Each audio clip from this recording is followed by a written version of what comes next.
my plumage is everywhere.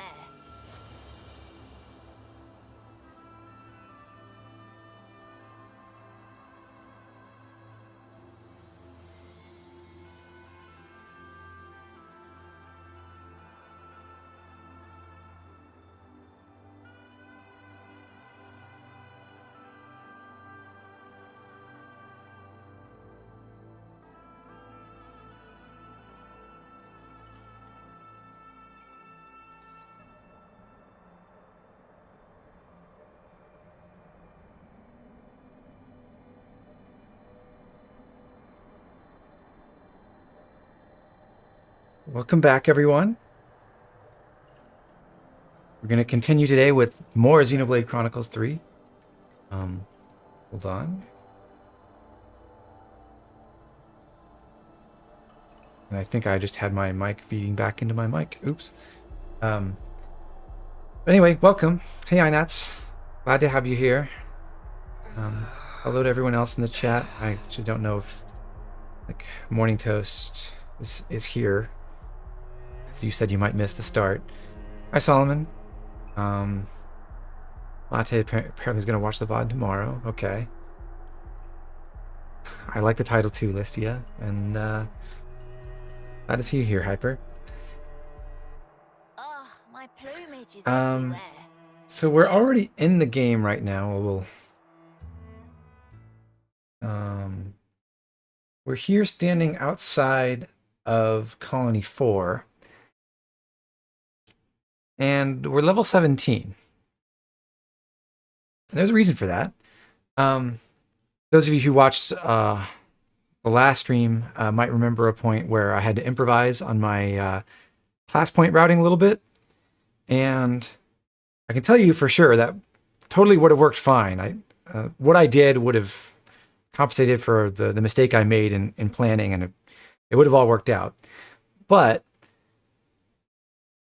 I'm dissatisfied with that, mainly because one of the organizing principles I've had in trying to figure out, okay, how do I route this and organize all these class changes that I'm going to do in a sensible way is I'm trying to keep fixed sources of experience and class points separated from times when I'm fighting a whole bunch of wild enemies that might vary in levels, and then I have to make up the experience difference or the experience deficit at the end of that segment. So a bunch of times so far, maybe like a dozen times or so, there have been points where I pull up the character menu and I check how much experience we have, and then I say, okay, I need 87 more experience points or something like that. And the idea is I'm just trying to normalize what I'm getting out of those segments where I'm fighting random creatures in the overworld who might vary by a level or two. And if I'm doing that, then it's much easier to keep track of where the CP is, whether I'm hitting the thresholds I need to master all my classes the way I want to, and just generally make it a whole lot easier to follow if for some reason you actually wanted to do the same things I'm doing. I don't think what I'm doing is really the best way to experience the game, because I think, as we discussed, the most natural way to do the class progression system is just start a new class and play it all the way through until you max it out, except maybe if you need to change the party around for a specific fight to have enough healers or defenders or what have you. But I'm trying to max out class ranks in as many classes as I can as we progress through the story, so that takes a little bit more finesse. So anyway, long story short, we're back here because I want to make a few corrections to the route I was using. The trouble with this kind of thing is if you change one thing, you have to change a lot of things, which is why I'm rewinding by actually what was a couple hours in the previous stream, although it won't take that long this time. But I'm going to replay some of the segments where we're leaving Colony 4, we're going into the southern parts of Fornis, right up until we beat the incomplete siege lev and recruit Valdi for real. But luckily, I got on the phone with Zed and asked him about whether he could lend me any of his Moebius power, and he was surprisingly amenable to the idea. So we have this now.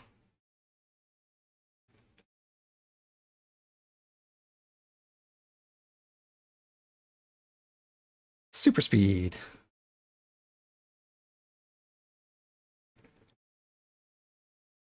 And we're going to do basically the same things in the same order. I'm just going to have different classes. So we're going to run across here. I want to go send off this husk. And then head into Down on Desert to meet Eno.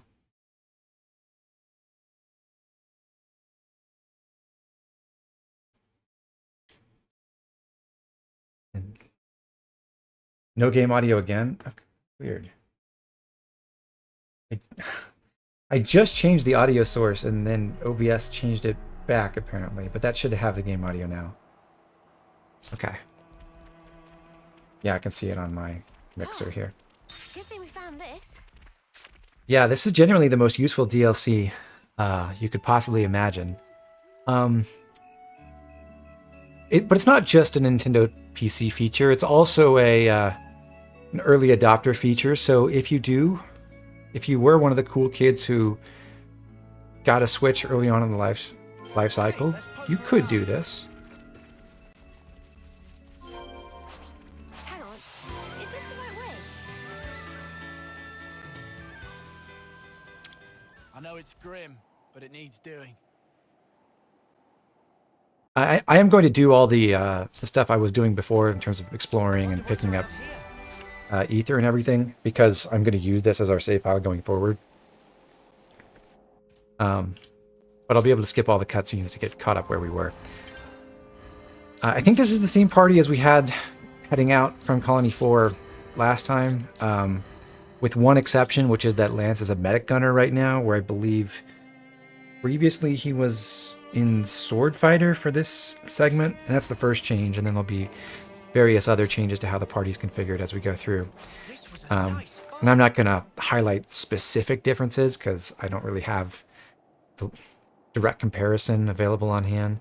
Having this speed up cheat on apparently does break cutscenes a little bit, so I'm kind of glad we're not really watching those. But it's not the only thing I have going for me. I also have 13 times damage.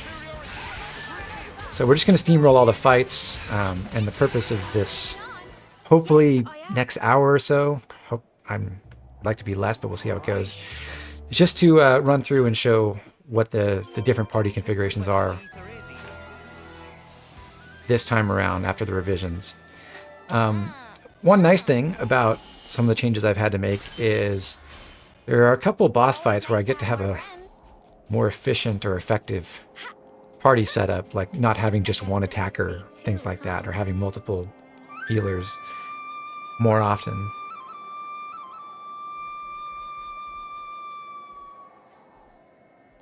Always nice to have So more it's a bit friends. annoying to have to make a change, but I think actually the way it worked out is the setup is slightly better anyway. I feel like maybe been here before. Okay, so we fought the Arachno, so before we actually clear the Ether Sphere, we need to change the party up. We'll go with Medic Gunner on Noah, Heavy Guard on Uni, Nothing's getting past me. Zephyr on Tyon, and that's it right now. We do have Eno now, so let's set up her arts. Putting Starry Beat at the bottom, Afterglow, and Dual Flash. Okay.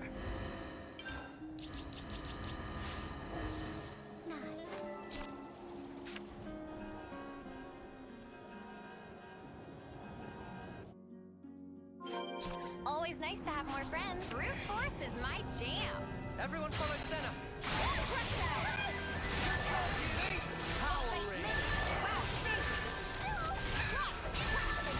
This game is so easy.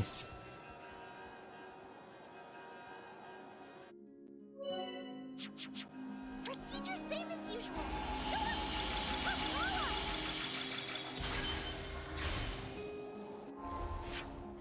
Looks like there's an ether sphere nearby.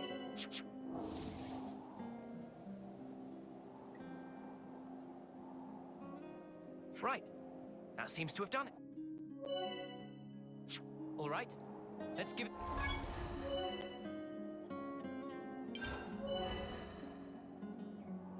No, it doesn't even have an accessory. Alright, strength and dual flash as always, and then we'll unlock Noponic Champion on Noah, so we'll adopt that as well. Look! Snippity snap and ta-da!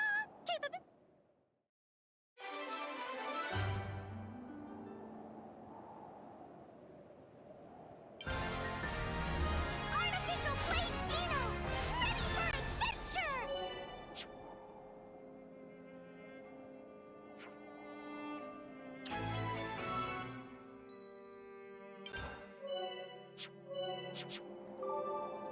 So, Noponic Champion on Noah. I'll protect you.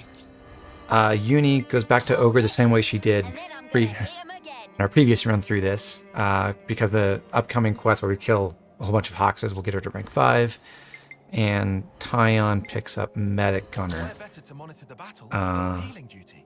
so that he'll max that out in that same fight. We'll go through our soul trees real quick and add Bounding End and Critical Plus on Noah, Found power. You found power. Liberty Wing on Uni, A new power. and then change out the art sets for them both. Liberty win! Bounding end. I will go ahead and spend the time to set up the classes. Not that it's strictly necessary with the cheats we have going, but just for form's sake. I want fighting prowess. Elwind is good, and gear support will be good for that. Uni can run a black mask. Tyon's good in Medic Gunner. Okay.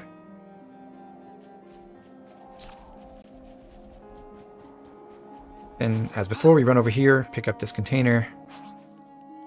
I hope we can make use of this. This should prove useful later. We should take good care of that. And also go send off the husks over in the southwest part of the desert on these ledges. A rare thing? I guess this is fate too, huh?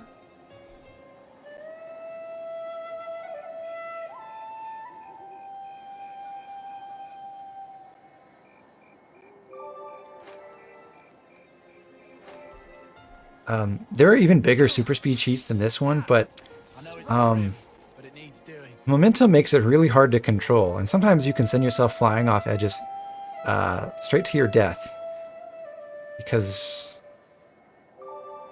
well, you're going to land a lot farther away than you might expect.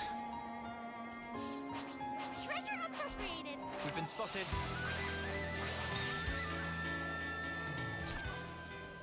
Actually, did I even get the last... Yeah, I did. Okay.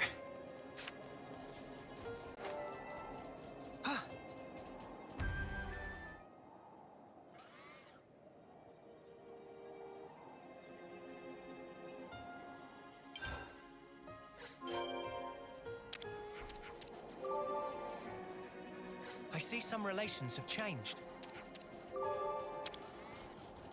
Only we could use this power to make the interling forms faster in combat. What to buy? That would be excellent.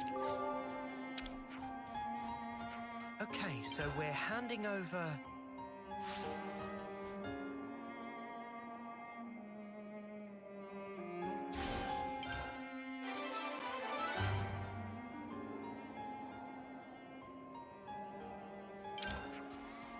Okay, so we're handing over.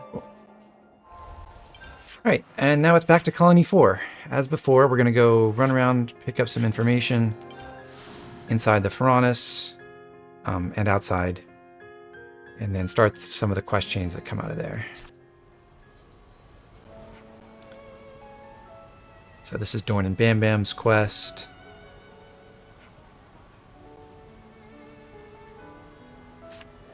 And sadly, I don't have a way to speed up the text bubbles for eavesdropping. This one's Zeon's quest.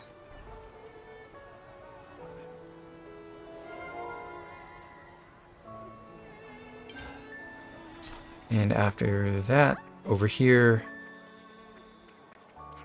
yeah, we should see the info for Charity and Hypocrisy, which is our next quest to do.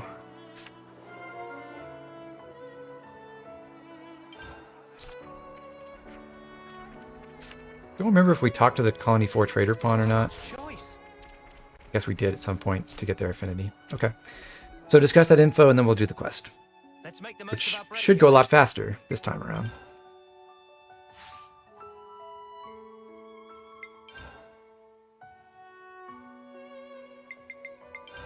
Could you all come round for a second?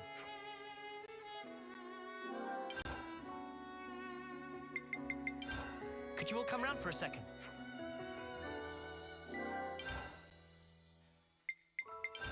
Let's lay out the facts.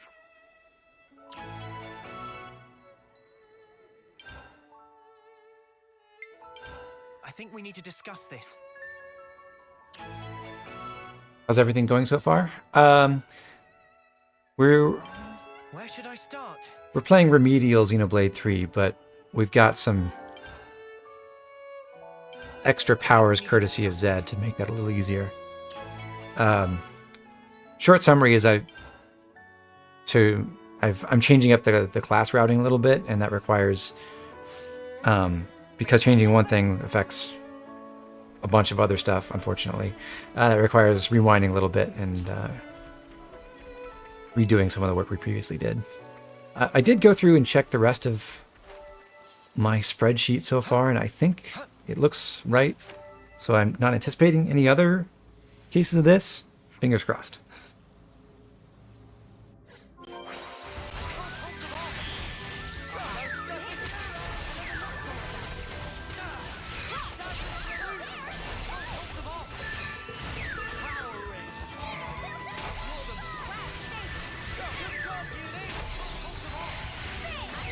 Swing at this.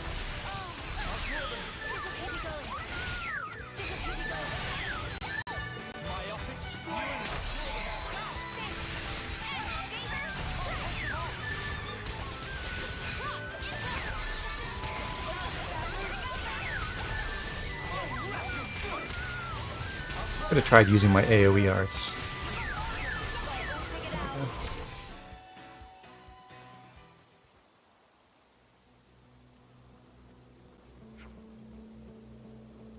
Have we progressed any further in the plot or side quest since I checked out? Last I remember, we just got to the Chapter 3 region. Well, at the end of last stream, we finished Valdi's quest, and as of the start of this stream, we have unfinished Valdi's quest, and we're back at the sequence right after leaving Colony 4. But of course, now we're back at Colony 4 to do their quests. Okay, so class changes again. We've got... we just got to rank 5 in Ogre on Uni, so she's going to Sword Fighter. She's done with Ogre for basically forever. But now she has fighting prowess. Tyon goes back to Zephyr. I'll provide the perfect defense. And that's it for right now.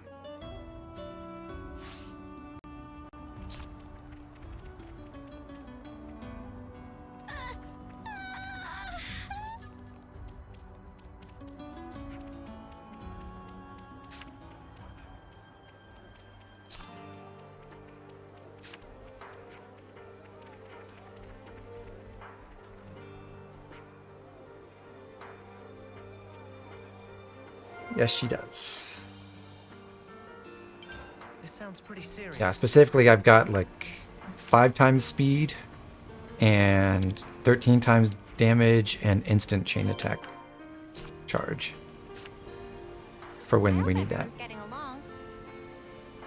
For class routing, is it optimal to prioritize classes like Enos or Youngsmith for break arts or something like Flash Fence for cross impact? Antler Boy, I think it really depends, and that's one of the ways where I feel like even though, yeah, all the characters can be every class, there is a...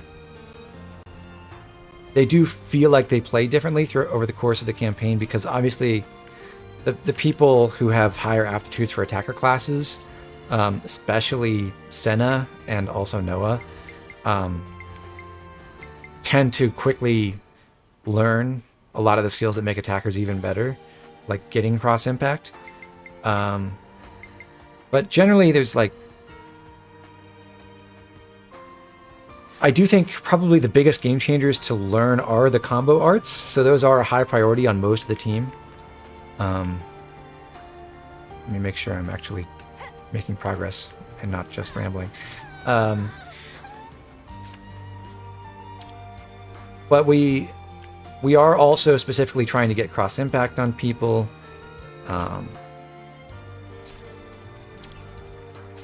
And we also have to consider that we want to have enough healers in the party to be successful against bosses, because it's really important to have multiple healers in tough fights.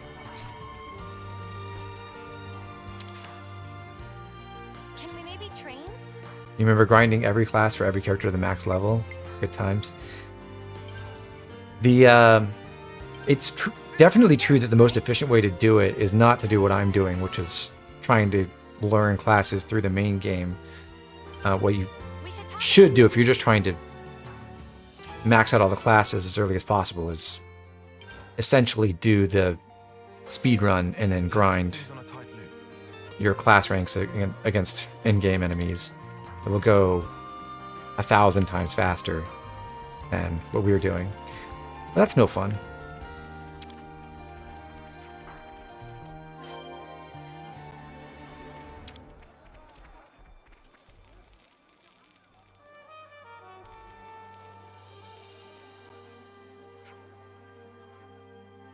Did you grinding the AFK way, grinding out coins against the final super boss? You got silver coins that way and just bought the classes like that?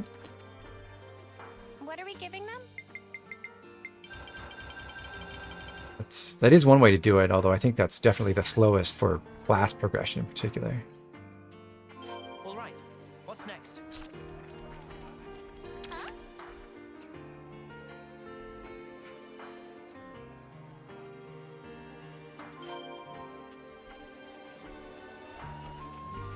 I hope everyone's getting along. Those of you who haven't played this game in a while, like since around the release window, may not know that the very last update added a special costume you can get from Mio, We'll be with you all the way. or special costumes you can get from Mio and Noah. And Noah's costume requires you to buy an item that costs 77 gold Napon coins 7 times. It's pretty absurd. It's kind of lucky that, I mean, okay, there are many things you'd probably want to spend your gold Napon coins on, to be fair.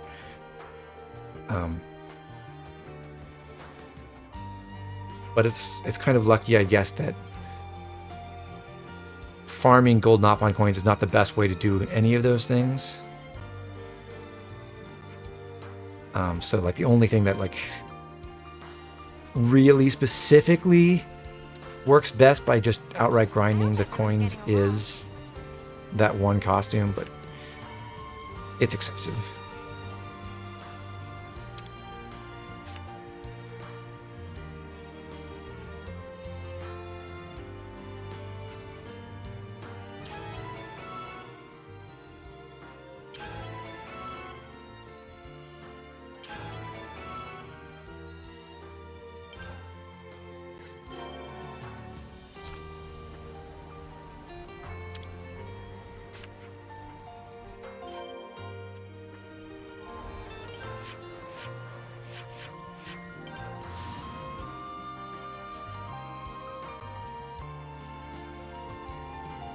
And of course, you can skip the grind by having the Noah or Mio amiibo as appropriate.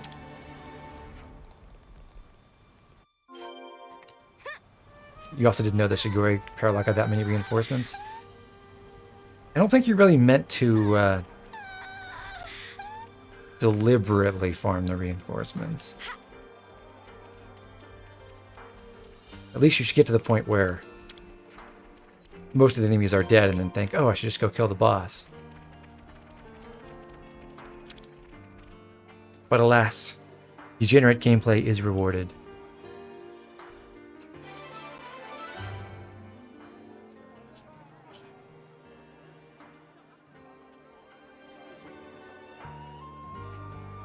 These cheats do really weird things to the quest reward dialogue.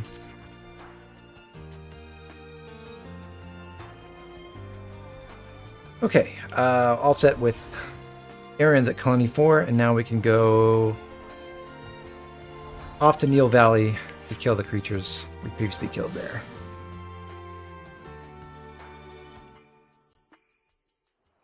You're playing less spreadsheeted. What level elites are worth it for good CP? I mean, I think objectively, just the whatever's on level is a good idea. Although, just in terms of what gives you the most CP for the experience you get, if that's what you're concerned about, lower level enemies are better. Just because the experience values in this game scale a lot faster than CP values do. But if you're just grinding at endgame, just kill the highest level enemies you can, because you have a way to do that in one hit, and they do give you the highest absolute amount of CP. I'm the girl with the gall.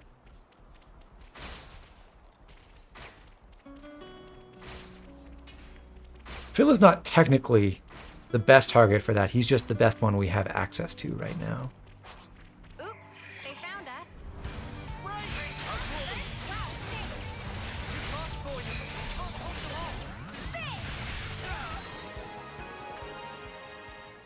I do still have Revolution Edge on this setup for Senna. I'm going to change that out. Hear that, Noah? Let's want something a bit meatier.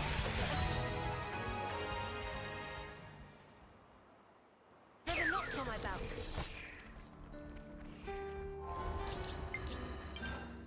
Hidden thorn.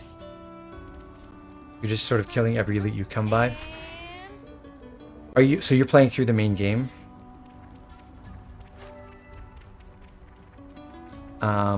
Because in the main game, if you're doing that and also doing quests, you will get ridiculously overleveled.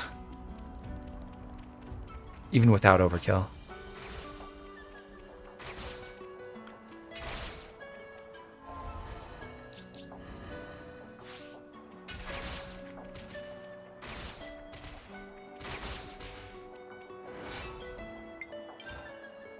Listen for my orders.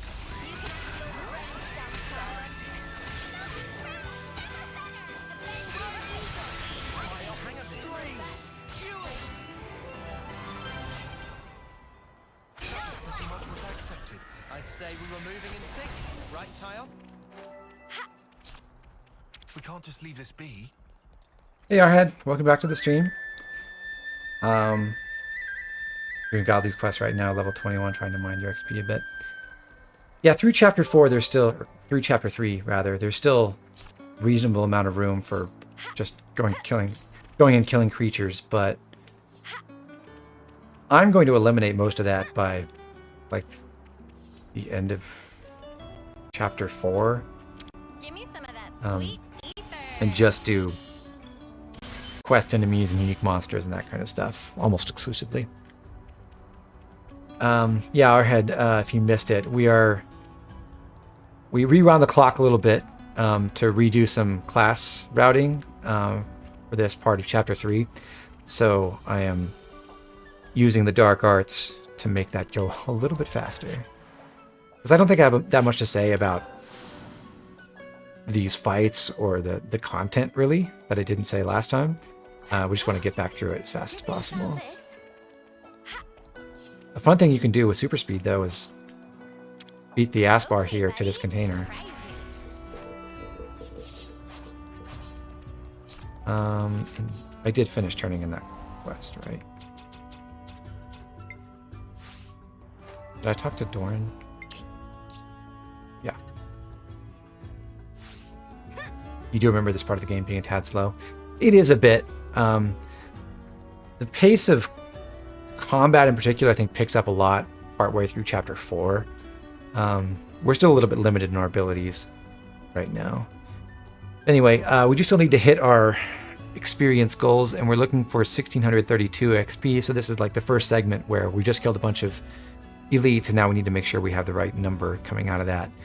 And it looks to my eyes that, according to my list, that a single level 14 Wisp will do the job.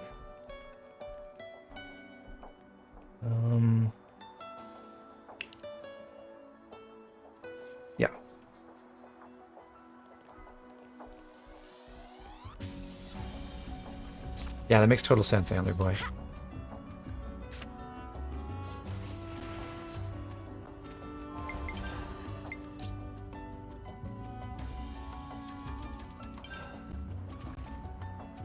The class optimization is mostly for its own sake, just to kind of show off how many, different tools you can get on people. But Right here. I think the fundamentals are really about Pretty good. how to do combat, what your approach should be for building a team, how to beat some of the tough bosses, that kind of thing. Okay. So that's the Neil Valley segment done, and now we go into Ribby Flats a little bit more. And for that, we just change out our sword fighter, Uni. She becomes a tactician, so she's on her way to rank 10 in that, just like Tyon got a little while ago in Medic Gunner.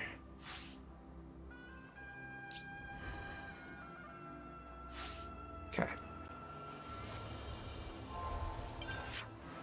So, back to the Grady Dollar Ravine. We'll go send off those husks north of there. And then actually we'll traverse the next area in a slightly different way from what I did before. But it needs doing. Look at all them healers. Yeah, triple healers. Generally, we're not trying to run more than 2 healers most of the time, except in specific boss fights that might benefit from that. Because, well, basically because healers are so important for boss fights that we don't want to end up in a situation where too many of our characters have already maxed out all their healer classes and they don't really want to train into them anymore. So I think probably like the single biggest factor that goes into deciding, like when routing all these classes for all 6 characters and trying to decide if I have a reasonable team composition, is do I have enough healers for this part of the game?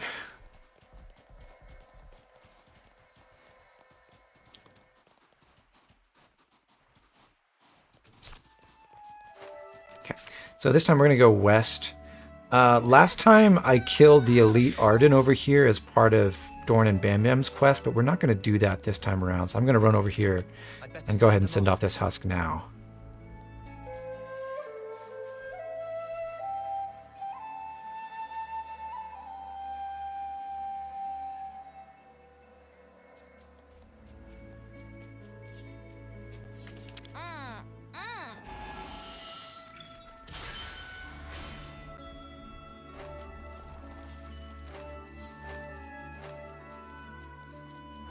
And we'll take down these skirmishes in a slightly different order too.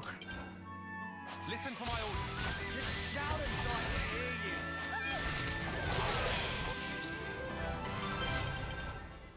I hear you. So Lance gets Noponic Champion. That's on schedule. And then we'll run over here, grab the Origin Shard.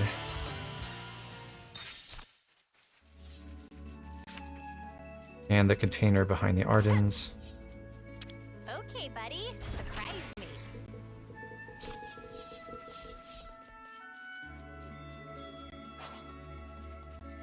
This woman's And then it's over this way. We'll head over and find the other skirmish say we found this. north of... There's even What did we decide the pronunciation of the camp was? Like Llyn...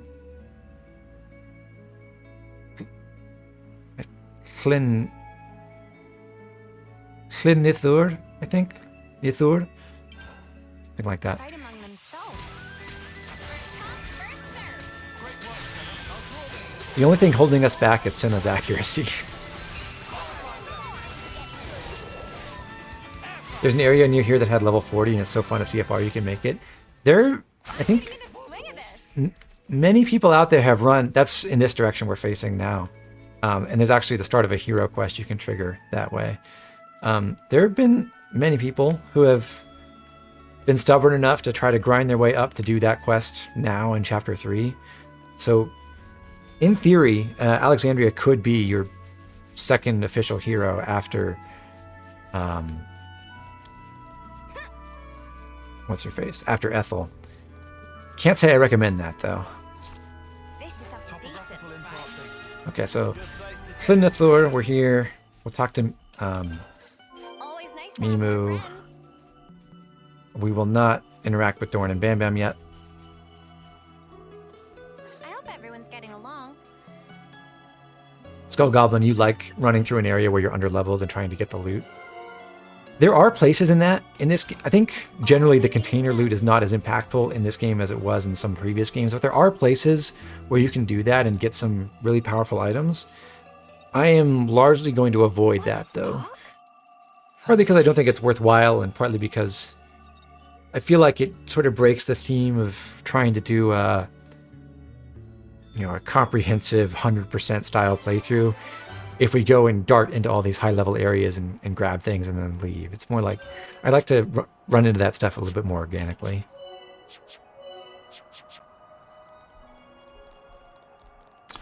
Okay, so thank you, Archsage. We'll come back and entertain you later.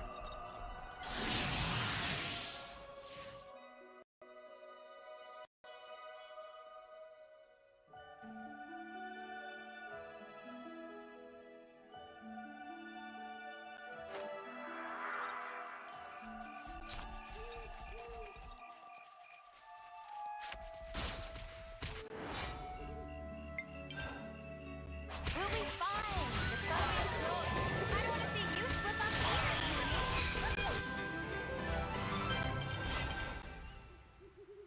here. So that fight's done. We've got one more That's what you get. fight to do up here with the Elite Wolf. Oh, we don't fight trash.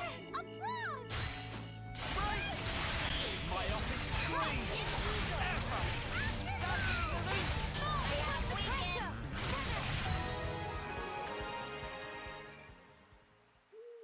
And after that, we'll loot the container, run to the next landmark, and Spectacular.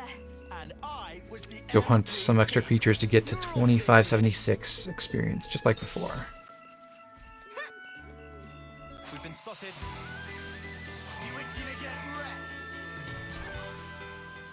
We can't just leave this be. Even Metroidvanias don't give you that kind of thrill. That's true. Though I think... Yeah, the experience is very different with the Metroidvania.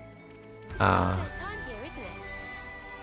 This is something They, decent. they don't really use beef gates in those games, like just throwing a whole bunch of high-level enemies at you, although those exist. But if you're good enough, you can just beat it. But there's not like a stealth thing that those normally do. You're right. Okay, 2576. We're at 2519. Let's go find out what we're missing for gems real quick. I need what, 60? No, 57 XP. Yeah, you can't always give 100%.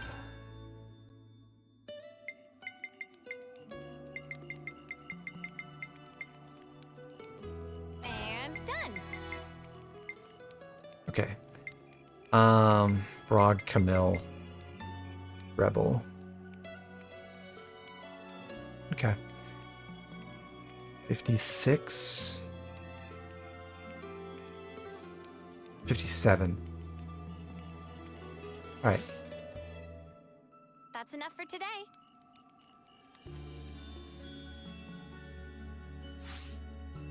I'm all refreshed and So we'll go for a level 12 Brog and a level 11 Rebel over here. You remember maxing the gems too? I don't think I've ever actually done the grind to get all of the gems to rank 10.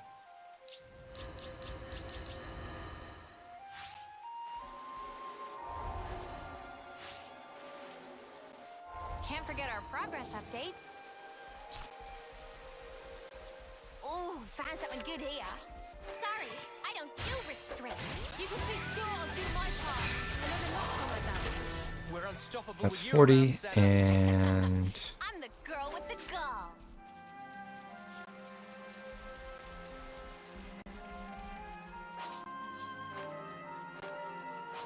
There's actually a new husk over there. We'll deal with that later. Sorry, I don't do restrict. Too easy. Come off to me. Oh, that was more experience than I anticipated. If only Well, you didn't charge off on your own. oh, I'm supposed to be level 11. Oops. Coming this way. Well, that's why we revert to our autosave.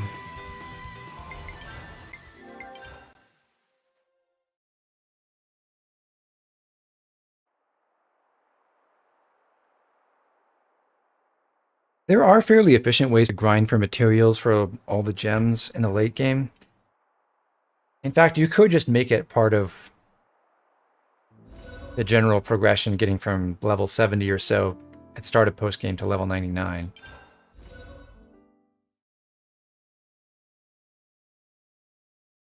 But certainly the fast ways to get to level 99 take maybe 30 minutes to an hour, I guess.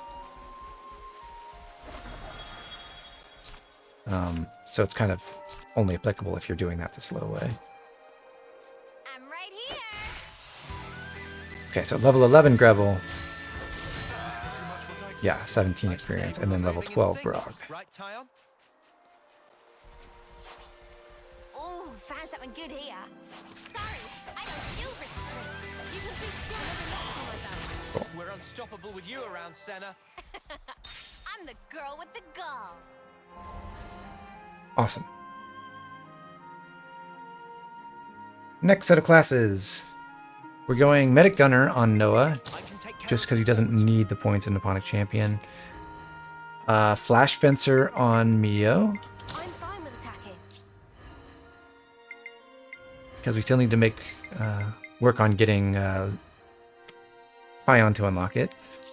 Heavy Guard on Uni, Nothing's getting past and she's me. going to stick in that class almost uninterrupted right until Mastery, with just one segment where we change her out of it. Still Zephyr on Tyon, Nipponic Champion on Lance, and Zephyr on Take real Senna. good So a care lot of of class changes there. Let's recheck our accessories and everything. Get the right arts. I'm going to put Cross Impact in the second slot because we're going to use that in our fusions later once we get to level 20. Fighting Prowess, Steel Cleaver, Steam Belt, it's good. We do have the arts and everything configured on Uni, except she needs Fighting Prowess now.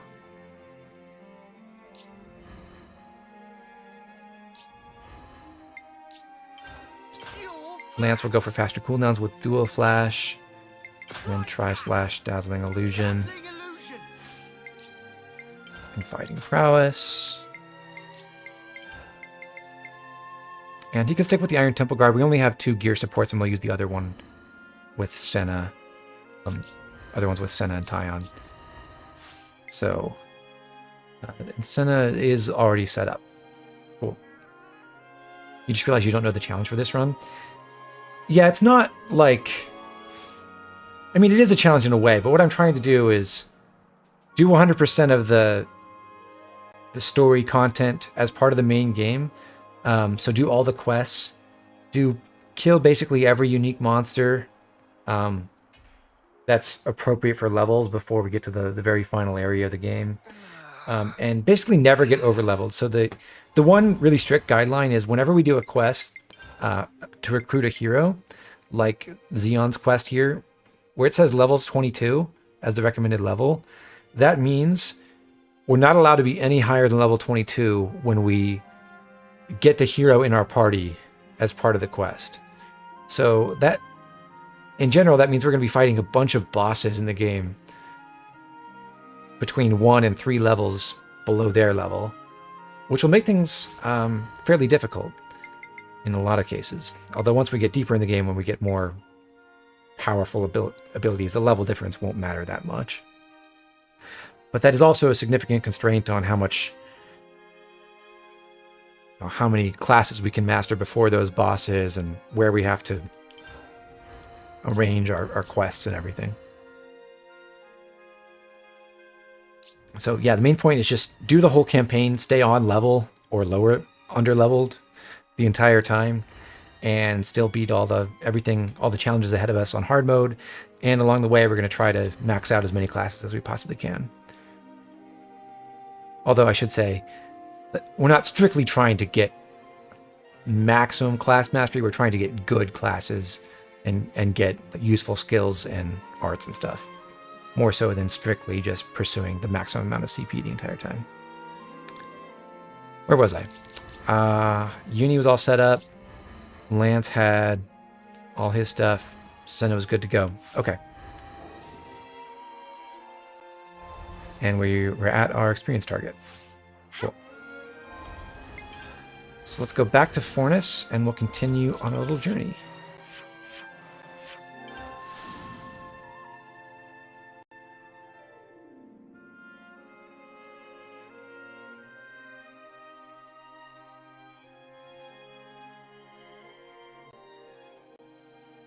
Hey Thomas, good to have you here.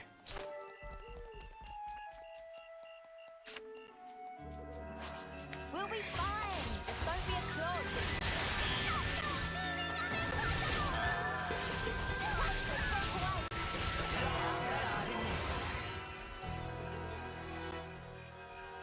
So that's Tyon getting Flash Fencer right on schedule, but even if he didn't get it there, we're going to do a few more fights as part of Dorn and Bam Bam's quest. So he would unlock it then. Anyway, we just got more high ether for Ino, so we get to upgrade her TP and her attack power. And then we get to change classes a little bit more before we go to Dorn and Bam Bam. So back to Nipponic Champion for Noah, into Medic Gunner for Lance, and then back to Flash Fencer on Senna. It was nice of Monolith to be so inclusive for Pride Month, but with Senna having 2 moms and Mio's family being a polycule. Does Senna have 2 moms exactly? I'm not really sure how to characterize her relationship with her existing female friends. Like, is it romantic? I could see it that way, but also kind of not.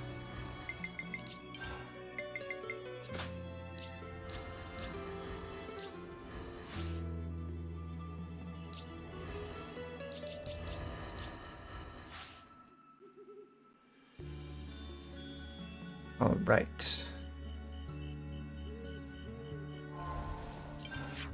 To be fair, I don't think we even know where Senna came from exactly. We don't know what her biological mom would have been. Although she does obviously have some of Bridget's traits with the fire hair and stuff. But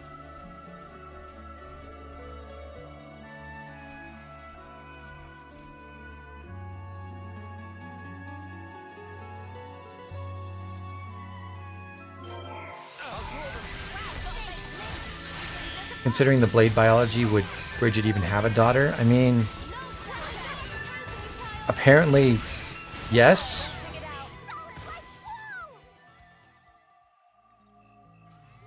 Judging by at least 4 examples that I can think of off the top of my head.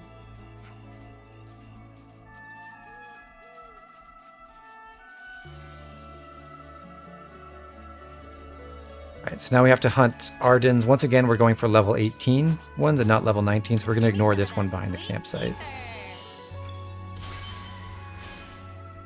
You don't know anything about this world, but it sounds like something fruity is afoot. You'll discover more, Inats. I think, yeah, we'll see the cutscenes and you'll get more understanding. Xenoblade 3 actually does work fairly well as a self-contained game.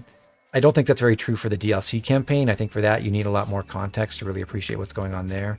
But for this one, you don't need to know a lot. But what people are referring to is that several of the characters in this game are, in some sense, but not directly, descended from prominent characters in previous games. Okay, here's a level teen Arden. And yes, there is significant fruit in this series.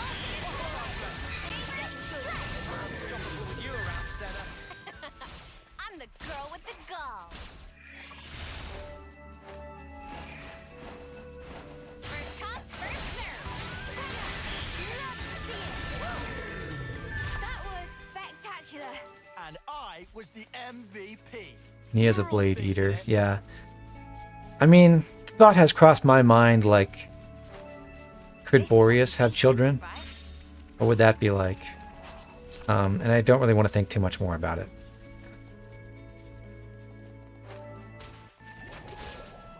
There is a remarkable dearth of level 18 Ardens on the map right now. Very sad. This is my jam. You think the DLC campaign works best as either your very first or your very last Xenoblade experience? Now that would be interesting. Do Future Redeemed as the very first thing?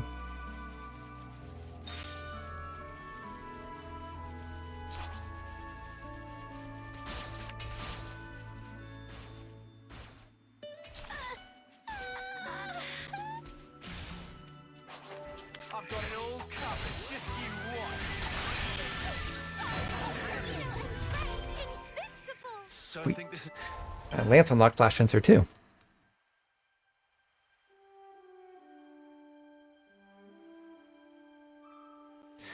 Okay, so that's that segment, and because we specifically went after level 18 Ardens, we'll always end up with 710 XP here. So this is basically one of those fixed quest enemy segments here.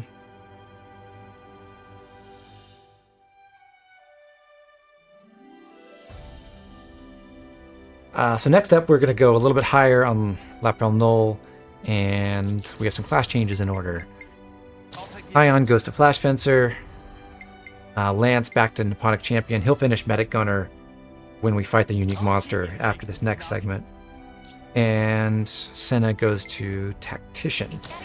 We're not going to use her in Tactician very much in this chapter. We've used her previously for 2 unique monsters.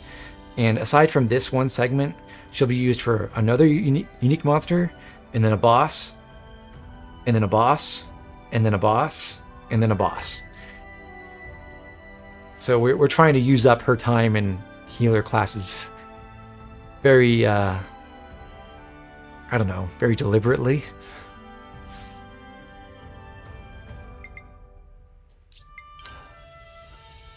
Okay, so Senna's already set up in Tactician, and Lance is basically good to go on a champion. We will give him gear support, and Tyon takes the silver belt now.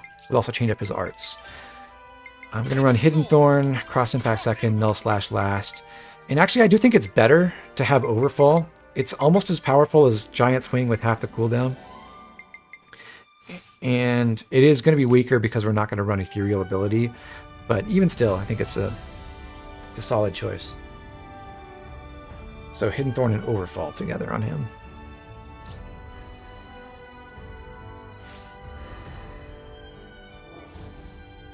What level will you be by the time you free Colony 30? I will be... By the time the boss is beaten, I will be, I think, level 21? No, not quite level 21. I'll still be level 20. Okay. So let's go ahead and finish the quest here before we forget about that. We have to return the meat to Bam Bam, and then we go back to Colony 4. And that sends them off exploring the world.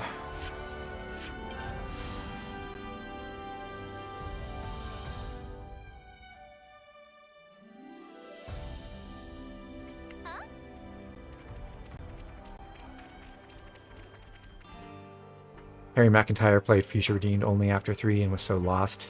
Yeah. Understandable. I hope everyone's getting along. I'll whack 'em good. You got to 21 in that fight? Yeah, don't worry too much about matching me exactly in terms of levels and everything. I'm actually going to point out a bit later on, we'll get some other mechanics that can enhance the way you generate CP. And I'm going to use some of those sparingly, but I'm not going to engage with all of them. So even if you wanted to get the exact same classes trained up as I do, there are some things you could do to make that happen, even if you're not following my exact plans. Anyhow, back to the lake. You don't think anything will ever match how you felt when you saw a redacted location name in Future Redeemed? I wonder which location that is for you.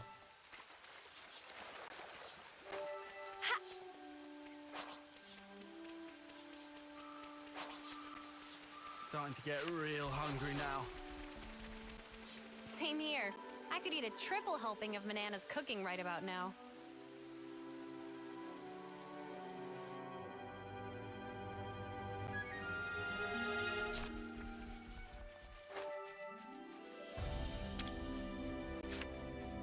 This goes here, that goes there.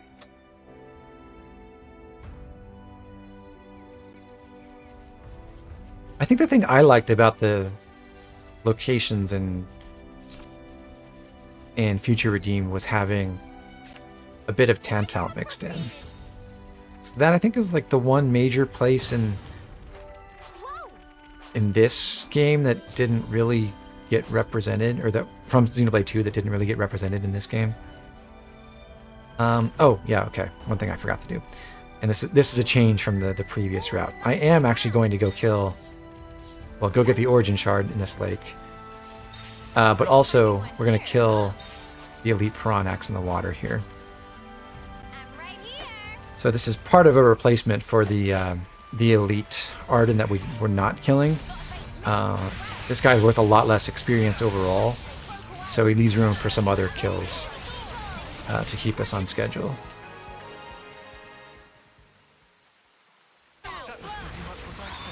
I'd say we were moving in sync, right, Tile? All right. Thinking of the location with the last console fight in the game. That makes sense.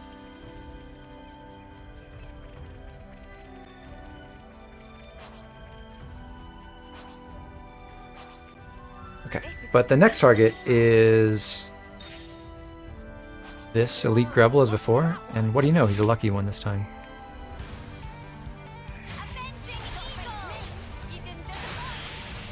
So last stream, when I was basically trying to fix my routing on the fly, I deliberately avoided fighting 2 Grebels at max level, which will be 21. With the plan I'm following now, that's not necessary. We don't have to worry about like death warping back to a landmark to reset their levels or anything like that. So it's that elite Piranhax, these 2 Grebels. There's going to be an elite Capyba we'll fight in a second, and then the skirmish down by the river, and then we'll grind our way to the next experience target.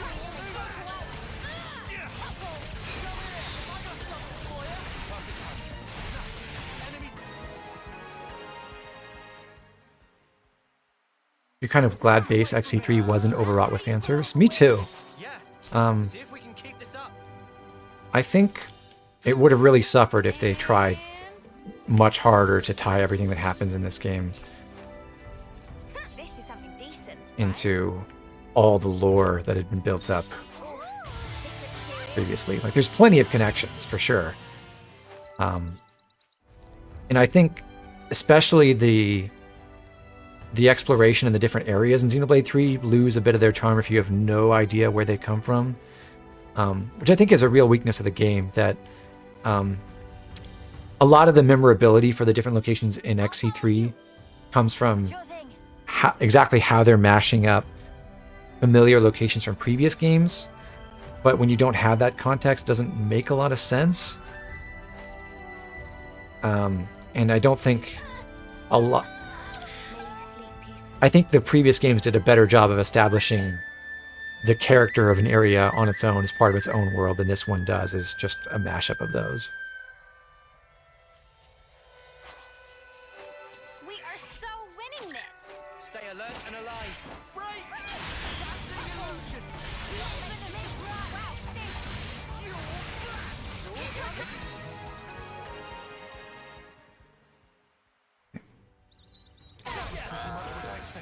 I'd say we were moving in sync. And Mio just got Noponic Champion. She's the last one to unlock the class. Good thing we found this.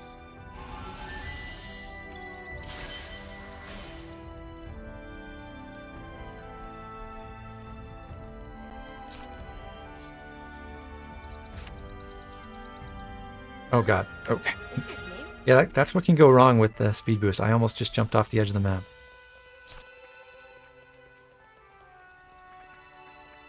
All right, it's open.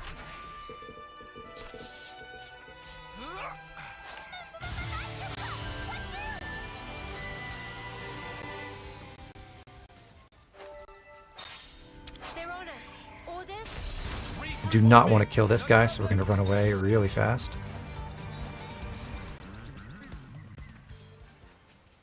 I'd better send them off.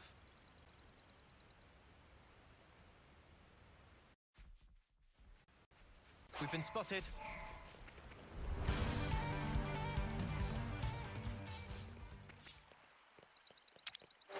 Such is the officer's duty. Two's combat is your favorite of the trilogy. I can understand that.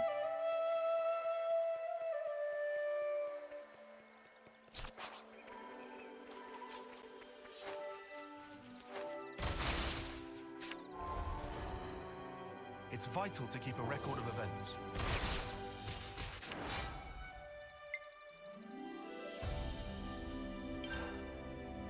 Let's play this smart. Okay, this can typically be a pretty tough battle with only one healer on the squad, but it won't be given our cheats right now. So it won't have to clutch up the way we did last time. And Mimi? Sure I did, Sana. You look great. I should have... Okay, the most XP I could have right now is 1664. I'm going to hunt stuff until I get to 1828. So that gives me 226 experience of leeway. And there's some specific enemies I want to hunt first just to make sure, absolutely sure, we get our CP benchmark still. So we're going to go for an elite. Basically 4 of the lowest leveled elites we can find. We'll go for an elite heavy Brog here in Isha.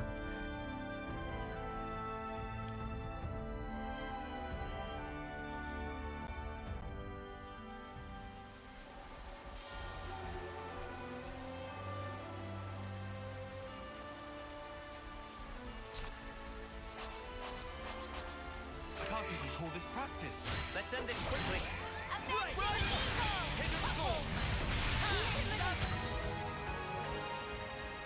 Challenge mode was really fun in Xenoblade 2. I never really engaged with it. I did the ones to unlock the new heroes, like the returning characters from previous games. But beyond that, I never really got into it that much.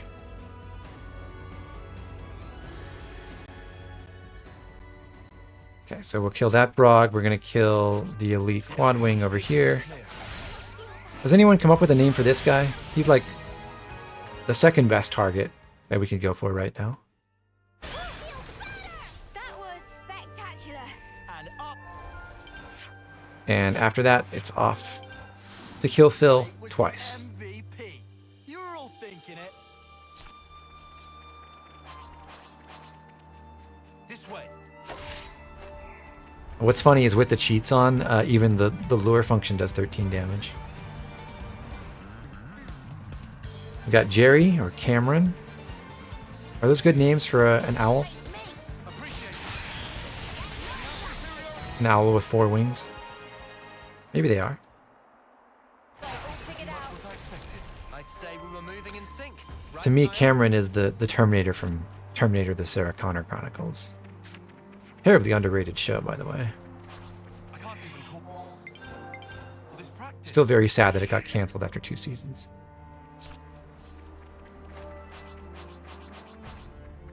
This way.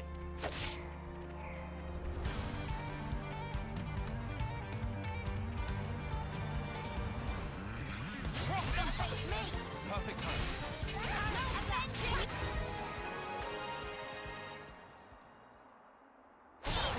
Way too soon. Hear that, Noah? Alright, so going for 1828 XP, now we have 70 more to get. And we'll check what we can, Something a bit meatier. what materials we still need. Everyone, get some rest.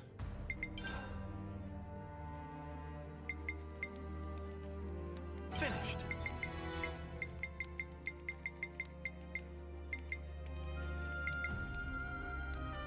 Nothing to be sniffed at. Okay, so for our last rank 2 gems, Camille, Juices, Taos Wingtip, Aspar Eyeball. We could probably only kill one of those things. Yeah, because they're all going to be like 40-something experience. Well, except Camille's, I guess.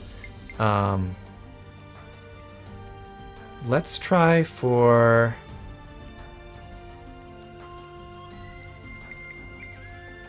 Empowered combo is actually really important. So let's go for a Taos.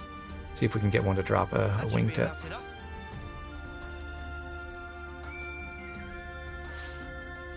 Alright, let's get going. Time's away.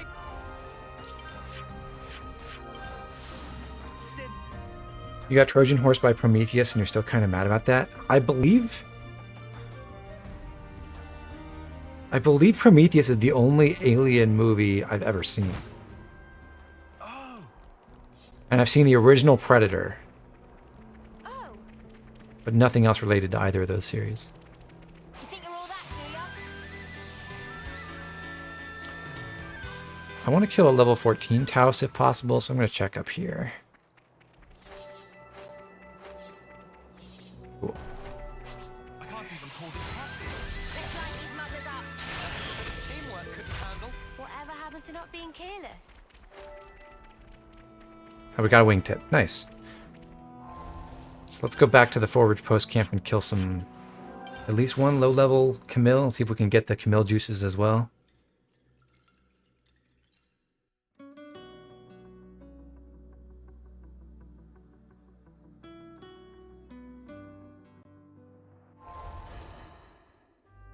$18.03. Right, so 25. Okay.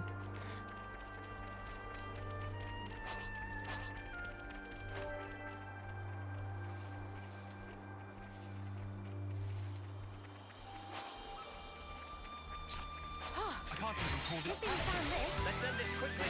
Stop a review around, Senna. Well-aged Camille juices. Nice.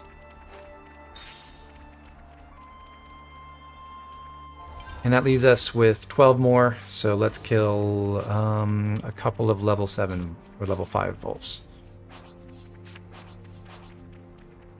Yeah. I can't even call this practice. They seem a little easy. That was spectacular. And I was the MVP. You were all thinking it. Got to thank me. Did you see me in action, Mimi? Sure I did, Sana. You look great. So 1828 on the dot, and we actually should be able to forge a couple of those gems now. Alien and Aliens are so good. I've heard great things about both of them, just I've never seen them. Nothing to be sniffed at. Nothing to be sniffed at. Okay, so the last level 2 gem is going to require some Aspar eyeball, or an Aspar eyeball. Aspar eyeball. Okay.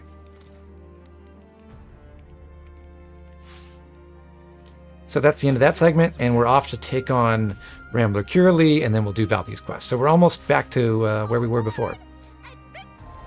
This unique monster fight's going to be really funny. We keep Noah in Nipponic Champion. Mio becomes Sword Fighter for the boss fight, taking advantage of the In-Spirit skill.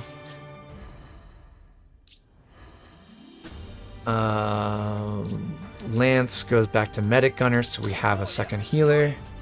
And I just want to potentially update some accessories. Let's go Black Mask on Tyon. Again, this doesn't really matter. I guess even swapping around didn't really matter. Because we're going to... Rambler Curly will not stand up to what the firepower we have right now, but, you know, for form's sake, we'll do the setup. Gonna buy rank 10 in Nipponic Champion on Mio, as before. Which for now just means she gets a better version of Lustrous Spike.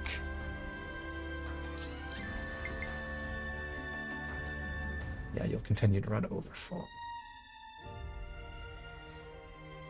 Okay. Yeah, Nipponic Champion, Sword Fighter, Heavy Guard, Flash Fencer, Medic Gunner, Tactician. Perfect. Ready to depart.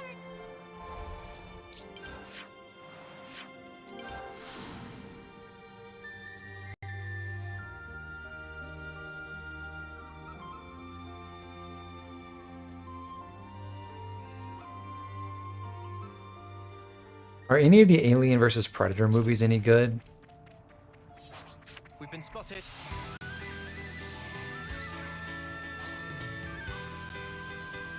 Actually, come to think of it, I guess this is fate too. I've definitely seen Predator. I might have seen Predators, which I think came out like, I don't know, 9 or 10 years ago. I don't remember anything about it. It's vital to keep a record of I events. just feel like the name is familiar. There's tough. I won't let any of you die. Chain attack is already charged, and we'll just do it. I've got an idea. All right.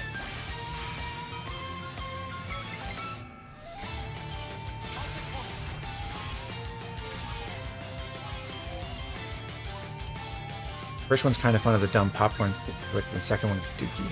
Okay.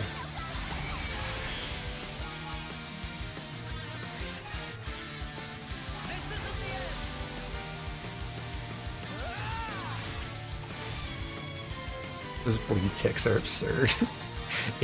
8,866 damage. Sweet. Teamwork. Treasure appropriate. Thank you for your satanic power, Zed. I appreciate it. That's all we have to do here. So, change classes one more time ahead of Valdi's quest. We've got Heavy Guard on Noah. So we have a Toppler still because Uni's switching back to Tactician to finish that out. So Heavy Guard on Noah, Tactician on Mio, Tactician on Uni. So we have 2 healers. Flash Fencer still on Tyon. Nipponic Champion for Lance to help break, and then also Flash Fencer on Senna. So this time we do have 2 attackers for this next fight. I think previously I only had 1, so this should go, if we weren't cheating, a little bit faster. Since we are cheating, a lot faster.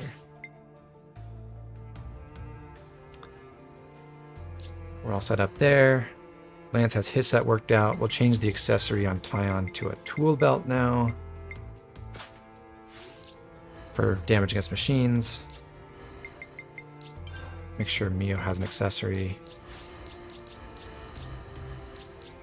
Technically, nanomachine repair is a better skill. And Noah wants the... Let's go with the shell protector. The moment when bleed is finally good, that's how you know there's a mod on. You can... I mean... Damage over time is a crucial part of the chain attack damage records. I don't think it's ever worth building for dot damage, but you can do it, and it can be kind of effective. It's just one of those things where it's like, yeah, you can make it work, but it's still noticeably worse than all the other better things you could be doing.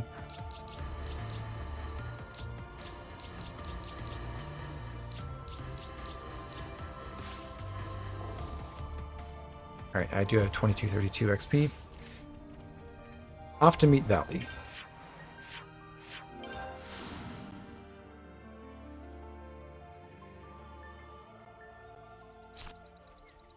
You think you're all that, do ya? Hey, this one means business.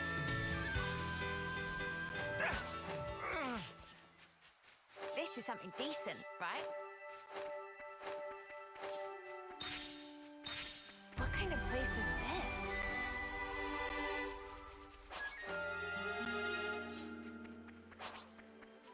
Elsie Spout is just a hop, skip, and a jump away. It's vital to keep a record of events. Chris, it hurts your soul figuring out how bad debuffs are in this game. To be clear, they work fine for like the first 2/3 of the game. Not really for damage, but for things like target lock and This is the bind route and all Ethel that told us to stuff. take. No question. They do work. There's Well, I guess that means... plenty of combat you're going to do in the game where they're valuable tools. It's really just towards the very end of the game and into the post game where they just become really hard to use effectively. And even still, you can stack the debuff resistance reduction from Tyon's Ouroboros with resistance down to make most debuffs fairly reliable Whoa! if you want to. The joints They're also amazing in the Gauntlet, which is maybe the longest piece of post-game combat content. Like, debuffs are really, really good there. So even though they're not that useful in the main game areas, they're nice in challenge mode. Oh yeah, that was a boss fight or something. It's already getting dark.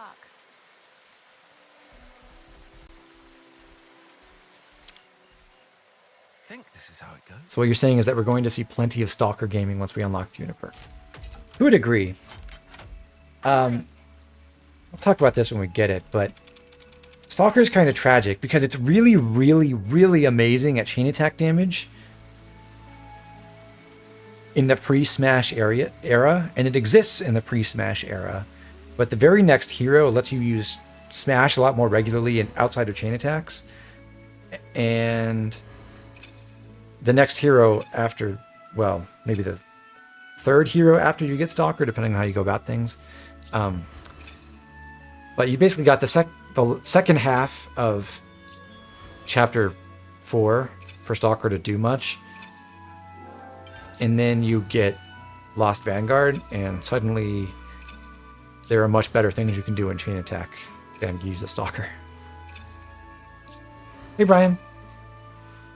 You want to play this game for yourself and want to avoid spoilers, but you want to express your appreciation. Thank you very much. I really appreciate that. Sorry you can't stick around, but just glad to have that support, so thank you. Anyway, we are level 20. We'll go ahead and do the setup for all of our classes now.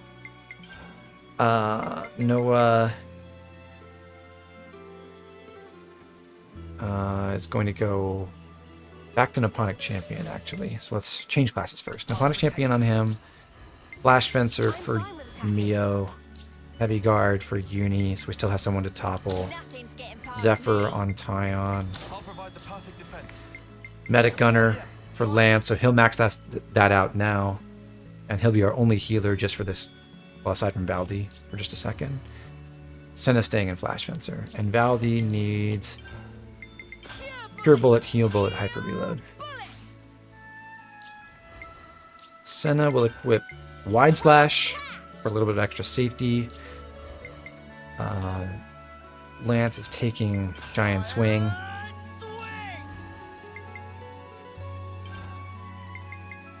Tyon can run Myopic Screen. We'll put Overfall with Crash Out on Uni. Tri Slash Mio. And we'll Crash Out and put Myopic Screen, not paired with Tri Slash, on Noah. For skills, we want Split Second Counter on our Dodge Tank. Not very good, but better than the alternatives. Cypher Edge on our Flash Fencer here. Ethereal Ability for Uni because she's running Overfall. Ethereal Ability on Tyon because he's running Myopic Screen. Defensive Soul on Lance because it does something. And Split Second Counter on Senna because it does something. Empowered Combo on all our damage dealers. Life-saving expertise on the healer. We'll actually run a damage-oriented setup on Tyon just because we can. We have a bunch of defenders. Stick with Brimming Spirit and then Accurate Grace to make sure our topples hit. And Brimming Spirit, Empowered Combo, Mio. Brimming Spirit and Tailwind for Noah as a more defensive character right now. Gear Support, Steam Belt, Nopon Doll. We'll equip the Tool Belt again on Tyon. Wing Necklace, Silver Belt, good to go.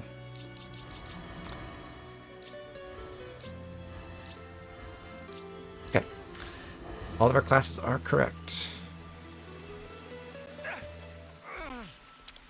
All right. It's okay. Isn't this valuable? What would it be doing here?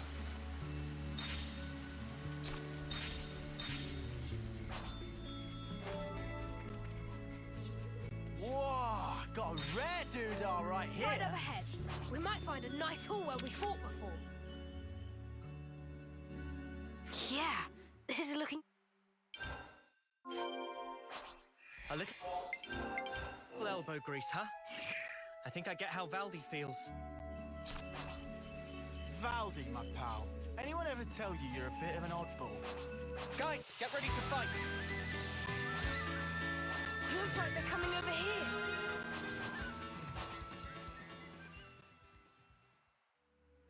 What is this place? Shall we deal with this? Oh no.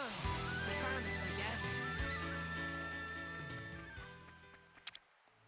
Might as well claim this. It'd be cool to be able to actually run this fast. Terrifying, but cool. Hey, this one means business.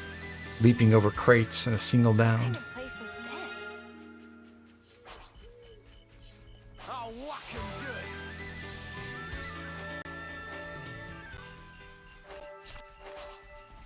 We should harvest this ether.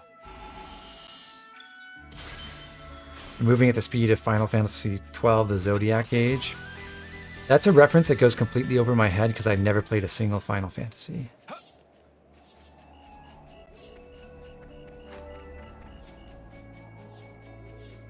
Or even like really seen any of it. All right. It's open. Get our spare rare steam belt. Very nice to have. Colony 30 cave mouth, and don't tell me this just crashed. Oh, it's just a tutorial message. Okay. So we can warp back there at the end of the quest, come down and get the last item.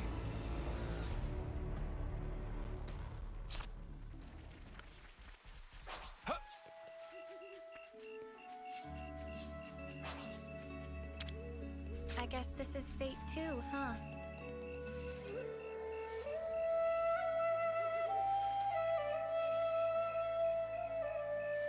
So we're gonna get, okay, a little bit over an hour to get through this part and get back to where we were. I think In the there's end, a not too lever bad. nearby. Ah!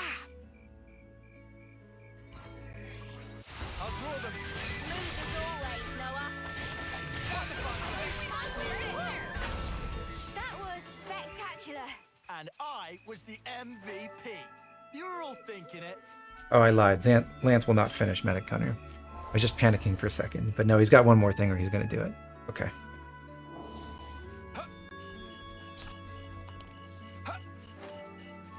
All right. So what would it be doing here? Yeah, Thomas, I have a speed up cheat going right now. As I changed the routing on some of the stuff we were doing before we finished Valdi's quest, in terms of what classes we were using. So we're just cheating our way through Is that a cave? to get that done as fast as possible. Nice. That should do us. Could be risky to With the go down caveat that I'm here. still doing all the How about exploration we stuff I was doing rotate? before. So we are taking a few detours. Like this. But yeah, that's messing up the walk cycle a lot.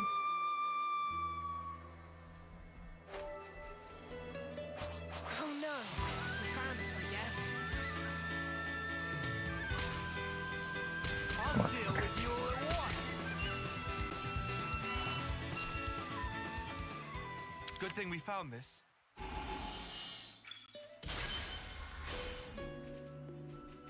Part of me is sort of tempted to leave the super speed cheat on, though. You itching to get wrecked? It's ridiculous, but it would make this playthrough go substantially faster.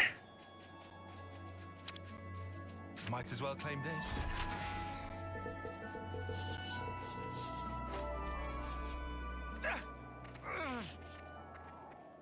It's vital to keep a record of events.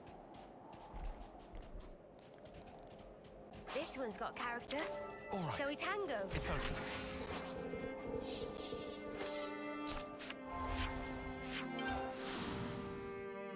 Okay, back to Valdi, and then we'll make our way up to Colony 30 and change classes for the boss fight. Thanks, guys. Looks like we'll...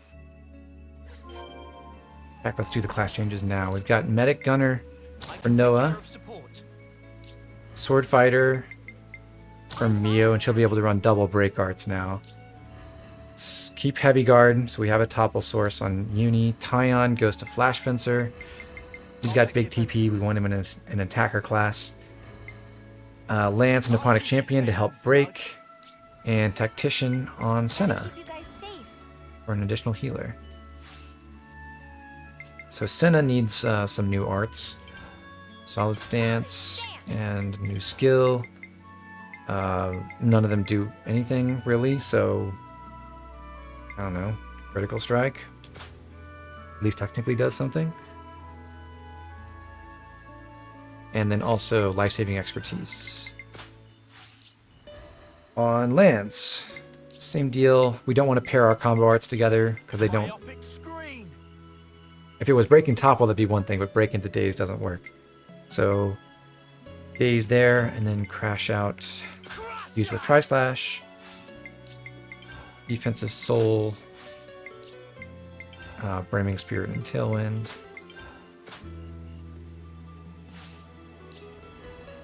Tyon will run Giant Swing paired with Hidden Thorn. Now an Overfall in the Cross Impact slot because it has the shorter cooldown. We want to use Fusion as much as we can, so keep the shorter cooldowns together. But we also want to use Cross Impact and Chains, so we'll maximize the damage by putting that in the Fusion slot. Now we can use both Fighting Prowess and Ethereal Ability, Steel Cleaver and Empowered Combo, and we'll keep the Tool Belt. On Mio,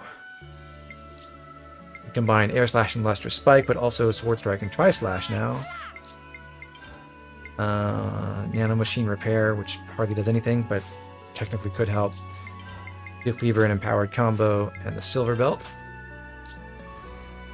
And then Noah, we've got Lustrous Spike for the fusion with Group Heal. Nano Machine Repair. And Life-Saving Expertise. And that should be everyone's classes: Medic Gunner, Sword Fighter, Heavy Guard, Flash Fencer, Nipponic Champion, Tactician. And for soul trees, a few more steps we can take. We'll go with Rolling Smash into Attack Up. You found power. You found power. And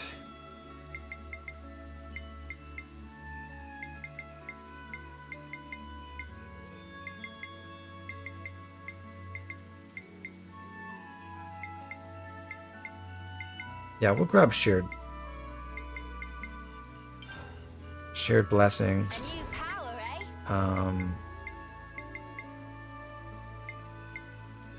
Wings of Healing is not that necessary anytime soon, but we'll go ahead and grab that as well. A new power, eh?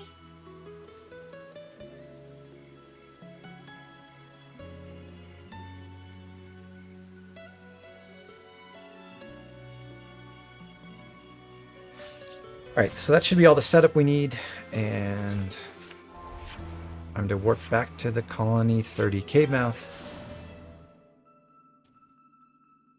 Bod, you were inspired to do a Train Everyone series or challenge and engage. I don't envy you, but I hope you had fun with it, or are having fun with it.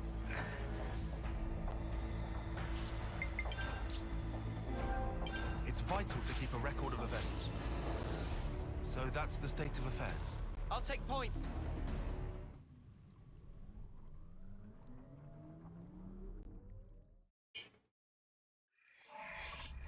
You gotta face me! Thanks. I need you, Mio. Fully charged. Ready for it?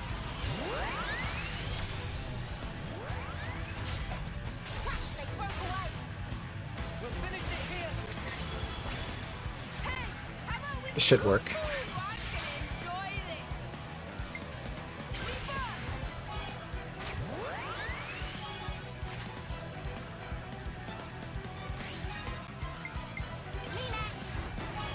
I think.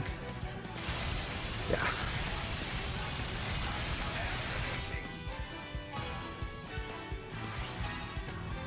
And one more for good luck!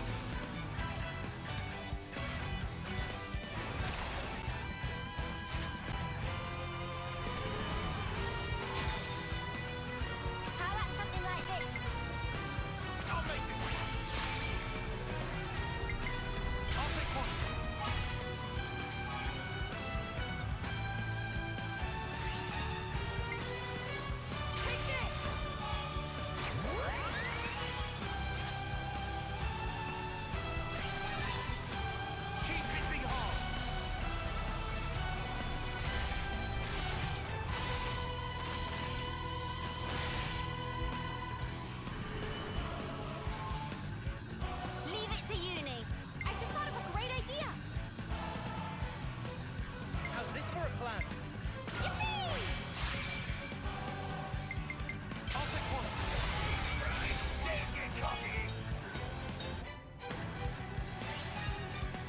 Be the easiest victory over the incomplete siege levy you've ever seen. And also I just realized Noah's arts are in the wrong order. Oh well. Did I beat the game yet? If I kept these cheats on, I would say yes. And one for good measure.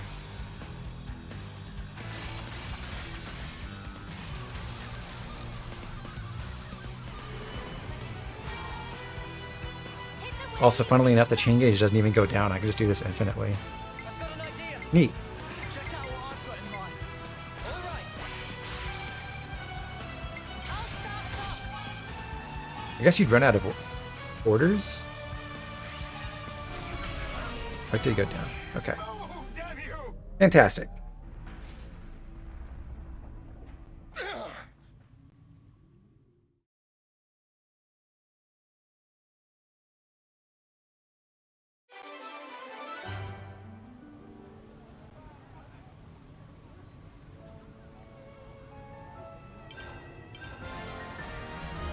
Thanks for the show of confidence.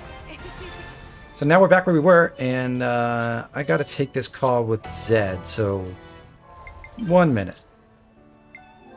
It's good to keep a record.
Uh-huh.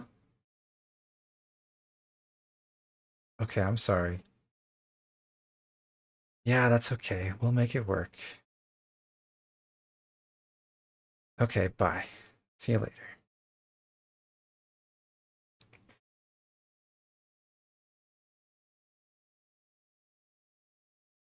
Well, Zed is very mad at me for using my powers to go beat up his Moebius pal. So he's taken away our toys.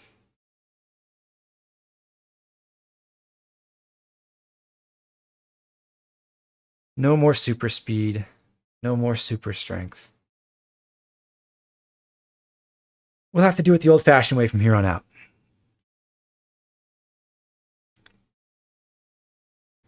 But here we are. We've just beaten Valley's Quest, and we've got some new classes to use. Well, at least one new class to use. We're going to put Noah back into Ponic Champion. Mio just finished Sword Fighter, so she'll go into Flash Fencer.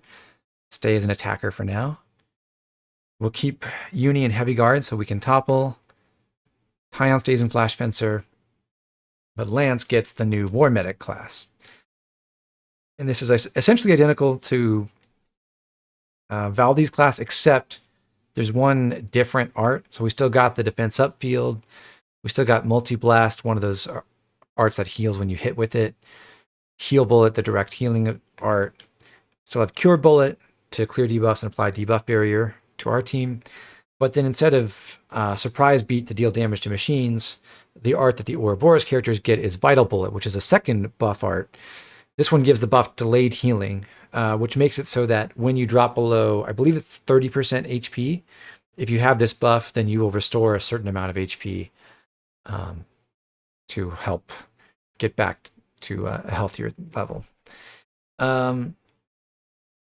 These are both pretty good. The buffs themselves are not that powerful, but the fact that they are buffs is actually useful mainly because of what Uni's Ouroboros can do with her Shared Blessing skill, the damage increase she gets for each buff active on all allies. This counts different instances of the same buff. So if you apply a buff to all 5 of the allies and you also have a buff on yourself as the Uni plus Tyon Ouroboros, that counts 6 times for this. I believe it's a 20% buff before this is upgraded, so you get 120% more damage if everyone has 1 buff. If everyone has 2 buffs, you get 240%. So absolutely huge. The ability to cleanse debuffs with Cure Bullet is very, very important for some boss fights. Especially the one coming up that I'm going to try to we'll probably end the stream with. Is that into the game audio as well? Why is OBS so stupid? Okay, is it back? It's really not good at identifying the game window, I guess.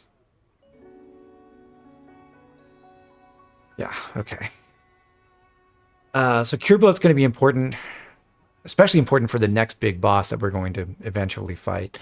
But not that important right now. So what we're going to do is put Multi-Blast in the unfused slot. Nothing about the healing properties of this art is improved by being fused.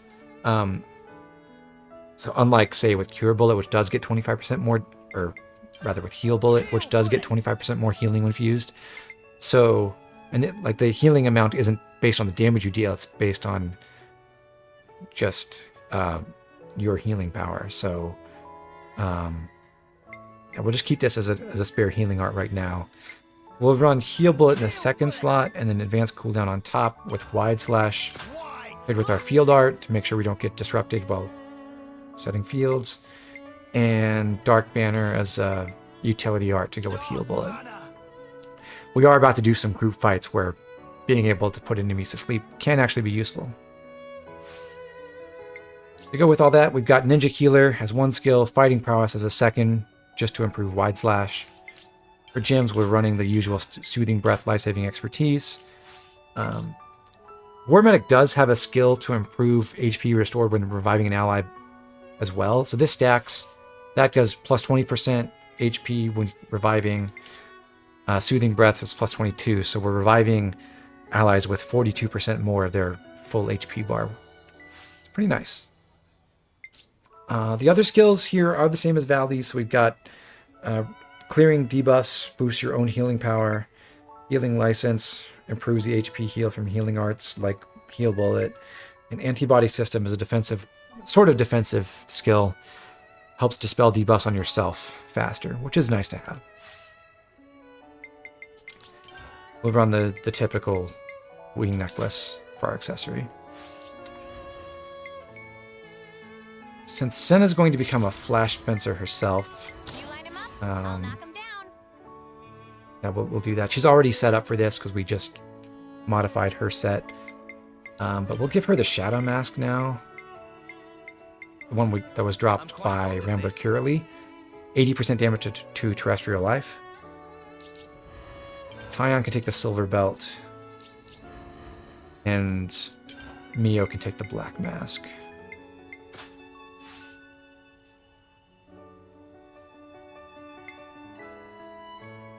Also going to run Lustrous Spike here instead of Giant Swing. Lustrous Spike! For the faster cooldown, mostly. And Noah's right back in Nipponic Champion where he's all set up. So, party's all good to go.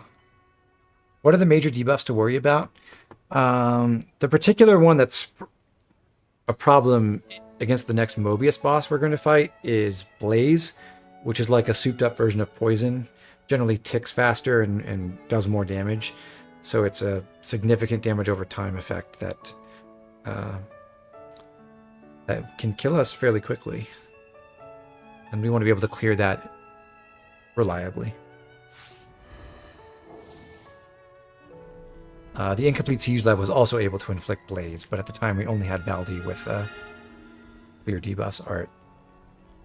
So if you want to see me fight that for real, check out last stream where we did that fight straight up.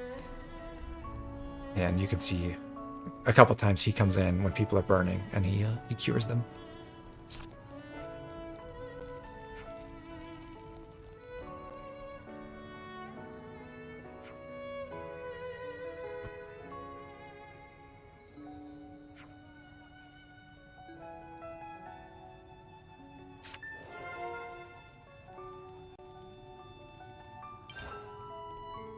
A container.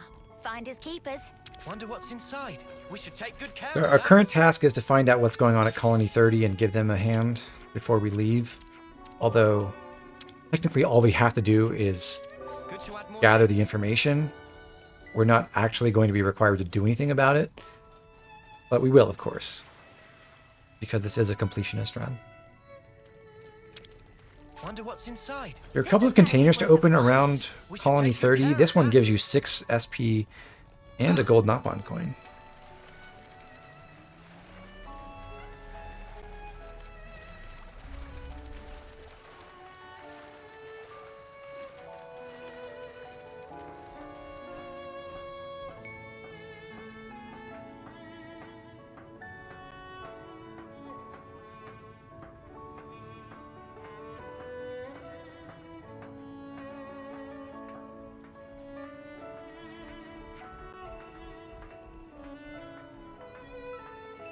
This info fragment leads us to a quest that I think actually leads us to Uni's side story. It may not be required to it, but it touches on something that comes up in Uni's side story.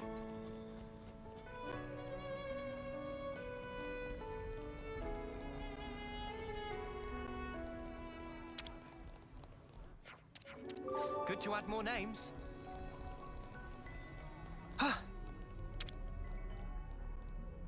We need to time this right. On it. I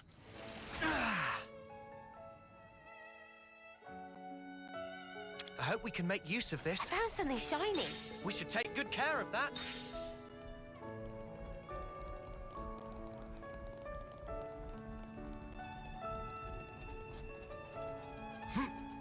As usual, I'm going around and trying to meet all the citizens Something smells here so I can get them on tasty. my Collectopedia card registry and get the affinity points for talking to them for the first time.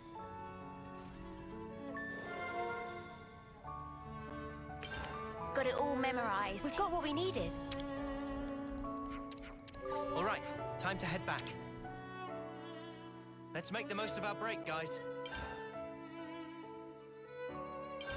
I think we need to discuss this. That's the info about collecting fortune clovers, presumably Let's lay four-leaf out the clovers. facts. And then this is about our discovery that it's really an answer to how Could you all come round for a second? Valdi can be the commander of this colony when he's so young and has very little interest in all the logistics and everything that goes into managing a fighting force, and that's because his lieutenant does all the work for him. All right, everyone. Time to head out. Something smells tasty. We can meet the commissary soldier as well for more affinity. He sells some things that on paper look kind of useful. I think the beast hide vest in particular for extra damage against toppled enemies would be great if only we had more than one accessory slot to use, but we don't, so it's pretty useless. It's not really better than just a silver belt or a species-specific damage boost like the Shadow Mask. So, sadly, just one of those things that never matters. Valdi, is that Levnis? Guess I cut off a conversation, unfortunately.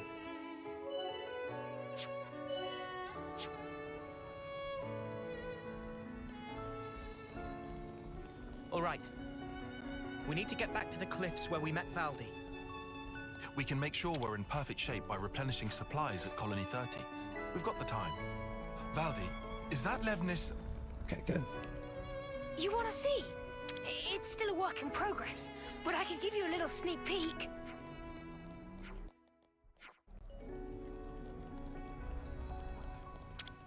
So we'll meet Uzette and find out about the project the colony is working on, which is basically taking the Gastrates Levnis that we just wrecked in that last boss fight and repairing it and building it into something that can do something other than Names? combat on behalf of the console.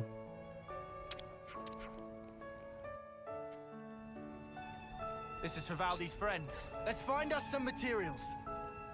Thanks, Lance. Mecha Friend has been Thanks all. rebuilt, by the You've way. been great friends to Doric. So this kicks off a quest that lasts for basically the entire game, where we have to gather materials and deliver them back to Colony 30 in several different stages Now, what was it we needed? to help rebuild that giant Levnis. We're not going to donate anything now. We'll come back for this, but we just have to periodically revisit Colony 30 and make progress in this. And at various stages throughout, I see some you get new relations side quests changed. along the way until the very end of the game. We'll see what happens with To add more names? Doric here. I see some relations have changed. Last thing to do here is to go talk to Vin to advance the Fortune Clovers quest. And he wants us to go find some. I see some relations have changed.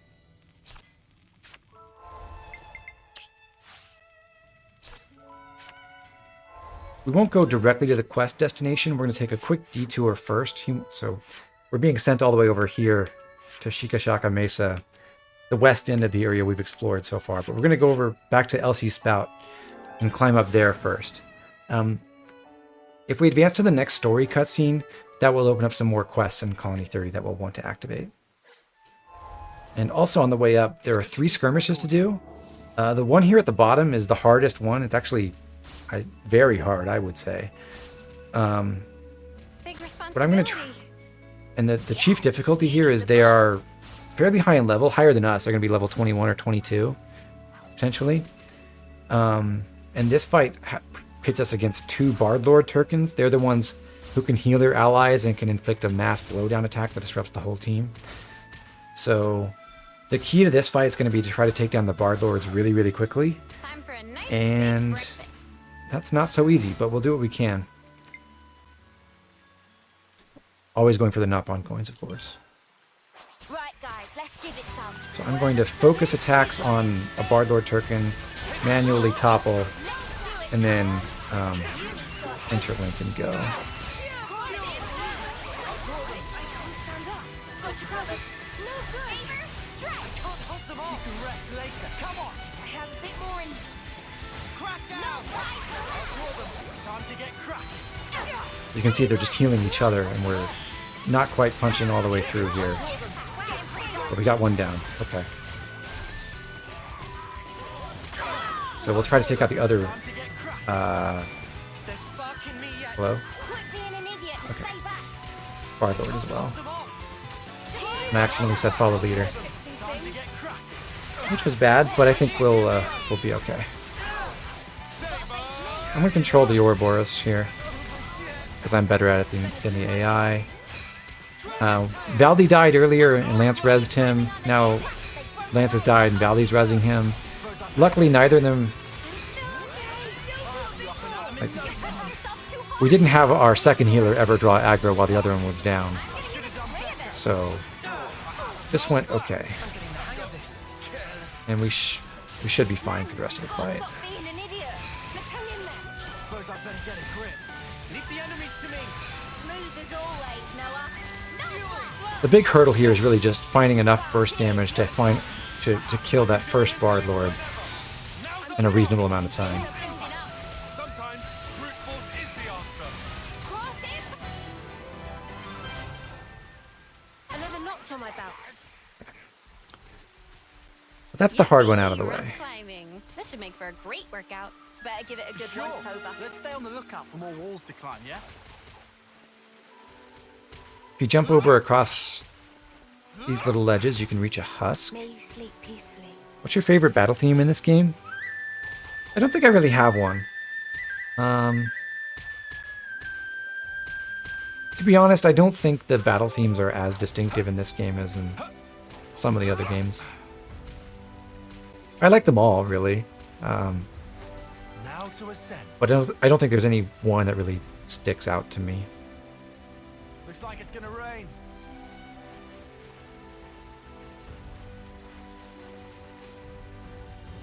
He hates them all. That's one way of thinking about it, I guess. Rain. It's vital to keep a record of events. Slow us down too much. Okay, so second fight. This also involves a Bard Lord, but only one of them.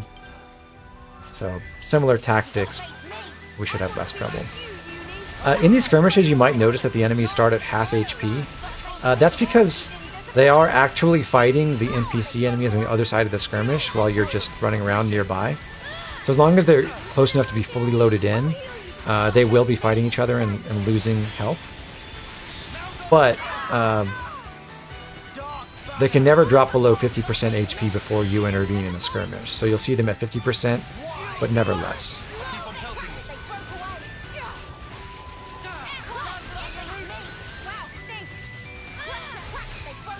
Final battle against the Golden Moebius, Chapter 7 is your favorite song. That's a fine choice. I wasn't really thinking about the specific battle themes. I don't even really know the names of any of the music, actually. Only a couple things, but that's a good one.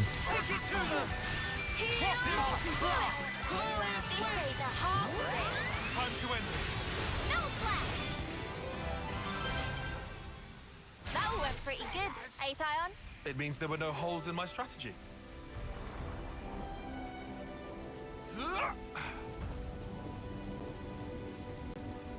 Never seen this place before.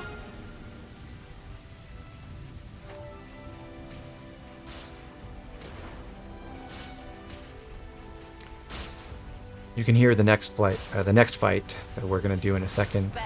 But first, we'll run forward and advance the main story a little. Good thing we found this.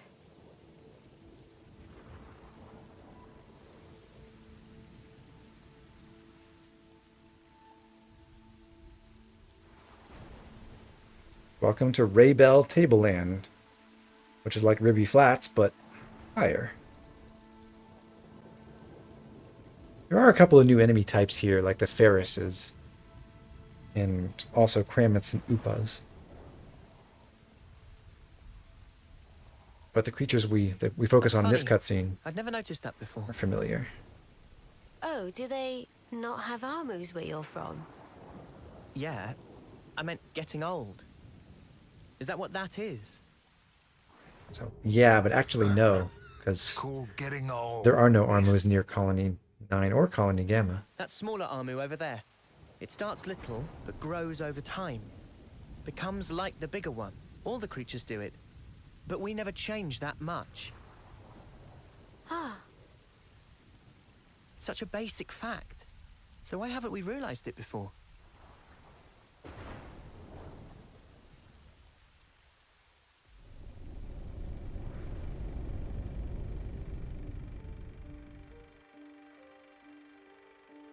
Realization leads to hope, which in due time turns to despair. The significance of the stasis is driven ever deeper within. A moment in time, a sublime experience. That brilliance, it shines ascendant over all else. That's why it takes so much frickin' work. Working stinks. They all learn sooner or later. They learn how priceless it was. It's interesting which how particular grossly Moebius characters are in this irreplaceable. cutscene. The eclipse grows near. I won't get more specific than that right now.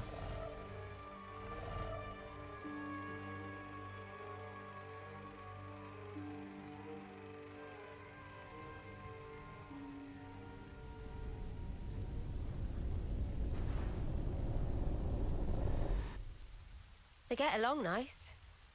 Must be good friends. It's funny. Just looking at these guys. put your mind at ease. Is it an effect of becoming Ouroboros? Good question. Still, I think I could get used to this. Yeah. Me too.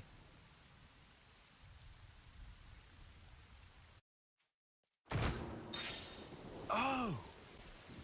Right, so the characters are realizing that there's growth and change in the world, and they never noticed before. Very interesting. This was a nice find. Not to worry, just stick to the plan.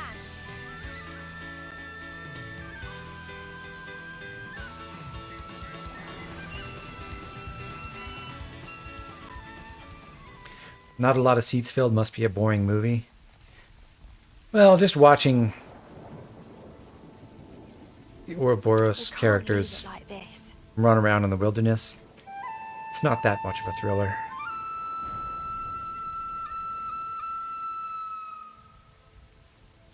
Looks like they're coming over here.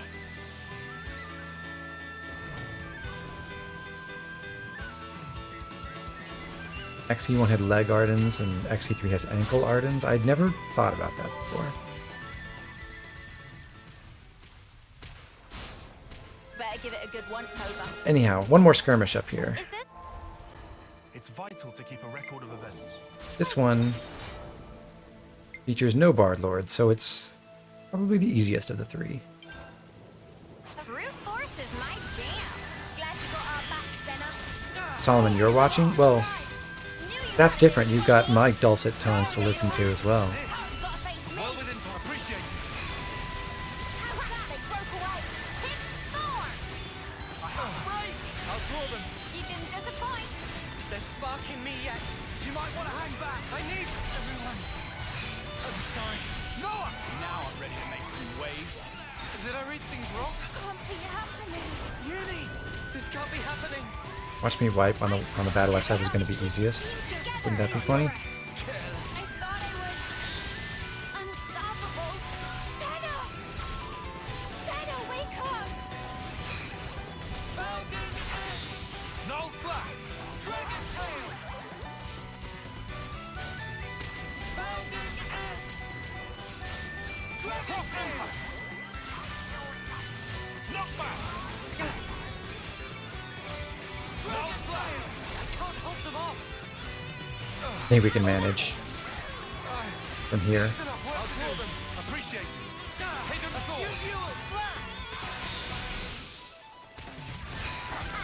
Really good timing on that topple. That topple came from our Turkan allies, by the way. I have no one alive who can topple, but the AI allies in fights can indeed inflict combos. Fuck!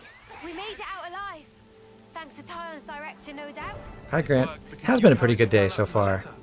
It was a really busy week overall, especially at work. But yeah, today's been pretty good. Glad to have you here.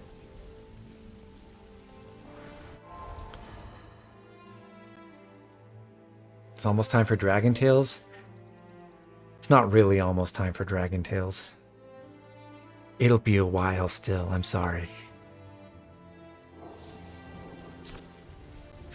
Anyhow, we've finished that detour, so let's go do what Ven wants us to do. Go pick up some fortune clovers over here.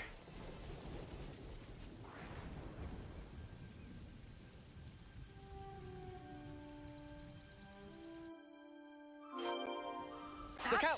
Careful, everyone! That's Nara. We'll meet Nara a little bit later. For now, we're going to run away.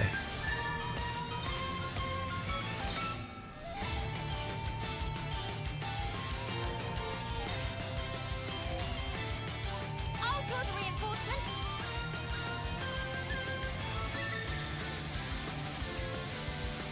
Depending on what levels the Turkan are in those three skirmishes, you can actually already hit level 21. We're not quite there, probably just a couple of points short. But that's fine. We're going to move right... Yeah, 7 points short. But we're going to move right along to the next segment because we're not changing classes at all. So we've got our fortune clovers. And we'll head back. turn that in and pick up the next quest that we can now unlock in Chapter 30 because we climbed up to Rell Tableland.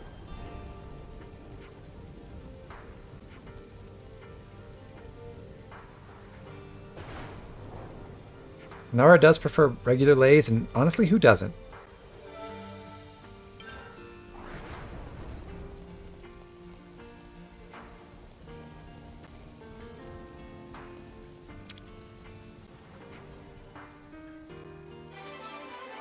So the premise of the quest was we were finding fortune clovers for luck because Ven was concerned about an expedition where some of the team was taking out their Levnesses for combat, and it turns out he wasn't worried about the pilots. He wanted luck for the machines. Good to add more names.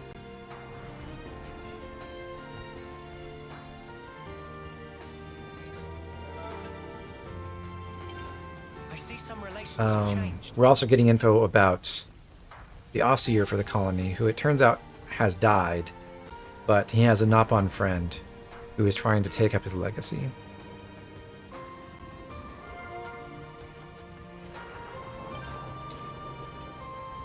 Critic, you're switching to Pringles instead? Actually, me too.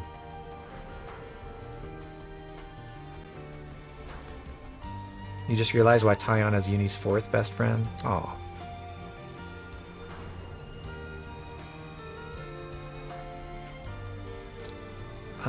Did I get... I think I got all the info fragments, right? So let's go over to the canteen and discuss those to get the next quests. Something smells tasty. I'm starved. Let's... Better make sure we're well rested.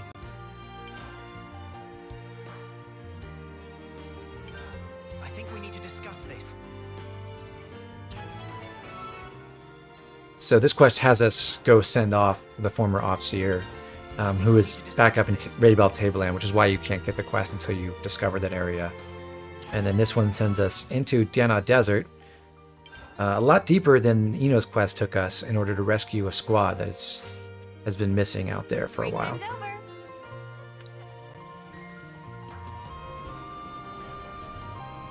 And we're going to head in that direction first, out to the desert. But before we do, I'm going to talk to the trader pawn here, just for a little bit more affinity with the Nopon caravans. What to buy? Which I don't think I got, but oh well. Okay. So, going out to the desert, we'll run... We're not fighting terrestrial life anymore, so we'll swap out accessories here. I'll run Steam Belt on Mio and a Tool Belt on Senna. We have actually found a Work Belt, which is an even better version of that, but the Tool Belt's the only one we're guaranteed to have right now, so we'll stick with that. That was one we got from an early Collectopedia card.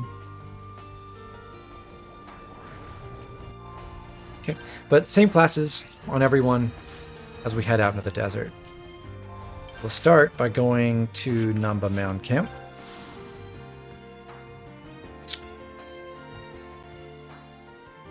Where we can talk to Eno for some more affinity. All the heroes will hang out at their home bases when they're not with the party, and you can go talk to them. This is Eno's spot with her friends in the Nopon caravans.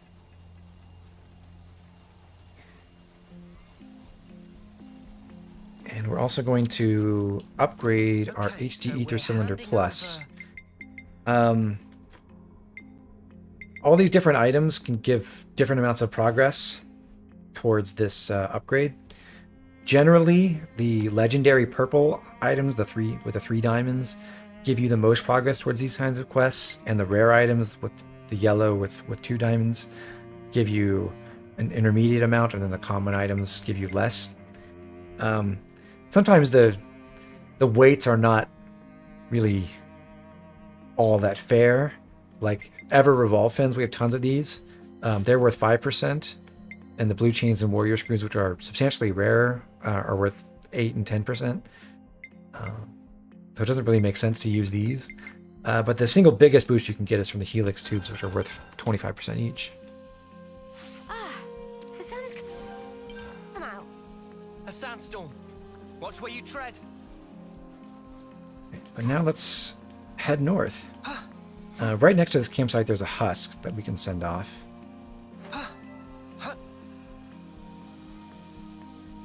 We can't just leave this be. We're not going to thoroughly explore Dana Desert. We're going to sort of weave our way through the middle of it, picking up a couple of husks and landmarks and things along the way to the destination for the quest. But we're not going to explore, for example, the eastern edge of the desert, and we're not going to go farther north than we have to. And we're also not going to be able to go up this sand slide on the west side. We'll get the ability to climb those later, but for now, if we try to run up that slope, we'll just slide straight back down. Not first time here, isn't it? The enemies around here in this part of the desert are about level 24 to 26, so pretty tough relative to us. We're still level 20. At the very northern reaches of the desert, they get to about 27, 28. And then up on past those sand slopes, they get to even higher levels, but we can't access that.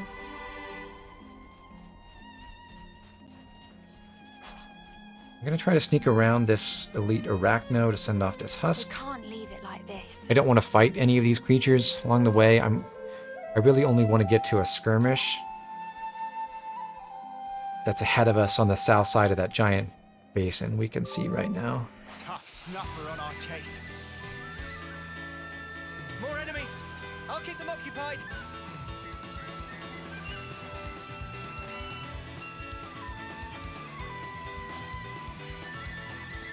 You think you're all that, do ya? That's a rare one.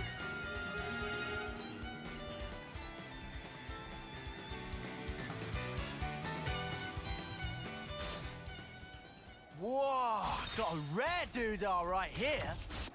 These skirmishes between Kevis and Agnes actually scale throughout the game. So as you make more progress, they will get to higher and higher levels. These enemies can be up to level 27, actually. But the Kevesi and Agnian enemies are not that tough. So even though they're at a fairly substantial level lead compared to us, it's still doable to take them down. If we want to live, we've got to fight. Yeah, they may be strong, but we have no choice. Multi-blast! Fuel saber! Hidden thought! I can't hold them off! Dazzling illusion! I'll draw them! Perfect time. No flash. No flash! I can't hold them off! Saber override. Saber strike. Tie on. They'll pay for this. I'm getting in the groove. Knew you had it in you, Miko. Did I get stronger? All right, everyone levels up with that kill, which makes the second enemy, the Testudo, a lot easier to face. Hey, you barely messed things up today. I can still do this. Let's do it, Tyon. Better do my job. Combine no flight. Press advantage. We need I'm holding power charge until I get the Hidden Thorn Giant Swing Fusion. Now I've got that, so I did like 7,000 damage in that one fusion art. And now we'll use our other arts. Here we go, Lance. Body Cannon would have just killed me there, but we were close enough that I didn't have to interlink to save myself. Swing of it. I can still get you! All right, so that's another skirmish out of the way, and we're going to run around the west side of this crater now. There's a unique monster in here that's like level 89 or something like that. That giant Marin that's flying around. We have not a chance in hell of winning that fight anytime soon, so we will stay far away. There's also one of the bosses for the Tactical Eradication quest over here, a Queen Arachno. Totally unique coloration and everything. It's part of why I wish there was those enemies became unique, respawnable unique monsters after the quest, or even if they just respawned without actually being unique monsters. I think that would be cool. Huh? This is new. We've got the Zorza Stonehammer landmark, which is kind of the north central part of the desert. We're going to run over here and send off a husk and get a container, and then we'll go hunt some creatures outside of this area to get to an XP benchmark.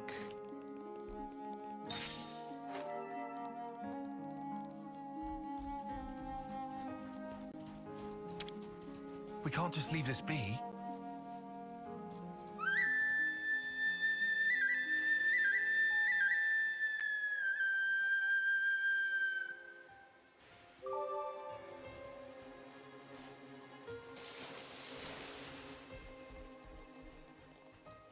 Okay, buddy.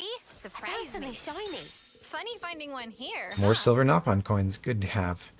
We can demonstrate how the sand slides work. The scree slopes, I believe they're technically called. Just like that. I was just trying to run straight up and I just got pushed straight down after a moment.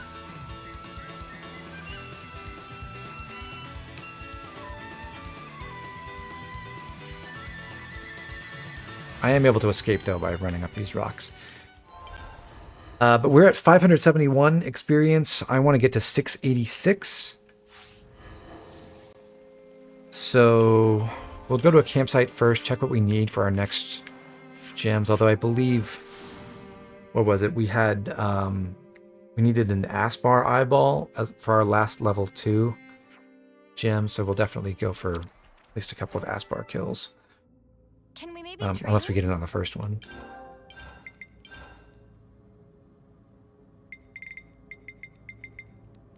Yeah, Aspar eyeball. Okay, so there's that.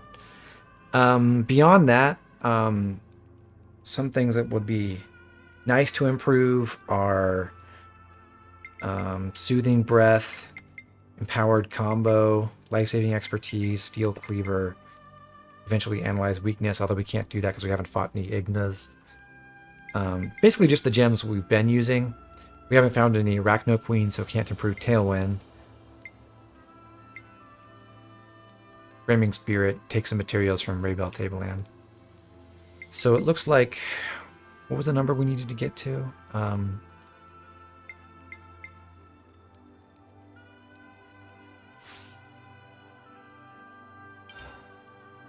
needed Armu or Arden parts for something, right?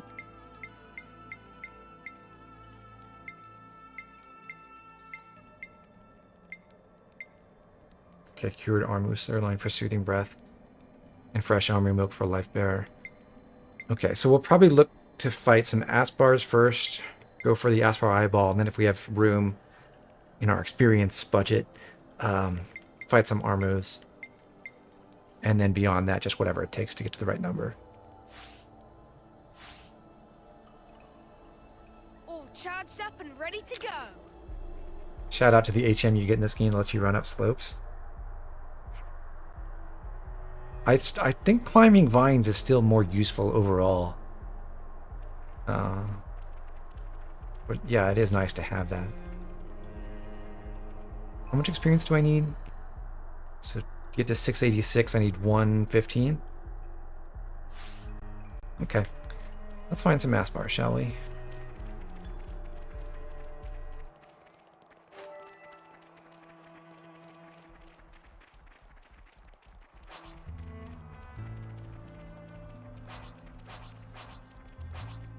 We'll be done in a blink. We're dangerous. First blood. Reload me. You didn't disappoint. Cross impact. Don't you dare. Good going, Uni. We're all coming together. That was spectacular. And No I was Aspar the eyeball. MVP. You were all thinking it. First come, first serve. Senna. First blood. Love to see it. Gotta face me. Wow, this. No flat. Hidden Thor. Hidden Thor. Advantage. Cross impact. There really are just, what, like Now I'm ready to 4, make some waves. 5 places you can go in the game that require the scree walking ability, I think. Something like that. Did I get the eyeball? I did. Cool. 665. So 21 more experience. What What's good for 21? Oh, level 14 Wisp. That'll do.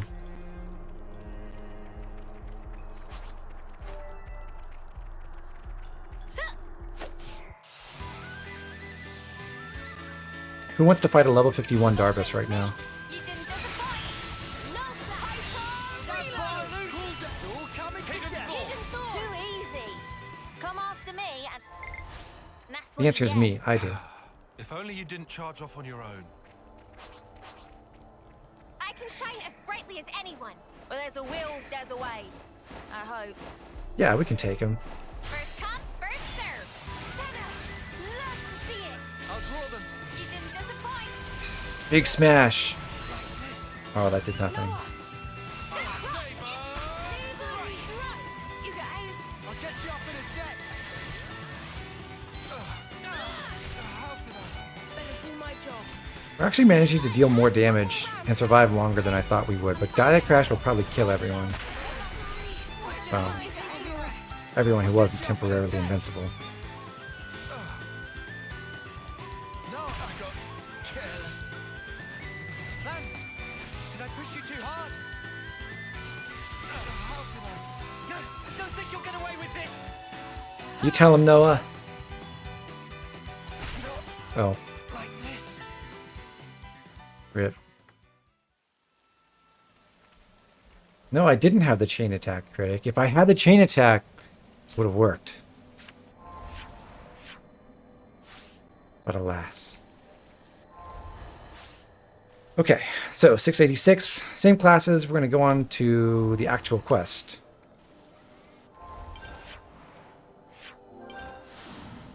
Where we have to fight a bunch of Agni and mechs at the same time.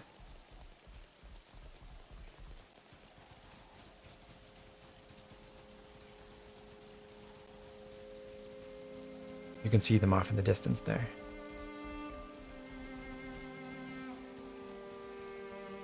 There they are. The Levinuses from the 3rd unit. You can tell? Wow, you're a real pro, Valdi. It is safest to just stand here and let those Can't forget our let the progress two update. squads go at it for a little while, because they will start taking damage, and as long as we don't fight, we won't draw any aggro. But that's boring. So instead, we're going to run in, targeting the Testudo first. This is the most dangerous enemy, I think, because it has a big AoE attack. Generally, we can rely on our Levnis teammates to hold some of the aggro and not have every enemy Levnis go after us. But it's not totally guaranteed. Okay, Testudo down. Should be able to fight through the Avises in sequence without much trouble. Saber, strike. No slap. Quit being an idiot and stay back. They're sparking. Leave the enemies to me. Looking good, Noah. No flat. I know. We could have done it if anyone were Guardian Commander. So true. I'm sorry. Noah, hidden door. Thanks. Noah, lean on me. They broke away. I've no right to lecture you now, huh? Gotta face me. Thanks. Crap, they broke away. I can still do this. I'll heal you. All the Guilty Gear games are on sale. I'm not sure I'm interested.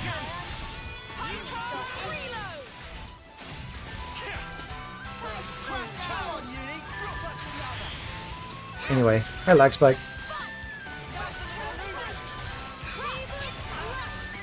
You got mentioned on the last stream. That's how you pull off a Did that win. flatter you?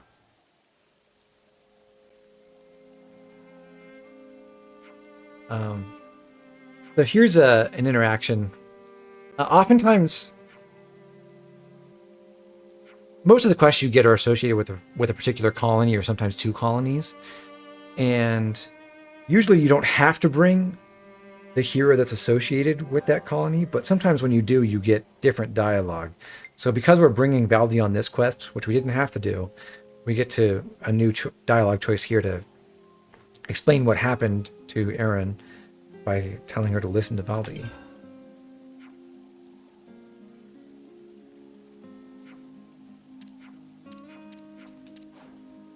And he lets her know what happened with the flame clock. Either option is the same in terms of results. The other choice we could have said was check your iris, in which case she would have checked her iris and seen that there was no flame clock reporting there anymore.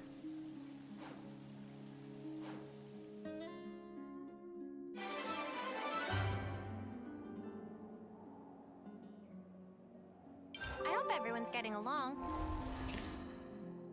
I can't wait for Lag to scrub through the last stream and find out how he was talked about. All right, but that's the end of that quest, and now we're ready to go meet Unruffled Nara for real. Well, almost ready. We're not going to run triple flash fencers for this fight. We're going to have Mio take up War Medic herself, because we've unlocked that on her now. She's the A aptitude character. She's gotten it first. Other people are pretty close, though. Like, Uni's almost gotten it unlocked, and Tyon also has actually unlocked War Medic by now, just with the sequence of battles we've done so far. So we'll set up Mio. We'll go with... we're going to arrange her arts a little bit differently from Lance. Because she has Tri-Slash, and in general to minimize the potential for the AI to waste that, we want to pair it with an art with high cooldown. We're going to pair that with Multi-Blast. So the idea is Multi-Blast will be on cooldown a lot of the time, which means the AI won't use Multi-Blast infusion with Tri-Slash and thereby waste Tri-Slash when the enemy doesn't need to be broken as often. So run that pairing and then heal Bullet with Wide Slash for more safety. She doesn't really have good skills to use with the setup. Fighting prowess helps her physical arts. She has no ether arts. So ethereal ability. Well, technically she has one ether art, which is her chain order. So if we used her in a chain attack, if we used her order in a chain attack and she attacked, then she would be dealing ether damage. But aside from that, this won't affect anything. So we'll go with Nanomachine Repair, just in case it helps her heal herself up a little bit. The old standby, Soothing Breath and Life-Saving Expertise for gems, and a Wing Necklace as usual for our healers. And otherwise, we're mostly the same. The only thing we're going to change out is Senna's Tool Belt. Back to the Shadow Mask.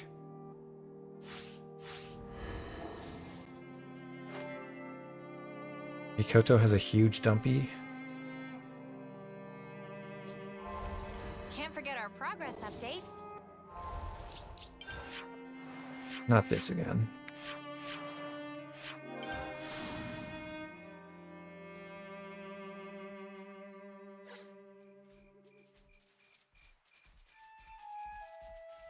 All right. This one's got character. Shall we tango? If we want to live. One thing that's kind of unique about Unruffled Nara is you see the flame icon in her health bar. That's where the enemy will enrage. And she's pretty dangerous when she enrages because she starts doing an AoE stomp attack over and over again. She has two AoE attacks. One of them is Breath, which we just saw, and the other one is Horn Dance, which breaks everyone, as you just saw. She'll start using Horn Dance just over and over again once she gets enraged. But the thing that makes that less scary is the fact that her rage point is a lot lower than most unique monsters. It's at, I guess, about 25-30%, whereas for most uniques it's at 50. So what we're going to hope to do is knock her down to really close to that rage point, and then maybe interlink right at that time to do a little bit more damage before the chain attack without being able to be killed ourselves. And then we'll launch into the chain attack from there.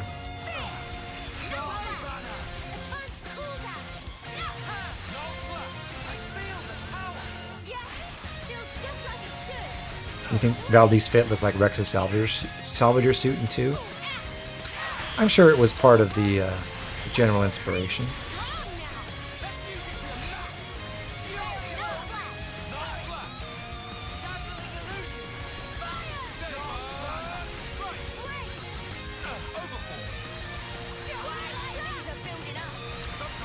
just like with Rambler Curly yesterday, or not yesterday's stream, but the last stream, what I'm trying to do right now is just keep my my Flash Fencer Senna here stacking up her skill that improves her damage with every talent art she uses, and hopefully not let her die to lose all those stacks. It's kind of scary at this point. I think we just drew aggro. Oh, okay, we didn't, because Uni pulled it at the last second. But we're just about at the point where we want to interlink. And then we'll have Noah power charge one more time and go into the chain attack from there. Cool. In this chain attack, unlike when we fought the incomplete Siege Lev, Valdi is pretty useless. He gets his giant TP bonus against machines, but this is not a machine enemy, and without that, he's just a healer who has no damaging arts, and doesn't really contribute to our damage or anything else in this chain attack in any meaningful way. But if we do encounter his order, of course we want to pick that so we get the extra round in the chain attack. We didn't see Valdi's order in this round, so we're just going to try to build up TP as best we can. And in this case, I think what we'll try is picking Senna's order and capping off this round with Tyon. So we'll try to get the 99 TP, and then Tyon will automatically get 15 from the roll match and force match with Senna's order to get to 50 TP baseline. So he should take us to the Bravo mark, and for that, it's probably worth it to use up 4 characters. We're going to have to use 3 to get to... Well, I guess the alternative approach is we could go Tyon first straight into Noah and just use 2 characters to get cool, which is probably the better choice now that I think about it.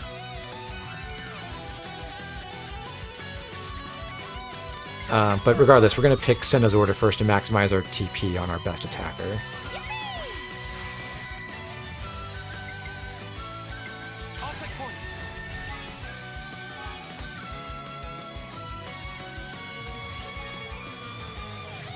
Okay. So that into Noah.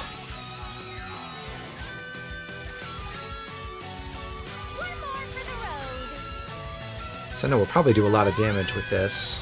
It's not spectacular, but we did get, I think, 2 or 3 stacks of fighting prowess, and she has the Shadow Mask. She should be dealing more damage than Tyon generally. This is cool.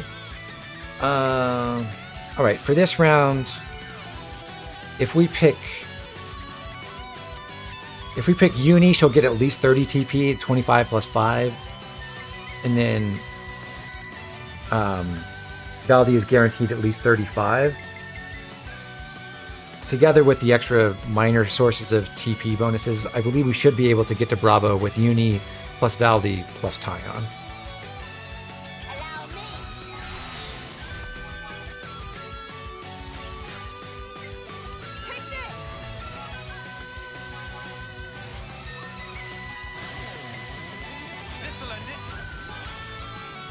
The reason to use Valdi's healing art is just that if a character is at full HP, they get 1 extra TP in a chain attack.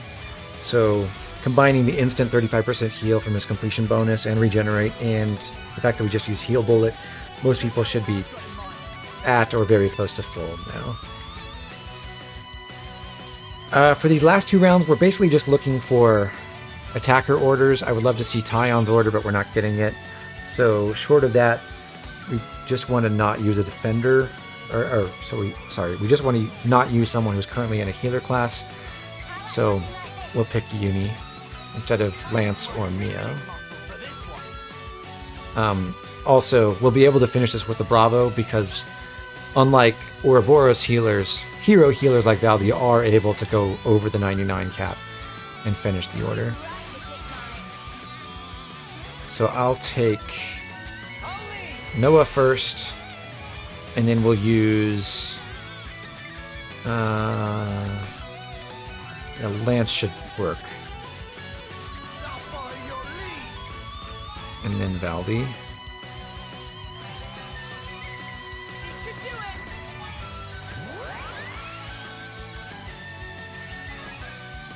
Any last words?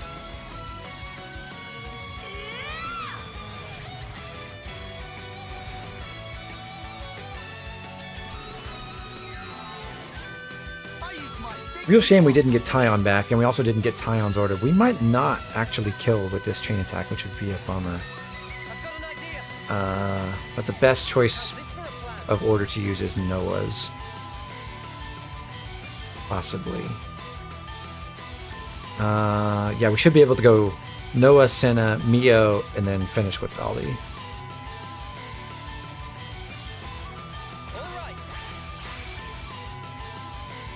I'll lead.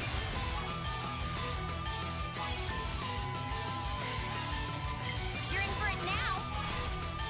Okay. Senna did it. I'm getting the hang of this. Well, what did you think would happen?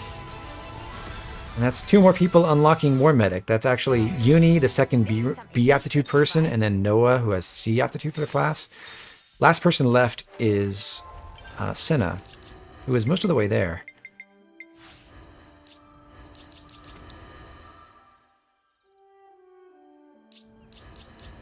Aside from that, Nara just dropped a legendary Steam Belt, so we get an even better version of our generic attack boosting accessory. Still not as good as the silver belt we got from the DLC pack, but it's better than our other attack boosting accessories. The iron headband is useless.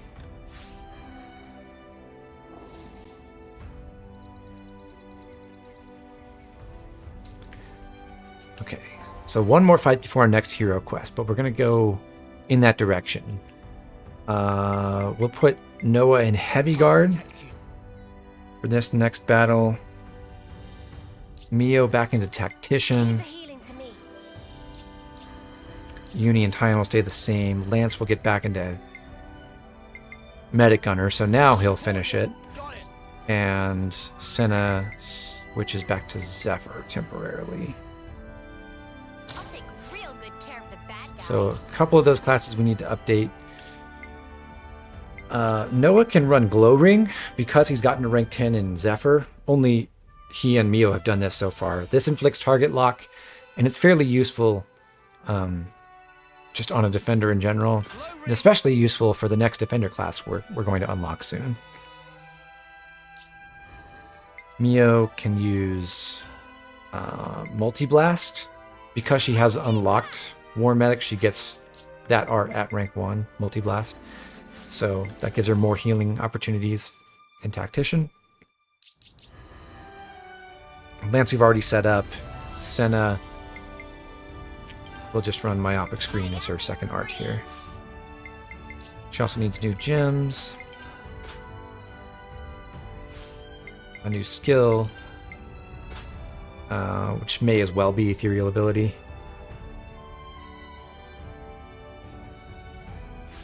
And her gear support is fine. We're happy with the silver belt on Tyon. Mio gets to rock split-second counter. Again, there's slim pickings for her skills right now that are applicable to healing classes, but eventually that will change because Mio and Lance inherit basically all the healing classes in this game.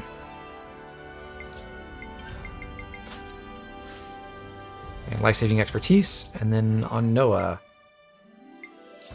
we'll go Nano Machine Repair because he's got the variable turret wide slash fusion for long evasions, and Rimming Spirit Accurate Grace to hit his topples.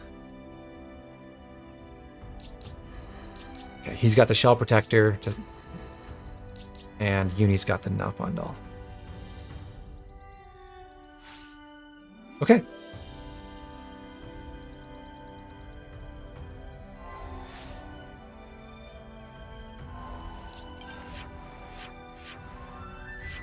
So back towards Colony 9, and on the way we've got an Ether Sphere to collect. This will be our third one.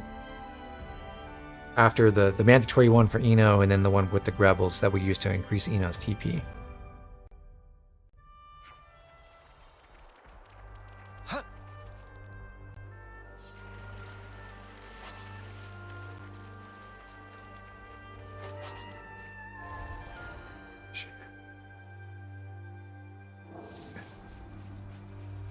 Here we go, guys.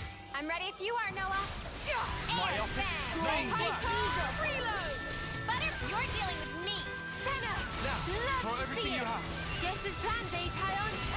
I've lost the enemy. You're dealing with me. Appreciate it. We rather conspicuously don't have a break art in the party right now, which is pretty weird. But that's just for this fight. We'll rectify that in a second. Butterfly blade. I can still do this. You're pushing yourself too hard. Well, this fight and the next one, actually. Love to see it. I'm good. Everyone healed up. Leave the enemy to me. Butterfly blade. Wide slap. Hidden sword. Myopic scream. Let's use it to the max. I can still do this. Hey, are you okay? We can do better yet. Make some waves. Okay, so Lance just finished Medic Gunner. We'll harvest the ether here. First time we get to use our level 3 HD Ether Cylinder Plus. We'd best use it to And enhance time to Eno's change skills. classes once again. So Lance gets to go back to War Medic now. And we'll put Senna in Flash Fencer for more You line 'em up, damage I'll knock 'em output. down.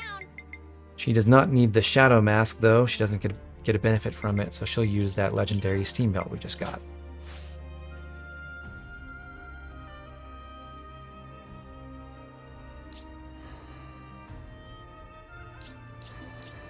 Okay. So yeah, no break arts whatsoever. Kind of funny, but we'll be fine. Whoa, got a rare doodah right here.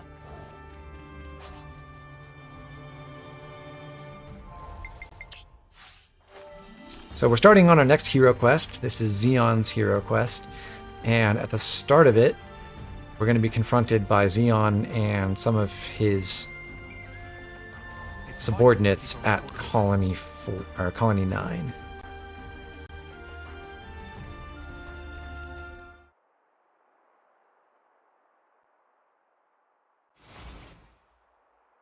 Noah! Got you. Well coordinated, but ineffective. Hey, it's you. Oh no.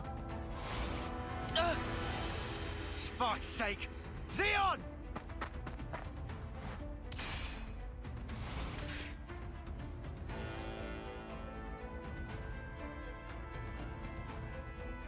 You lose yourself to emotion. Some special forces you are. You shut your trap. What a joke. You consider me the joke, do you? Really now? Hey, isn't he? Yeah. He's our friend. From Colony 9. That's where you're wrong. You're traitors. You're no friends of mine. Zeon, just listen. We don't want to. Drop it, Una. Negotiation doesn't appear to be on the table.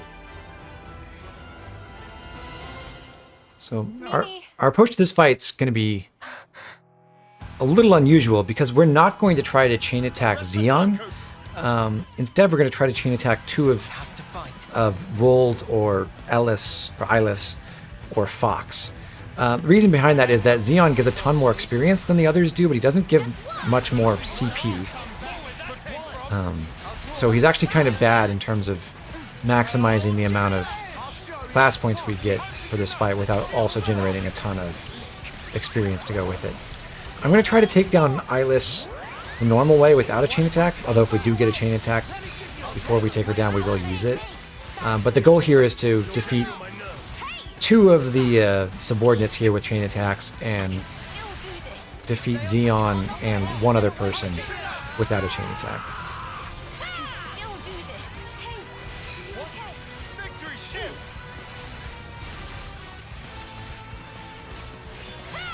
This is your world. Appreciate it. You gotta face me. You're This will getting keep on my you going. nerves. I'll end it here. Crack, they broke away. Cowards. I'm not that more where that came from. Okay, in order to help charge up the chain gauge, I'm going to target Zeon right now and just work him over a little bit, and then we'll change targets as soon as we're ready to chain attack. This can't be happening. Be careful! Focus on the traitors colluding with Agnes. I'd actually prefer for the team to not focus on anyone else, so I'll dedicate. I'll focus their attacks on Zeon as well. Cheers for that edge! I'll heal you. You won't get away! Draw them. Victory ship! I'm sorry. Colluding with Agnes. I'll get you up in a sec. But why? But that's just temporary. Fox can draw aggro with his target lock ability, and because he's done that, I'm going to go ahead and chain him. We are more than capable. I sort of prefer to leave Fox and Zeon as the last people because they're the two defenders in the party. They're toughest to kill, so it's easiest to generate the final chain attack on the other. Like leave Zeon and Fox alive, beat up Zeon to recharge the chain gauge, and then take out Fox. But this should be alright.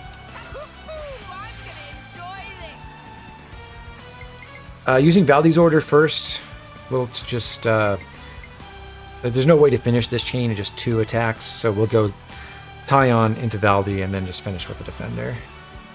I'll take point.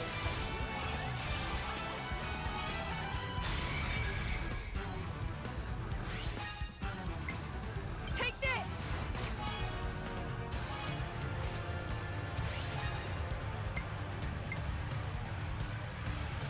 You're done.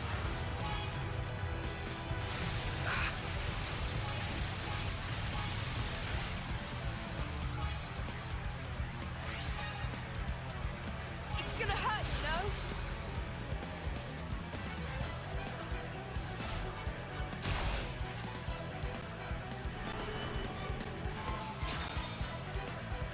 Observe my strategy.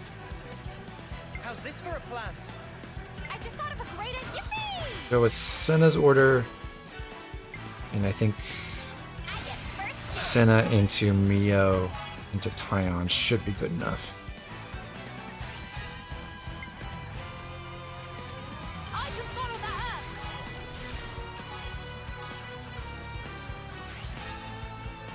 This'll end it.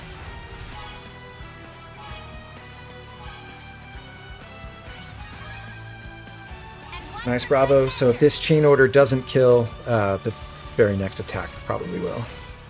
And it does. Okay, so for the rest of the fight, we'll focus attacks on Zeon, build up the chain gauge one more time, then kill rolled, or I guess not kill. Barking me yet. Are you okay? You're getting on my nerves. Defeat him non-lethally with our swords and guns, and then finish off Zeon without a chain attack. Hey, are you okay? Can't hold them off. I'll draw them. You didn't You're getting on my disappoint. nerves. No escape. Eat this! Time to unite! I need you, Mio! Why don't you come back? Shield bash! No, You won't get away! Just one. How about this? Get it up! You what? Shield back! The Corrin special. You know, I'll punch you up. Stay with me. one of the things I wish I didn't know, because it kind of is distracting when you see it happen in movies, is like there is no technique for just hitting someone to knock them out for a few minutes.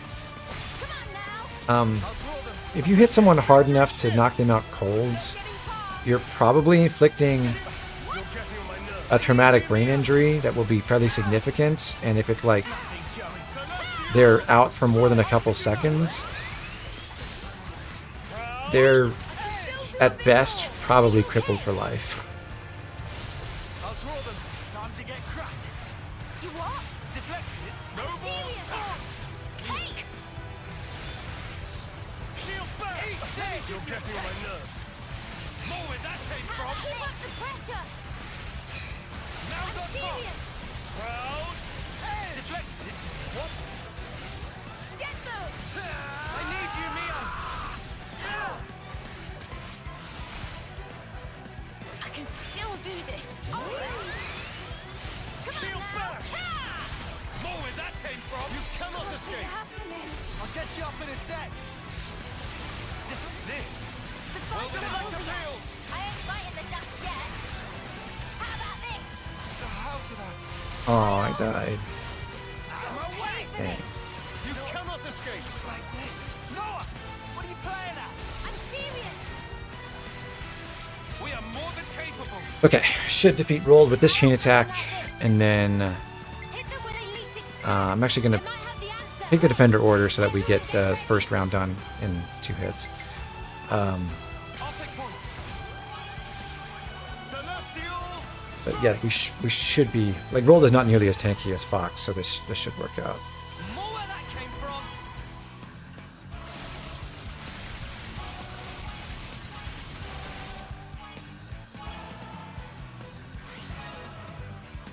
Your fate was sealed when you rose against us. No escape.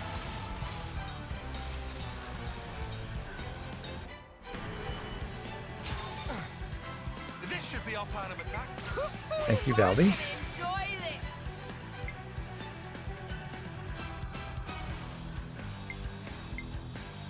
Me first.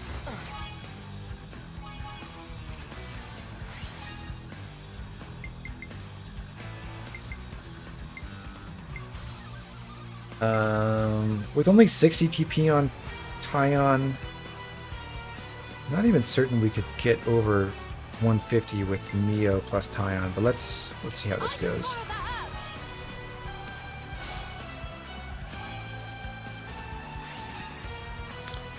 Yeah, he probably won't do it. I don't think he'll get 10 more TP from his attack. So let's use Lance as well. Lance is the key pair partner for Valdi because he's also the class inheritor. So that does improve our chances of getting a better damage ratio increase after this round. I won't give up here. And one more for good luck.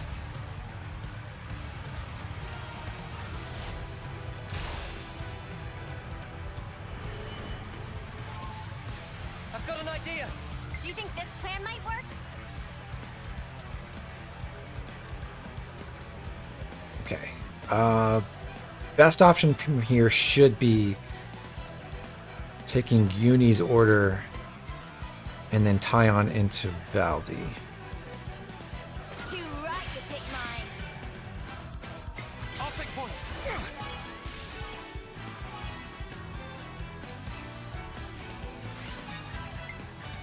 Take this. I'm actually a little worried about how much damage we're going to get out of this. Maybe I should have waited and beaten Rolled down a little bit more, but I think we'll pull through, especially if we get Tyon back, which is far from guaranteed. And we did not. Do you think this plan Okay. might work? Alright, let's take Tyon's order. Should do the most damage on the chain order. I get first dibs. Okay, Senna just did a boatload of damage. We're fine. Me next.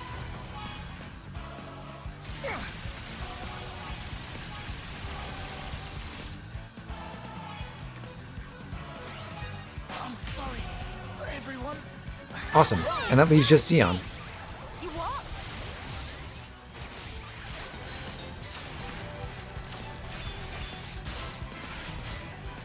Victory shift. Come on now. Just watch. Time to win out the big gun. Noble, feel that white hot push.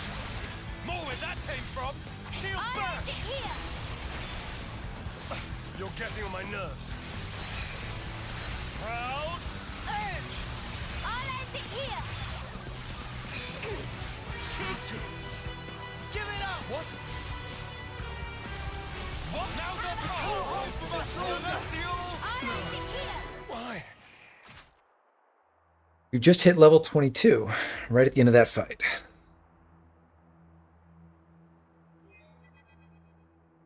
Commander, please respond. What's wrong? Enemy attack. Agnian forces. Wonder what's going on. Commander? Yes. I'm thinking. Hey, what did you just say? Zeon's the commander now. Does that mean the old one? There was a change of command. Someone had to take the fall for the traitors. They even dropped our colony rank. We've been so pressed for food we had to venture out this far. All because of you. Wow. Crap. Go back. We'll take care of things here. I can't allow that. Just get going already. The Agnian Battalion. They're using terrain to cover their approach, am I right? How do you know that? I'm well aware that you don't trust me, I'm just speaking aloud here. We'll intercept the enemy troops, engage them while they're still advancing. They won't get their hands on the colony. You retreat and shore up your defenses. What are you really after here? Why is it you're fighting? We're both in very different positions now. But that doesn't have to mean everything's changed between us. Oh, well done. A voice of reason. Come off it. Wait. Change of plans. We're bringing them back to the colony. What? Why? You're handing them into the Consul? No. I'm integrating them into our force as the Vanguard. We're fighting with them. Moamba died because of them. We're up against a whole battalion. Hardly the time for us to be picky. It's also possible that Ouroboros have instigated this attack themselves. Ugh, you can't be serious. You know exactly how serious I am. Fire and sparks. Hold up. I wish there were game mechanics Let's that do would as let he us be says. that duplicitous. What? Why should we? Just play along. We'll be better able to help protect Colony 9 if we're part of the plan. Lands? If you say so. You have good friends. One day I'm gonna crack that thick bonce of yours and really see what makes you tick. I look forward to it. You lot head back and update Kite on the situation. I'll see to these ones. Meet me in command. As you say.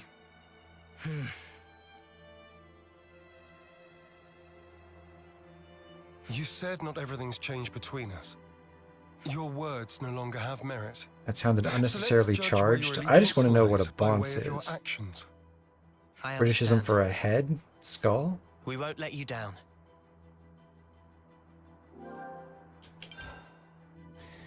Anyway, Don't make any Zeon has trouble. joined the party. And he's running away. Goodbye, Zeon. He really goes far. Anyhow, he joins us at level 22, same as the rest of the party. He is a new defender class, Guardian Commander. And a boss is a person's head. Okay. The way this class works is it revolves around its talent art, Deflector Field. We actually saw Zeon use this during the fight. It's not an attack. What happens is you put your shield out in front of you and you get this like ether shield, I guess, extending around you, and this lasts for, I believe, 4 seconds. And if you get hit with any damage while you're doing this talent art, then you give yourself the Awakening buff. Awakening is a very, very powerful buff. It's, I think, plus 50% damage in the additive category, the same one that most of the ones that say plus X% damage go into, but also 50% higher recharge speed. I think it's 25% damage reduction. So that stacks with other damage reduction sources. Just for one single buff, having extra recharge speed and more damage and less damage taken is really, really strong. The only problem with this class, and it's less of a problem now than it will be later, but still a problem with the class, is it doesn't really have great tools for generating and holding aggro on itself so that you can charge up the Deflector Field talent art and use it and get hit and take advantage of the Awakening buff regularly. The normal arts it has are Shield Bash, which is another topple art. This is important because it's the first topple art we can inherit. So we can, if you get to rank 10 in Guardian Commander, we'll be able to take this art into Agnian classes and have a lot more sources of topple than just our heavy guards. So that's a useful art. But beyond that, the two attacking arts it has are Proud Edge, which is actually fairly good art. It's got a nice fast cooldown. Hits in an AoE, but actually has the damage fusion effect, which is unusual for an AoE attack. So when you fuse it with another art, like obviously Zeon can't fuse anything, but when you have Proud Edge and you fuse it with another art, it does get 50% more damage. So that's nice. And it has a damage boosting effect, but this is contingent on already having Awakening. So if you're awakened, it's a substantially stronger art. That's great. But if you're not awakened, it's a pretty weak one that doesn't do a lot to generate aggro. Celestial Strike is almost twice as powerful according to the power multiplier. Also has more than twice as long a recharge gauge. And inflicts knockback as a reaction, has the same damage bonus when awakened. This looks pretty good. The problem with this art is the animation takes forever, and it's only a single hit attack. Same as Proud Edge, actually. Both of these only hit once. So if you're not already awakened, it's hard to generate aggro with this stuff. And even when you are awakened, because Celestial Strike is such a long animation, it's not very efficient at dishing out damage, which is a little bit sad. So I don't really recommend using Celestial Strike. Noble Taunt is a taunt art, so this just generates a fixed amount of aggro. This early in the game, that fixed aggro does do something, so this can be useful for its own effect. But in part, what Noble Taunt is good at is just having a really short animation. So if you're chaining arts together, which will be a mechanic that matters more later in the game, Noble Taunt's very fast animation will be valuable. This does work for its intended effect for now, but it's going to be quickly outclassed as we get deeper in the game. Victory Shift is a stance. Like the other defender stances we've seen so far outside of the DLC one on Nipponic Champion, this improves a defensive aspect of the character, in this case block rate, but at the cost of reducing damage reduction, or reducing damage dealt. Sorry. So it actually inhibits the user's aggro gain, which I think is not great. So what I'm going to run on Zeon is I'm going to keep Shield Bash and Proud Edge as 2 damaging arts, and then put Noble Taunt on just to help him draw aggro to himself, so he can potentially get Deflector Field going.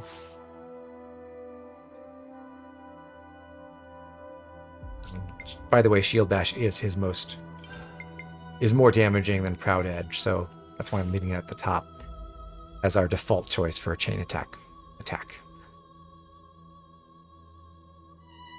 Shield Bash is also a 1-hit art.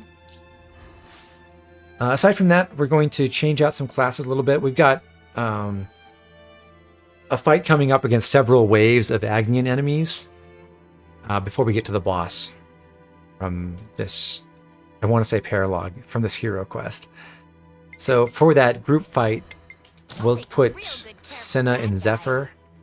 She's already kitted out for that, except that we're going to try to help her deal a little bit more damage by giving her the Garnet we acquired in Benel Cave in Chapter 2. So deal more damage while there are more enemies on the field. And then Noah will go back to Nipponic Champion. He's already ranked 9 in that class, and the next sequence of fights should get him to rank 10, so he'll master that before we get to the boss. Awakening is a very fun buff to have, but you're surprised the game gives it out so early. It can get away with giving it out so early because it's on a class that doesn't use it very well. But later on, we'll be trying to generate Awakening more effectively and trying to share it across the party. Awakening is one of the only buffs you can get that doesn't have an easy way to spread it, because you can only get it from the Guardian Commander Talon Art, Deflector Field, and from a skill that one of the very late game classes has. And neither of those the late game class that gets it doesn't have access to the art that shares buffs across the party. And Guardian Commander does, but it's also a lot harder to generate Awakening on Guardian Commander than it is on that late game class. So, yeah, we will get to see Awakening in action, but it's not going to be that noticeable or really that powerful until much later in the game. It's kind of like the Flash Fencer Talon art in that respect. Like Saber Strike would be good, but we just don't have the necessary tools to make Smash a consistent source of damage, and without that, we can't launch consistently, and without that, we can't really take advantage of the power of Smash, so it's not that useful. Right. Zeon mysteriously teleported back to us. We're going to take a slight detour here because there's some ether we can harvest here in Izana Plains that we couldn't way back in Chapter 1, which was the last time we could go to this area.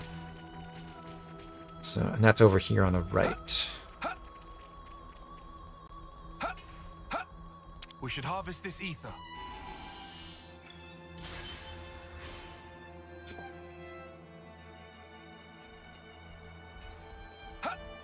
After that, there's one more ether channel on the way back to Colony 9, so we'll grab that and then we'll hurry back home.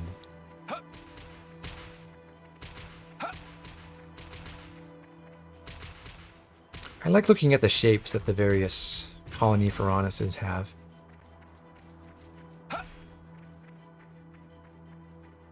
And the 9 Pharaones is fairly standard, but I think they're classic looking. And we don't have to run the half-click back because even though you're prohibited from teleporting to any of the landmarks in Colony 9, if you kill Sycophantic Lilith, you can use that grave.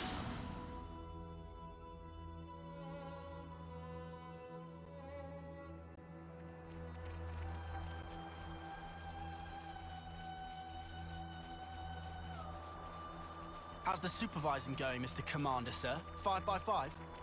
Yes, thank you. Now zip your mouth and let's move.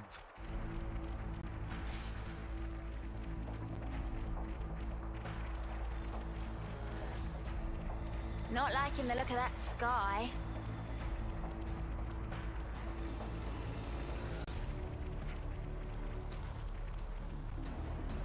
Rain. Snuffing great. We were copper. Now we're 10. Very sad.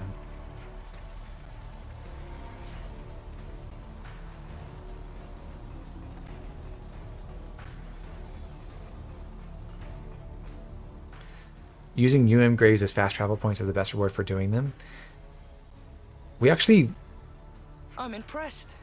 You didn't run away this won't time. kill a lot of for a while, but there's one in particular we're going to The fight rest of you are dismissed. in the beginning of Stay Chapter cool, 4 that Kite. we're I'm always cool.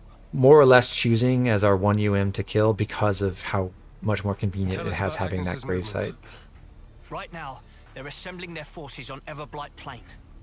They've stopped concealing themselves, which feels like cause for concern enough. They're confident they have the numbers for a full assault then. Or perhaps it's a feint. Or they're just a bunch of dolts who like pretending they have a plan. I'm not in the mood for jokes right now. Hey, we need a little levity sometimes. With enough food, we can draw this out. Give the word and we can even launch a raid. I told you that's not going to happen. It would cost us too many lives. What then? Our troops are hungry, anxious, and quite frankly, more pissed off by the hour. You leave things like this, and we're going to fall apart by ourselves. We could just remove their reason for fighting you. What? In plain language, please. If we smashed your flame clock, it would alter the equation. If you smashed it. What? Well, now I know you're all jokers. Kite, biggest joker of all. This why Kite always runner-up in life. No one can take serious with hopeless second-best attitude. I don't know whether to Shut it, Riku. You really be know how to mad hit that they them don't have the down, little don't you? like wing Why are you things back here on anyhow? on How'd you worm Noah's your way back into Zeon's Noponic favour? Champion outfit during cutscenes, No worming performance. or if it's much better that way because We it doesn't don't look need you as here. ridiculous I've had enough of seeing as he my otherwise friends die, could. betray me. I can't deal with this dirt anymore. Do you We plan on feel taking down just Blazing the same, Carlos for a break brooch? which is why we want to do as Yes, much as but we not possibly as can soon to as help. possible. That's why we came back. Yeah, you're not fooling anybody. You need not believe them, but they will prove to be an asset. Huh. So that's it. You're siding with them in the end. You choose Noah over your own lieutenant. Future Again. class trader, Kite? That's not what I'm saying. Don't you realize how hard I'm Isn't trying he a here? future Ugh! Spark this! actual trader? If you're referring to what I Sorry. think you are. I didn't mean to complicate matters. On the contrary, was this not your intent? I would have thought you'd be gloating by now. We can gloat if it makes you feel better. But you can't just judge someone in the heat of the moment. Yeah, that's what I'm thinking of too, Whatever you might Marcus. think, suspicion will be cast upon you. That is all I can say. Have I played the other Suspicious or Xenos? not, Xenoblade isn't it 1 about and time 2. You tell us this plan of yours. You said we'd prove to be an asset. I'll continue. Though we have a geographical advantage, our provisions and numbers are limited. That's what the enemy will be banking on. And that's where you come in, as the vanguard. Our sudden appearance will put a spanner in their works, and that'll give you the edge you need, right? Seeing Keves and Agnes bods fighting together and tearing No, up I've their never played front Gears line's or gonna throw 'em Saga. off their game for sure. So we've got to fight independently then. Better than being on a leash, I suppose. You seem to misunderstand. Lance wears the I'm War not Medic taking outfit loose. pretty well. You are still being regarded as I traitors. don't think that's as true for other Keep in mind characters. that I shall be supervising your every No Torna or action Connected. personally. I did not play Future Sir, Connected. yes, sir. Commander, I sir. started Torna but never They finished have it. to. Let it go, guys. Although I do basically know what happens in I'll it. send details of the operation to your iris. The plan will commence at once. We're on it.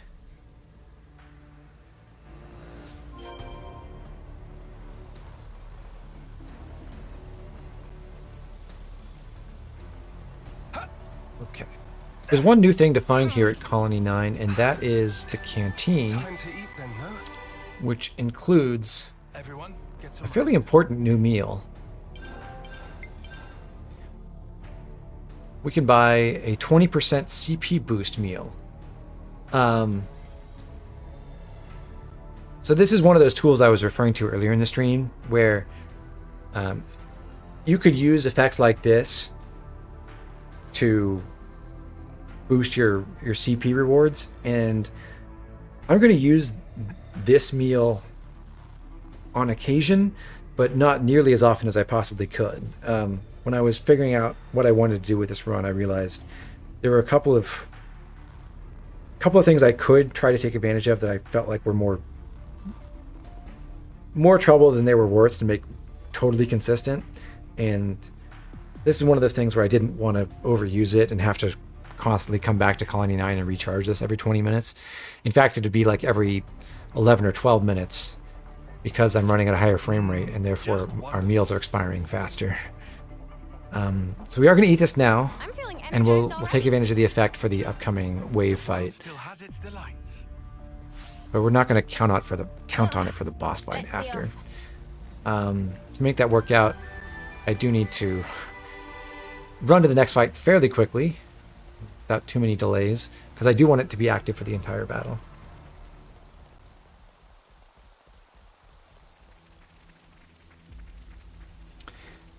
I do agree that Torna's combat feels like a much better take on a lot of the concepts that were in base game Xenoblade 2. Well, isn't that something? Couldn't you edit the game so every meal lasts double to balance it out? I could, absolutely. Gotta show Zeon what we're made of. I have access to a cheat code that could do exactly I expect that. great things from you, former Special Forces Lance. But in a way, it's kind of fun to be against the clock or taking advantage of the CP boost in particular. Is this my first time playing this? God, I'd be so impressed with myself if it was.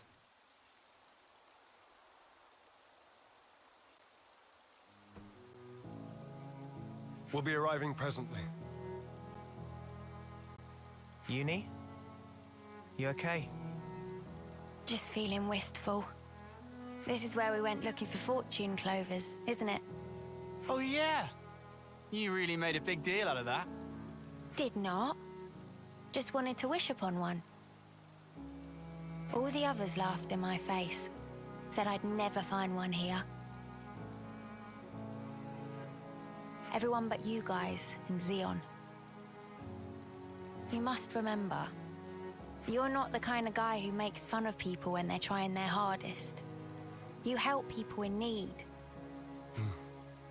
Listen, I know you've been through all sorts of crap, but you don't know the whole story. Oh, I'm sure. There is no such thing as a traitor who rebels without cause. Be it Kevis or Agnes. They made a movie about a rebel without a cause. You've sent many of my comrades off. No. Time and time again, you saved the dead, helped survivors. Even me. I know you do not make light of people's lives. So you understand? I do. But I can never be the friend to you that I once was. You don't give a setry, do you? I wasn't talking to you, Lance.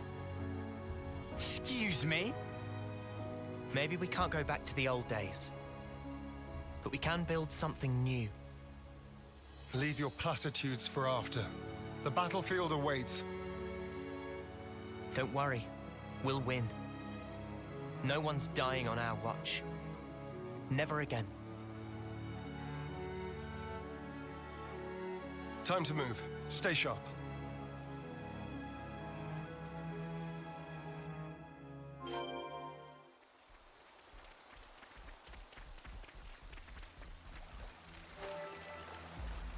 If you're curious, no, you can't warp ahead to Ricolo Pond either.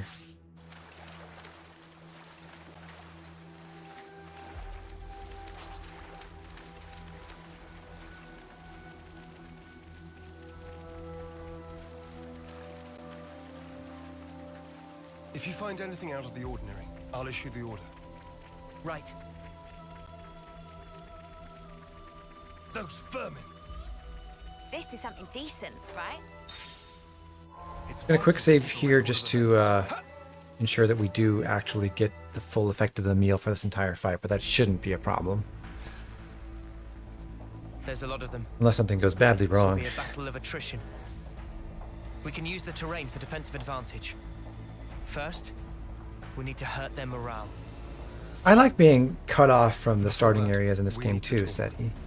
I'll remain here and fight for as long as I stand. That's also part of the plan. It will be a grueling fight.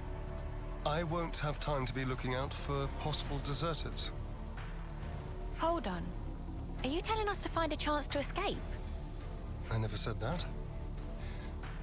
But this battle should be of little importance to you. Spark's sake, Zeon. Just how rotten do you think we are? I see where you're coming from. But we're fighting on our own terms. We'll be seeing this through. We owe a debt to Colony 9. Maybe it wasn't for very long, but it gave us somewhere to belong. But not anymore.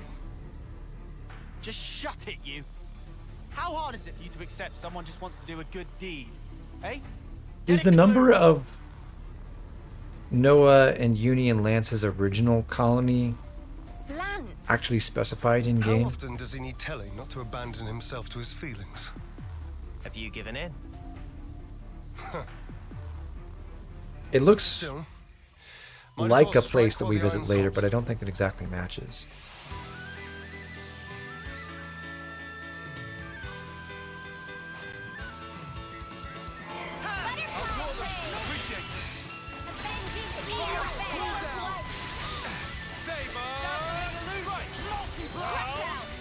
Someone's needy. Cheers for that. How do you cross impact?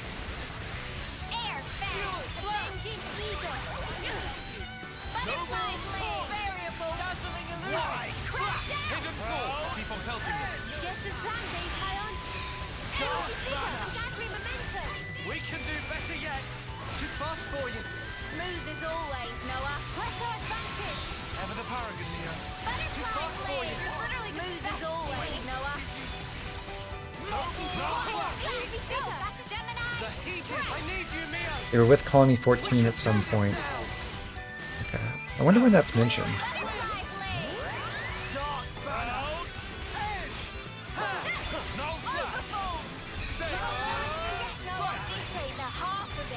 Sometimes brute force is the answer. Cool down! I'll deal with you all at once! Perfect time. Time to unite! Head and sword! One-shot kill on the medic. Nice. Zeon got awakened. He just used Deflector Field, so unfortunately, as a hero, he's not best equipped to take advantage of that, but he'll still deal more damage and use his arts faster, so good for him.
Oh, okay.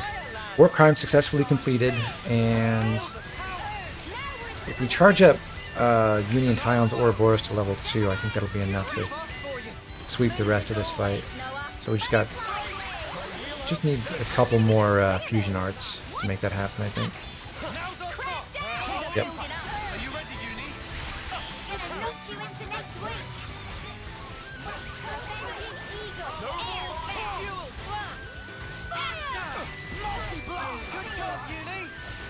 The interlink levels do have an effect, besides just the rank 3 thing where they can enable combo effects on some arts.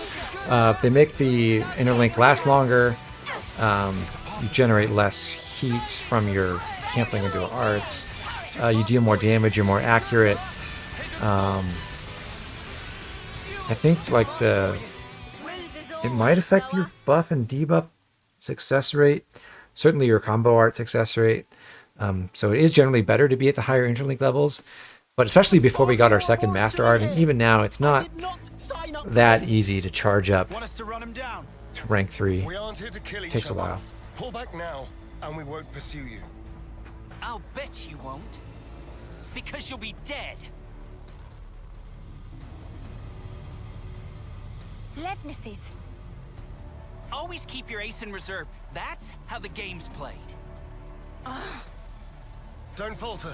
We have Kite and the others holding the fort. Yeah.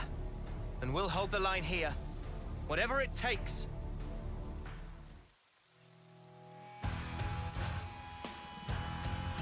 So a bit of a mini boss against what's mostly a generic Agnes Vanguard Elite, but he does have a unique face. But he's not really that much different from any other kind of Vanguard Elite. Just a defender character. Took out the medic first, as usual. I'm gonna also kill the skirmisher, and then the testudo, and then leave the mini boss for last. Probably.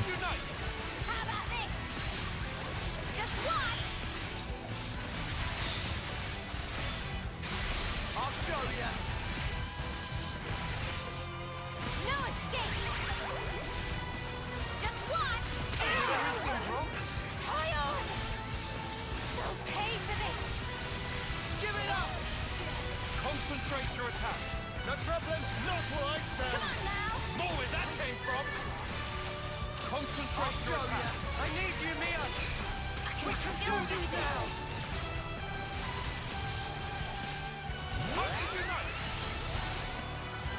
I'm still okay. Stay back for now.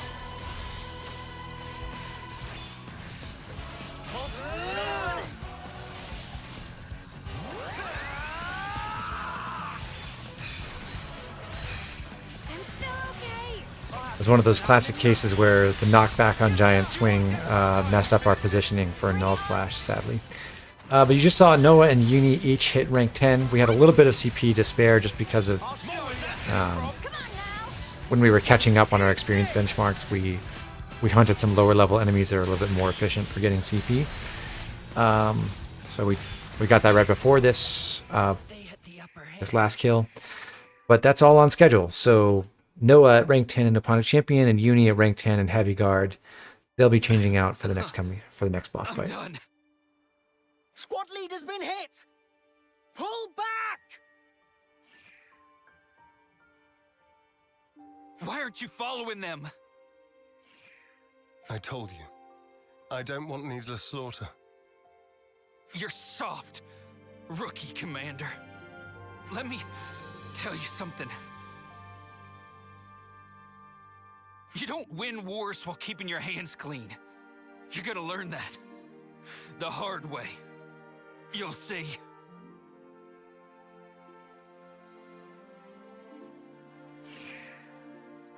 Well, rip that guy. I guess we will. Don't let it get to you. I wouldn't normally, but in this instance, I'm afraid he struck a chord. I believe I said something similar to you in the past. We were sparring with training swords. You won in the end. I did, because you always held back. That's not true. You hated the very idea of fighting. That's how it seemed to me. And back then, I thought you'd never survive with that lofty ideal. I was blind. If we don't stand for something greater, strife and conflict will grow ever fiercer. We would end up fighting not for the flame clock, but for our own bloodlust. That is who we are. It was never going to be easy. Yeah.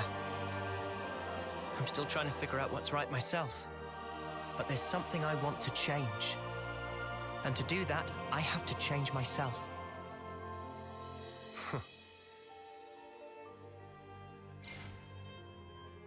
Kite and the others pull through okay. It seems we've averted disaster. For now. Not quite. There's still unfinished business. Zeon, I want you to understand the things we've seen. The truth about the flame clocks. Just let us explain. After that, we'll let you have the final say. As you wish. It also saves us an awkward silence on the way back. But don't get your hopes up. That's fine. Thank you.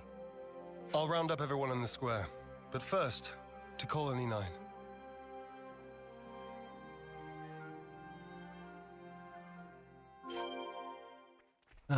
So once again, I could warp back to Sycophantic Lilith's grave. By the way, the meal is still active, so we got the full benefit from it. But I'm curious if there is any ambient dialogue on the run back, because I don't remember.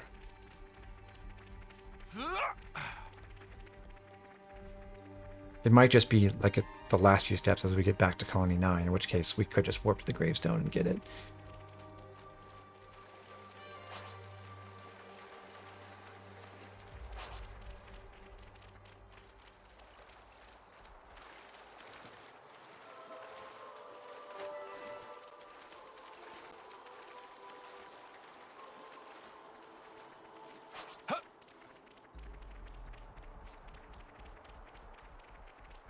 It's okay to take the scenic route? Okay, I'm glad I have your permission, Marcus.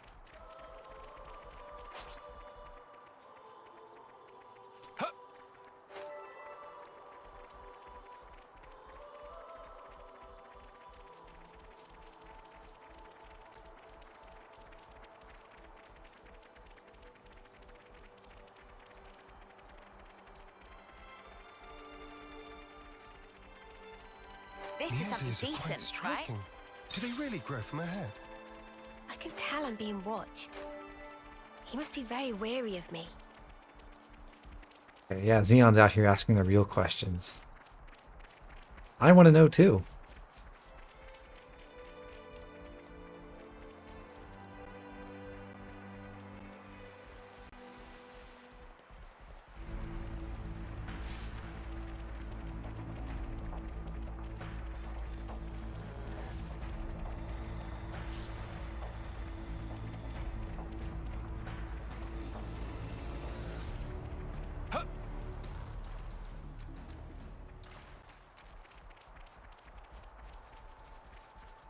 The ramp was up, so we couldn't go through the front, so we have to go around to the rear entrance. Is this the front entrance? I forget. I guess it's the front gate of Colony 9. So the boss fight is there. We are going to change our squad up a little bit before we go in. Of course, we got 2 people who just finished their classes, so they at least have to change. Noah will go back to Heavy Guard. I'll protect you.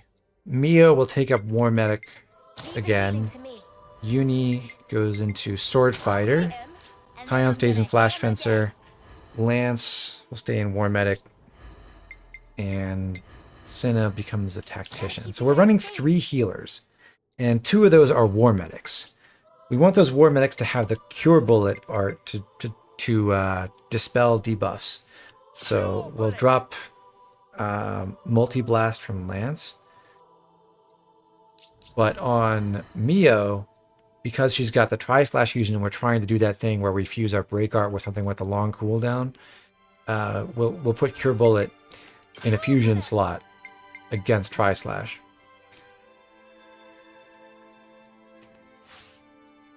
Otherwise, she's the same as she's been. We set her up in War Medic previously against Unruffled Nara. So she's good to go there. Lance is all set up. And Senna has everything she wants as well. So it's important, I think, especially if you're going to do this fight at the level we're at just level 22. The boss is level 24. This is going to be a really long and pretty hard battle. At this level, we want 2 sources of Cure Bullet, and we want at least 3 healers for safety. So we've got 3 healers plus Uni and Tyon able to go into Ouroboros mode and rescue us with Liberty Wing if all 3 of our healers go down as well. Hey Joseph, glad to see you on the stream. Will the boss battle outlast a fresh meal? It absolutely could, which is part of the reason why I'm not even trying to take advantage of the CP, plus 20% CP meal for this fight. It will expire during the battle. We won't get the benefit from it, and that's okay. So with Uni and Sword Fighter, we're going to put Sword Strike in the unfused slot. For the same reasons as usual, we don't have a break or topple art to fuse it with. We don't want the AI to waste a break art by using the fused art when the enemy can't be broken. So leave that unfused. Edge Thrust goes in the second slot. And we'll pair that with Overfall, which has nice synergy with Edge Thrust just because they both have such short cooldowns. So this can be used to generate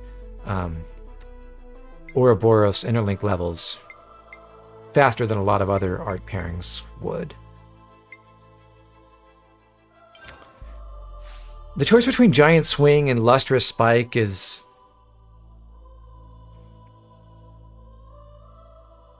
I think it weighs in favor of Giant Swing when you don't have the upgraded version of Lustrous Spike, because we can stack the damage boosts you see here, the 50% each time the character is incapacitated, up to 5 times. It will take the full 5 stacks for that to outpace Giant Swing in damage, partly because the damage bonus listed here with the art is the kind that adds together with the other damage bonuses Uni's going to have with Fighting Prowess and the Inspirit skill that Sword Fighter has. So this is already 105%, which means that Lustrous Spike doesn't actually get 250% more damage. It's a difference between having 205 as your modifier and 455, so a little bit over double the damage. So yeah, until you get the full 5 stacks, it's not better than Giant Swing. And all the way up until then, Giant Swing is stronger. So we'll go with Giant Swing as our top art fused with Air Slash.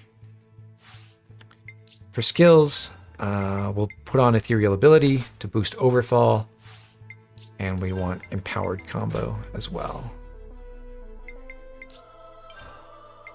Because we do have those other additive damage bonuses with Fighting Prowess and In Spirit, the Steam Belt is a more effective accessory than the Apprentice Fan Braces. The 22% attack modifier is better than adding 30% onto 105%.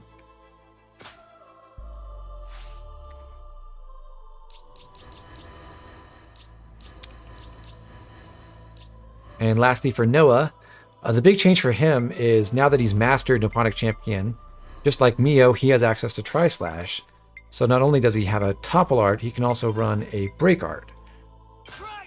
We'll pair that with Crash Out as our sort of utility art slot, whereas Variable Turret plus Wide Slash is our safety plus damage slot to use and also our TP generator for chain attacks. Still going to run Infinity Blade, but now he's got a topple and a break art.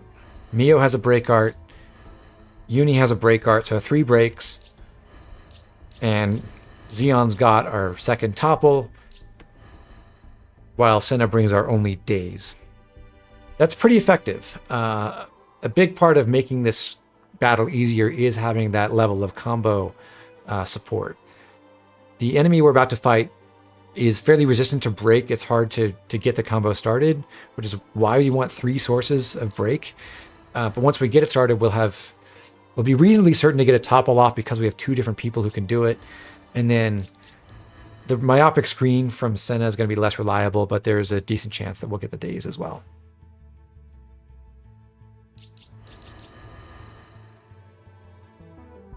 Okay, and we are going with the Shell Protector on Noah. Napandal is also a reasonable choice, but I think this works fine.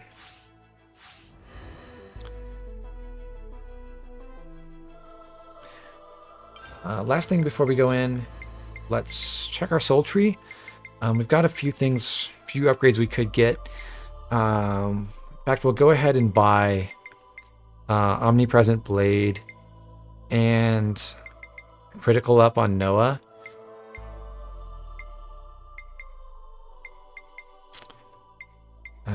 Yeah. Let's do that. You found power.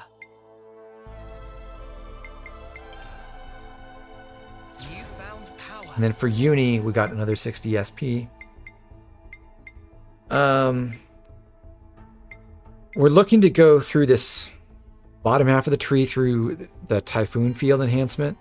So the fastest way to get there is with Healing Power Plus, but we are also interested in getting 75 more attack. That is a substantial boost at this point in the game.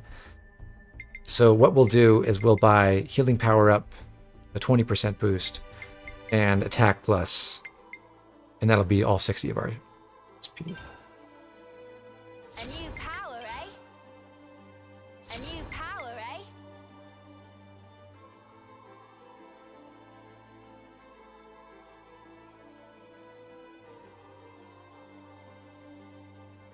As for lands, the next big priority is Incredible Guard. I discussed this last time, but that's his team support art. So what we're going to buy is Enhancing Steady Advance. It's a pretty big chunk of change to drop this early on to enhance a skill. None of Lance's skills are really all that good, but this one at least prevents him from getting disrupted, which is important because his arts take forever, and getting knocked back or broken or something during an art and getting those broken up can be kind of painful. So steady advance on him, and then also we'll go for the attack up 20% node here.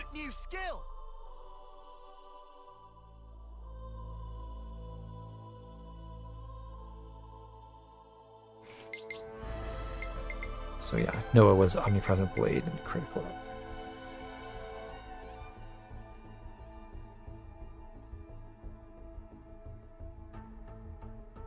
It is kind of silly that they only recorded one voice line for buying nodes in the Soul Tree. You'd think they could have sprung for at least 2.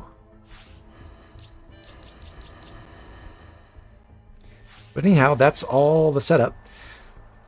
So, what I'm going to do in this fight is I'm going to generally control Uni, but there will be points where it will help a lot if I switch to controlling the healers. You'll see why.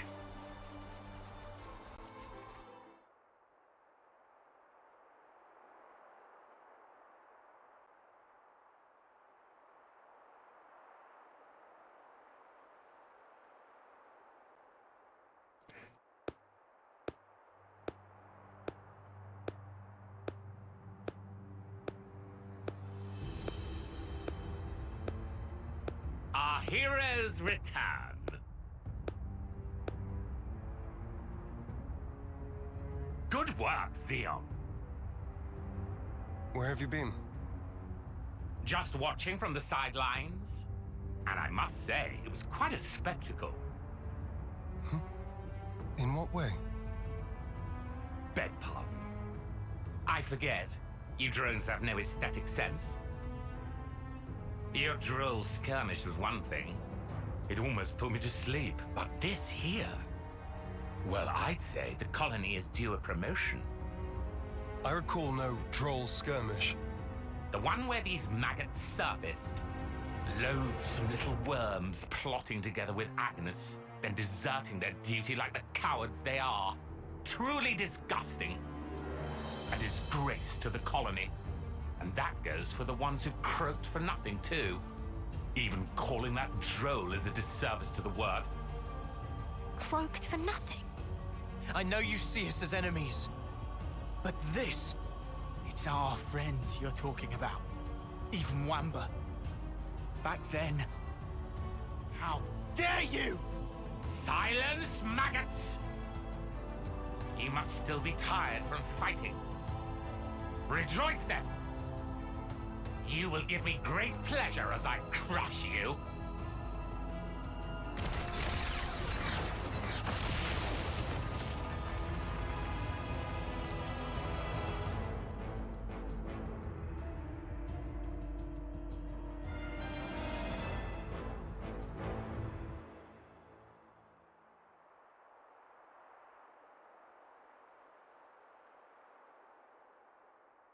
What do you think you're doing? The words of an idle man who orders others around.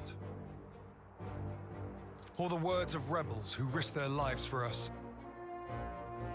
The sword and board style, so cool. Silence! This is insubordination.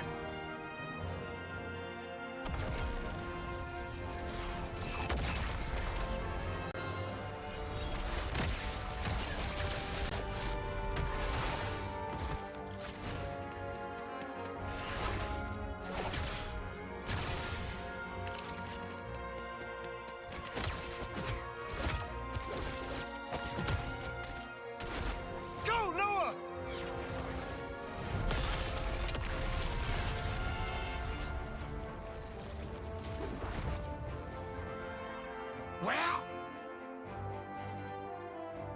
Stupid maggot! Where did he... Don't you realize?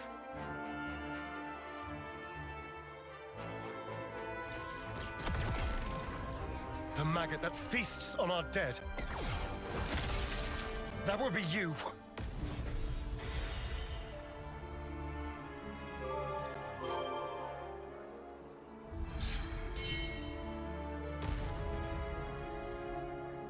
Well, the cutscene direction is so much better in this game than in the previous You games. seek death then, Zeon? We want to live. It's pretty awesome. That is why we fight.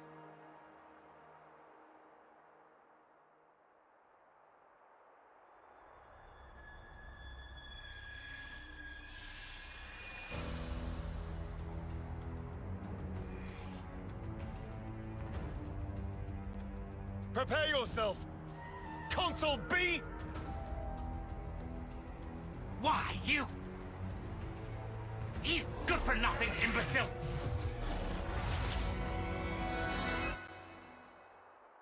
All defectors must be eradicated! Zeon!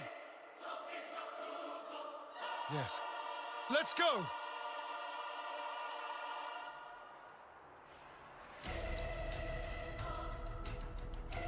And so it begins. This is a legitimate contender for the title of hardest boss fight in the game. I don't think that's quite true. But it has a pretty unique combination of high difficulty and just really long duration. One of the things that's difficult about it is what just happened, Moebius Dominion healers, where he locks down all the healers in the party and prevents them from doing anything. You can cycle through them and use the mashing trick where you just hold down all 4 face buttons to get out of it, but if you don't do that manually, it will take forever to get your healers back in action, and that will be a problem.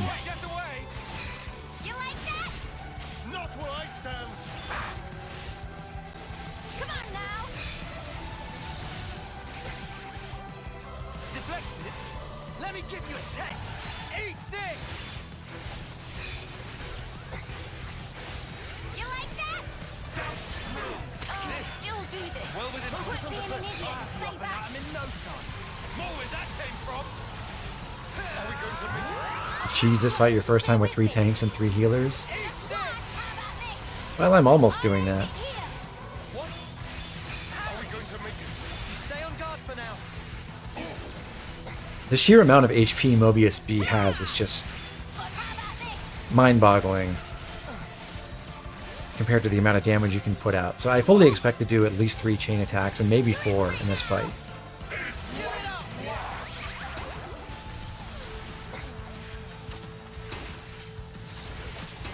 So cycling through, freeing all my healers. And now I gotta heal people.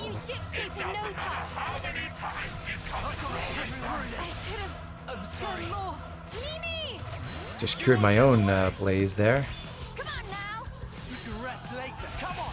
I've no right to lecture you now. Keep going, can't you, Mia? Can't stand the ground all day. I mentioned this when we first got Valdi in the party last stream, but to clarify for anyone who may have missed that, the skill that more medics have that increases their healing power every time they clear a debuff, it doesn't count per debuff that they cleared, it's just per instance that you use Cure Bullet and it cleanses the debuff. So Lance only got 1 stack from curing himself. He wouldn't have gotten more stacks from curing more people at the same time.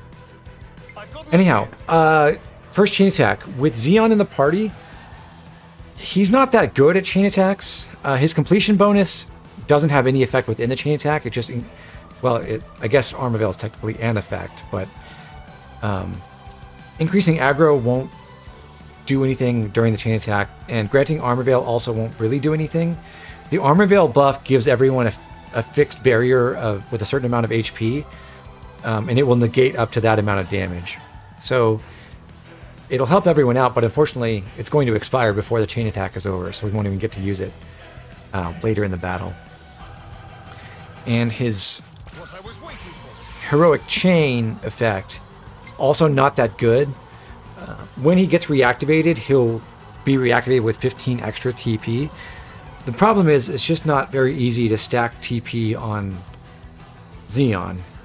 He doesn't have the first blood bonus that attackers do, for instance, so he doesn't get extra TP from any source besides this. And if he could generate a lot more TP for himself besides just this effect, then you could use the defender bonus on other characters to return him and guarantee that he also gets this 15 TP. But even if you could do that, it's still not that great because he's a hero. He doesn't do a lot of damage, so you'd much rather get your attackers back over and over again than get Zeon back over and over again. But what having Zeon as a hero does do is it guarantees that in the first round of combat we can get either an attacker order, first round of the chain attack, we can get either an attacker order or a defender order. So we should always be able to finish the first order with Tyon into Noah, since Tyon is an attacker and Noah is a defender, and they have our 2 highest TP values. If B blocks a lot, that can fail, but in general, this should work out. More where that came from. Should have given him the defender bonus in addition to the 15 TP. That would have been nice. Or if he had like 45 TP to start, that would be really good.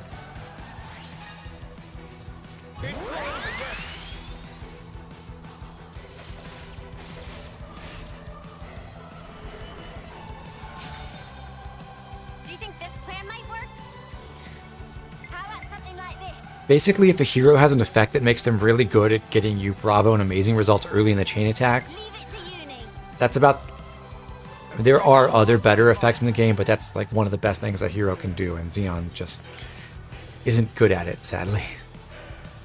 For this round, in order to make sure I get Bravo in 3 attacks, I'm going to pick Lance and go Uni into Zeon into Noah.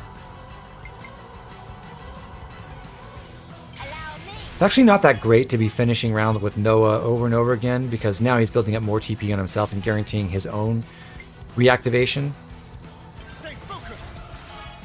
So after this round, we will look to finish with someone other than him.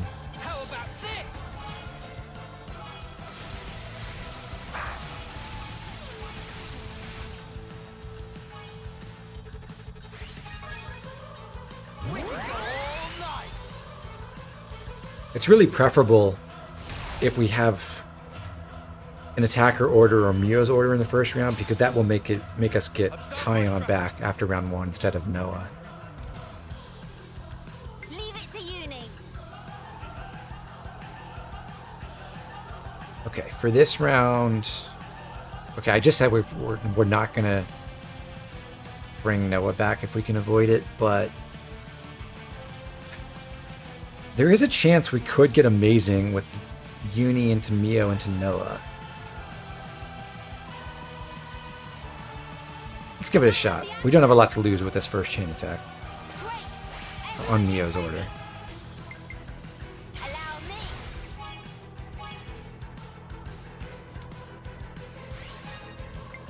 I can follow that up.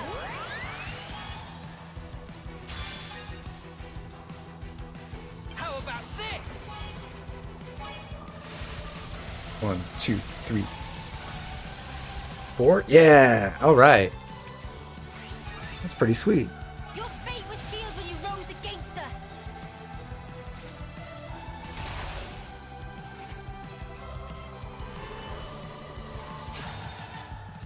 This should be our plan of attack. Good job, Noah. And for the last round, we'll use This should be our plan of attack. preferably Tyon and then Uni, because there are attackers. We just want max damage here. So you might... we never used Lance or Senna in any of the earlier rounds. We've still got all of our healers right now. Uni can go first, and then we'll use all 3 healers. And then Noah. First amazing of the run. Not technically, because we did go back and get one with Ethel. Break? No such luck.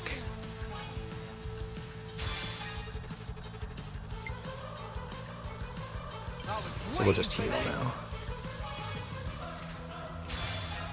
There's actually one thing I forgot to do. I was supposed to buy, like, Senna unlocked War Medic, and I should have bought War Medic ranks and given her some of the War Medic stuff, but if we fail this fight, we'll go back and do that. Otherwise, we'll just live with this. Wouldn't Tyon's order be better earlier for his completion bonus? In a way, yes. Because it is the absolute best damage bonus we could get from the chain attack. For these fights, I value the consistency in getting certain characters back for future rounds a little bit more than maximizing the potential damage by going for Tyon's order as soon as possible. But especially if Tyon had been returned after the first round instead of Noah, we would have been looking at using Tyon's order much earlier in the chain attack. Blaze Party distributes the Blaze debuff across the party, as you could see. We should be able to save ourselves. Yeah. Actually, Mio went and cured us, I think. I'm going to switch over and control the Ouroboros at rank 3. I am not going to get Sacred Cannon, sadly, so I'll just cancel.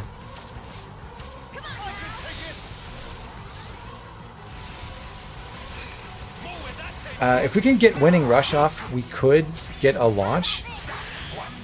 Or... actually, the timing's really bad there, because since B was toppled, we couldn't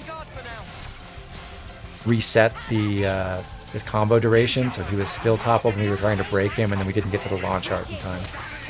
But I was going to say we could potentially get our first like really deliberate launch of the run, but alas, no. I'm sorry. I'll get you shipshape in no time. No escape. I'll get you up in a sec. I'm going to let Tyon get killed because I don't... I could have tried to launch a chain attack and avoid that, but don't want to miss it by a frame and then have one of my 2 attackers dead, so we'll wait for the revives. And now going into this one, Mio's a good choice for the first round. Because Tyon will get the faction bonus from this, he should get enough TP to be the one return instead of Noah.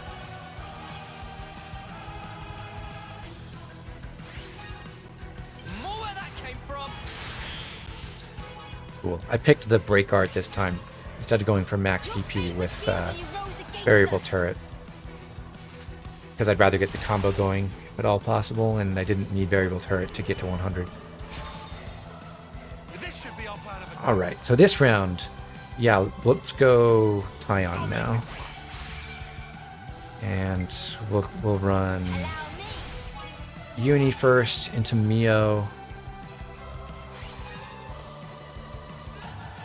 And we should get enough TP out of that. It's going to be kind of close. We need... Nah, it shouldn't be too bad. Tyon needs to get 66 TP. He's guaranteed to get 63 from matching the faction on his own order. So, yeah, we're good. And that's more or less ideal as the first 2 orders. I guess actually we'd rather do Senna into Tyon.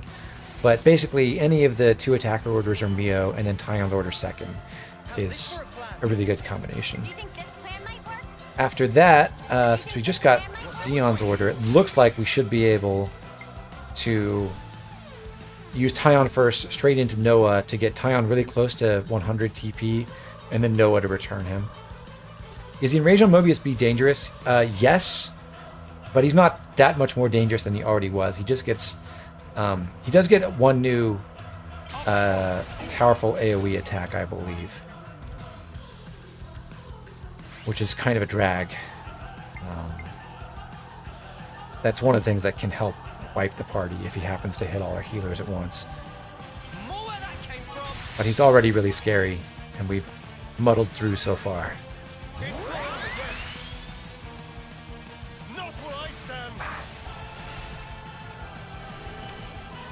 Okay, we were guaranteed to get Tyon back, and now we should be able to get an amazing. The best choice is still Uni, which might mean we don't get an amazing result if Tyon just doesn't get 101 TP, but we'd still rather have Uni's order go off than necessarily get the extra bonus from the amazing result. So, we'll go Zeon first. There's no need to try to use our attacker beforehand. We don't need the extra TP on Uni now. So she goes next. Then our healers.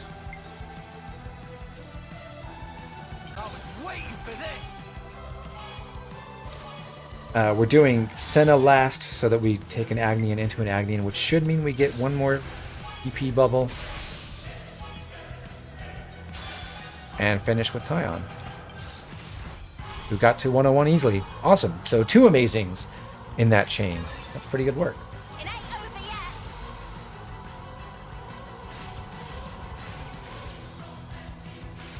Or I guess that was just 1. Yeah, 1 amazing, but still really good. Sadly, we didn't have Overclock Buster charged to take advantage of the days, but still, we get some time for free damage.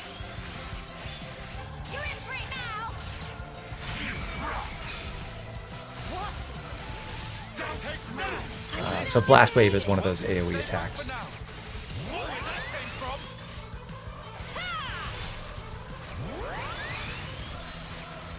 Mio and Lance are doing a good job clearing Blaze, so I'm very happy about that.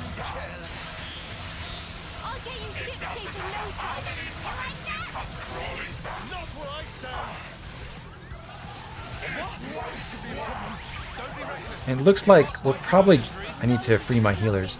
But it looks like we're probably just going to do 3 chain attacks, I think. We'll try to use our interlinks to deal some damage in the meantime.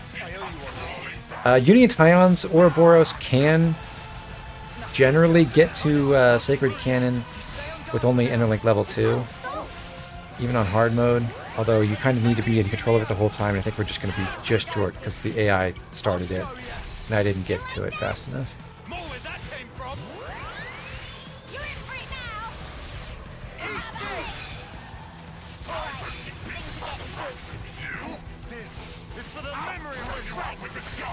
Yeah, so Atomic Cannon is the other big attack that we get after enraging, I believe. I'll get you up in a sec. You can keep going, can't you, Mio? Nice save, Lance. Tyon, your tactics will win the day. So I tried to burn Overclock Buster to save myself from whatever attack he would hit me with, but he blazed me, so I still died, sadly. Okay. Yeah, I'm not going to use this chain attack yet. Could probably do it and still build up the chain attack meter for one last round, but I do want to get a chain attack kill here, so I'm going to wait, hold this, and use it for our killing blow later.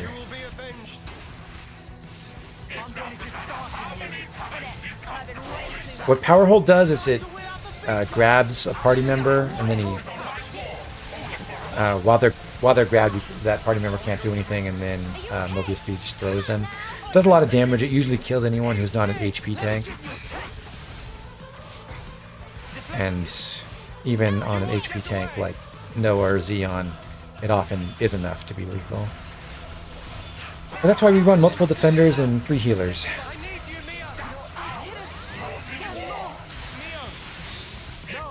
Timely topple.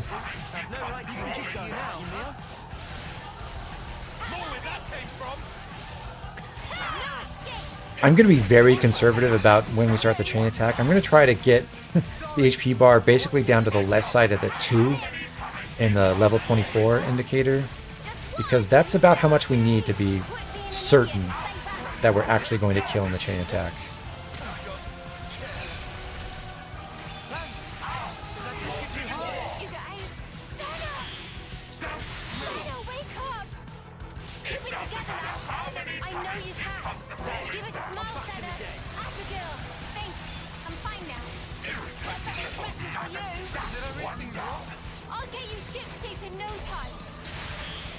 Come on, topple, please. Thank you. Excellent. I didn't get the cancel for Overclock Buster, but still, that's good damage.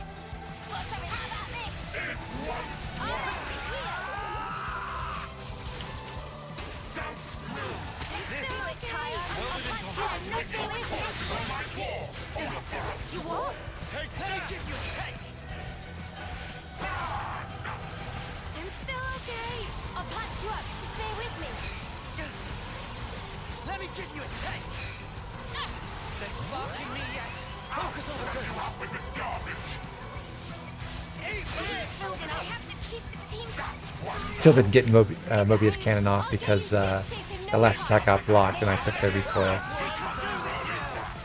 Sad.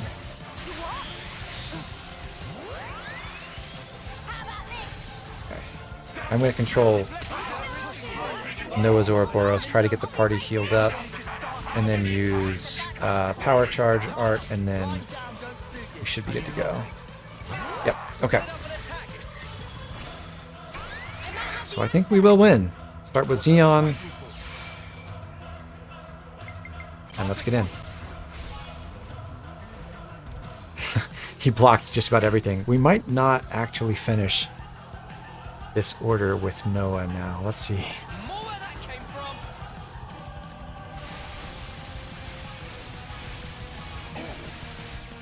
Yeah, we didn't. That's funny. That's a bit of a setback. It does mean we have a chance to get Tyon returned. 1 and 3.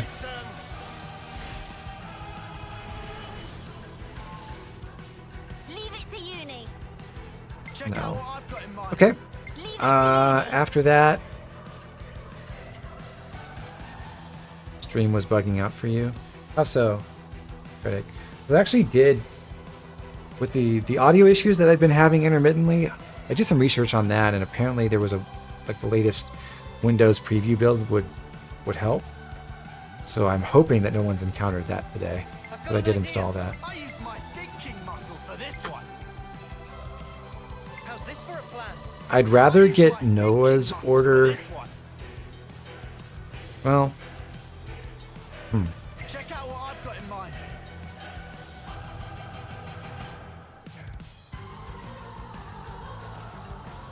yeah, how do I want to play this? I guess I'll go Noah's order, and then Uni into Mio into Noah. We should be fine, just looking at the damage we're getting right now.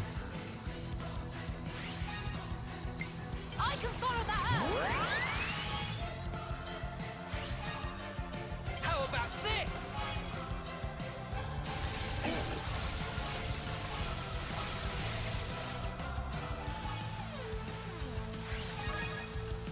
This isn't the end.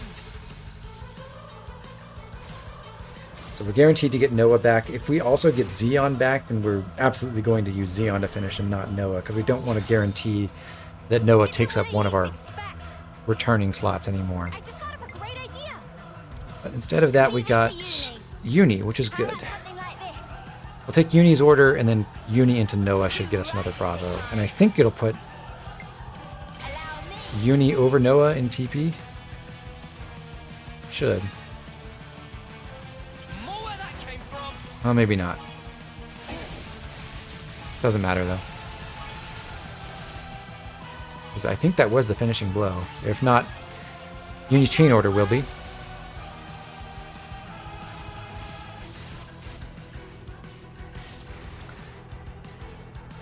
So, victory on the first try. Pretty happy with that. Because believe me, that is a very hard fight. And I've had a couple times trying that where everything's going great, and then B has 5% HP left, and he hits with Blast Wave while Union Tyon's Ouroboros is on cooldown, and all 3 healers die, and we just wipe at the last second. Only suffering and despair. So, really happy with that.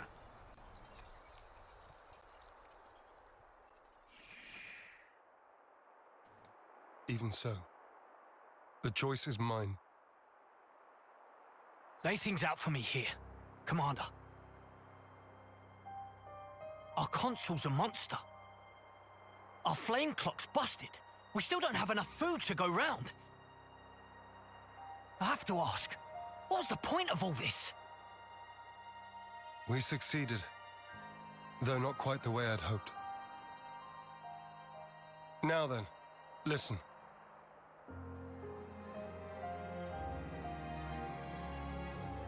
You can't be serious. Then what? It was all a sham. So it would appear. For that reason, we need to learn as much as we can. About ourselves. And about the world outside. Oh! Is that everything? And while eating shoe leather? If need be. Whatever the outcome may be. Only we can change it. I believe that.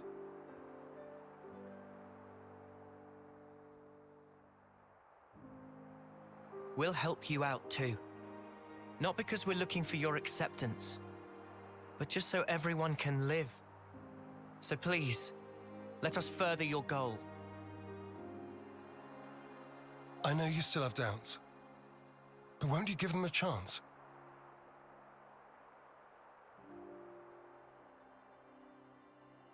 I confess I'm still a bit dazed by these developments. But I could let them off. Yeah, same. The commander's never quite been this insistent. If Moamba were here, I think he'd have agreed much sooner.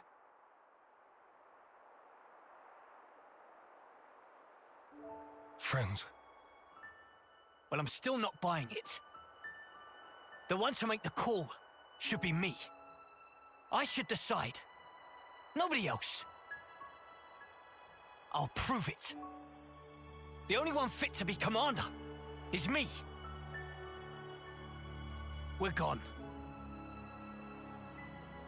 Was that Niall's voice actor? Man, way to I go off on one. I don't know if any of the new voice actors for the main cast of Future Redeemed were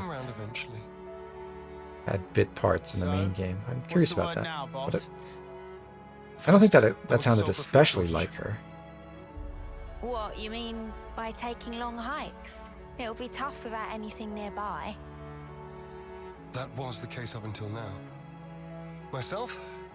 I'll try it. I mean, I do know Adam Howden had What way? a bit part, which we already saw. Fields. But outside of him, Our own food I don't know. supply.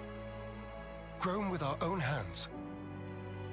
When he says fields, does he mean like that bit in the textbook? When food is scarce, one may till the soil and plant glitter radishes. You always know your stuff. Obviously.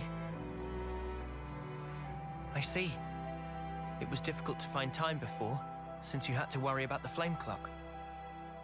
Yes, but not any longer. You giving it a go then?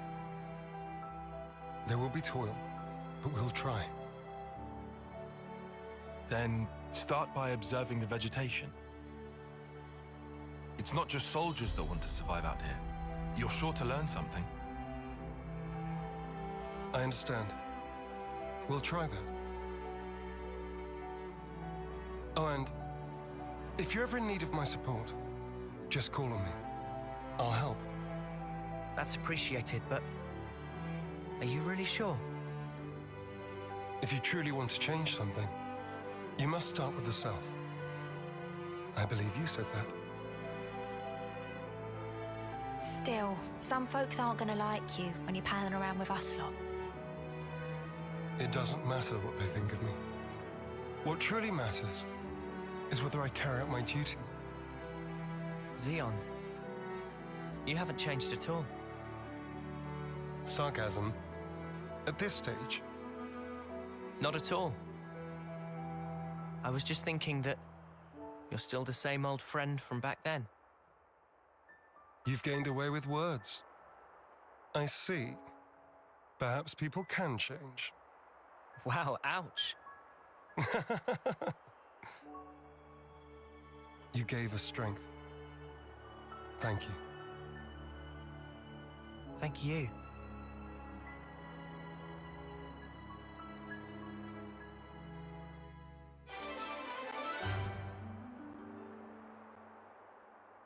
Excellent. So, we just unlocked Zeon and his Guardian Commander class. We'll discuss that later. For now, I just want to recap that fight. I think the key to beating Moebius B, especially at the low level that we came into that at, is really the party composition. It's really important to have two people who can use Cure Bullet, and it's a tremendous help having unlocked Noponic Champion with the DLC. Like, our party is so much better at inflicting combos than it would be without access to Noponic Champion, because the only break art we'd have access to right now would be on Sword Fighter. So if we kept these exact classes, the only break we would have is Uni Sword Strike, and that's it. So just having three break arts instead of one is a huge deal. And this is not the kind of fight where it's easy to run 3 Sword Fighters, I can tell you that. But that may be the best choice without the DLC. But we had 3 breaks, 2 topples. We had 3 healers, 2 of which could use Cure Bullet. And I would not say that fight is easy or consistent even then, but it makes it a whole lot whole lot more bearable, and generally it works pretty well. But there's one thing I mentioned early in that fight I forgot to do as part of the setup, and that is I could have made Senna even better equipped for this fight by going ahead and buying up her ranks in War Medic all the way to 10, which I'm going to do anyway. That would give her access to, well, 3 new things from War Medic. She technically already had access to Multi-Blast, so 2 new things. But the Master Skill Healing License, she could equip that in order to make her her healing art Stormy Skies more effective. And certainly that would have been a bigger effect than whatever Split Second Counter was doing. But also, she'd be able to use Advanced Cooldown. You can't run more than 2 field arts at the same, or more than 1 field art at the same time without a special skill you can unlock later that enables that. So she'd have to choose between running Advanced Cooldown and Hazy Figure.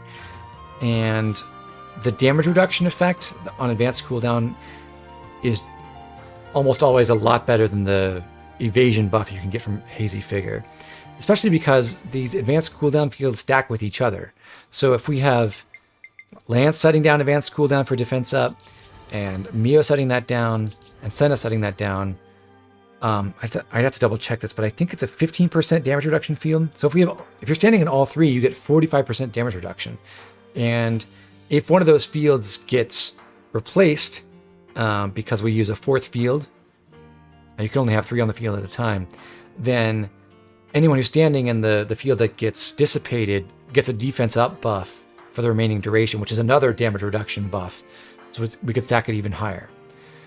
So generally, I think running Advanced Cooldown is a lot better than running Hazy Figure on Tacticians going forward. So what we would do is we'd have Avenging Eagle in our unfused slot. We'd put Overfall together with Myopic Screen, and then we'd fuse Stormy Skies with Advanced Cooldown. We would still keep the gems and accessory the same, but we would also be bringing a Healing License for slightly more efficient healing.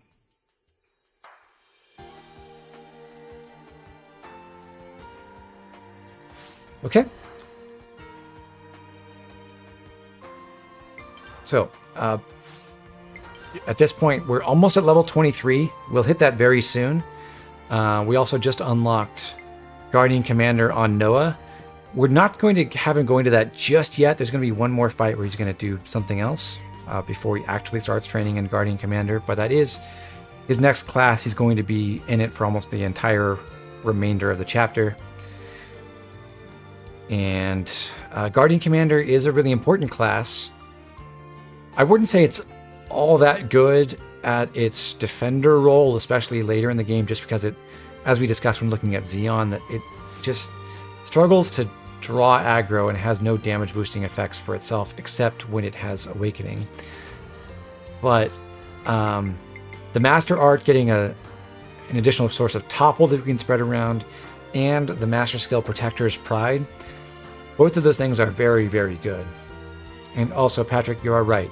It's a great outfit. Looks really good on a lot of characters. So, we'll be exploring Guardian Commander and also the rest of what's in store in Chapter 3 next time.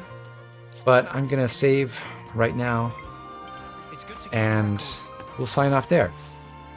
So we'll check out what's going on in Colony 9, and then move on to the final hero quests in Chapter 3 as we lead up to the finale of this chapter next time. That may be... There's a chance I do a stream over the weekend. If not, I may be able to do something on Tuesday next week, but if not that, it'll be after the 4th of July weekend.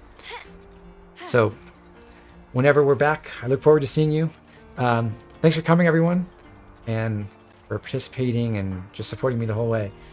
So, looking forward to when next we meet. Hey, did you guys hear something?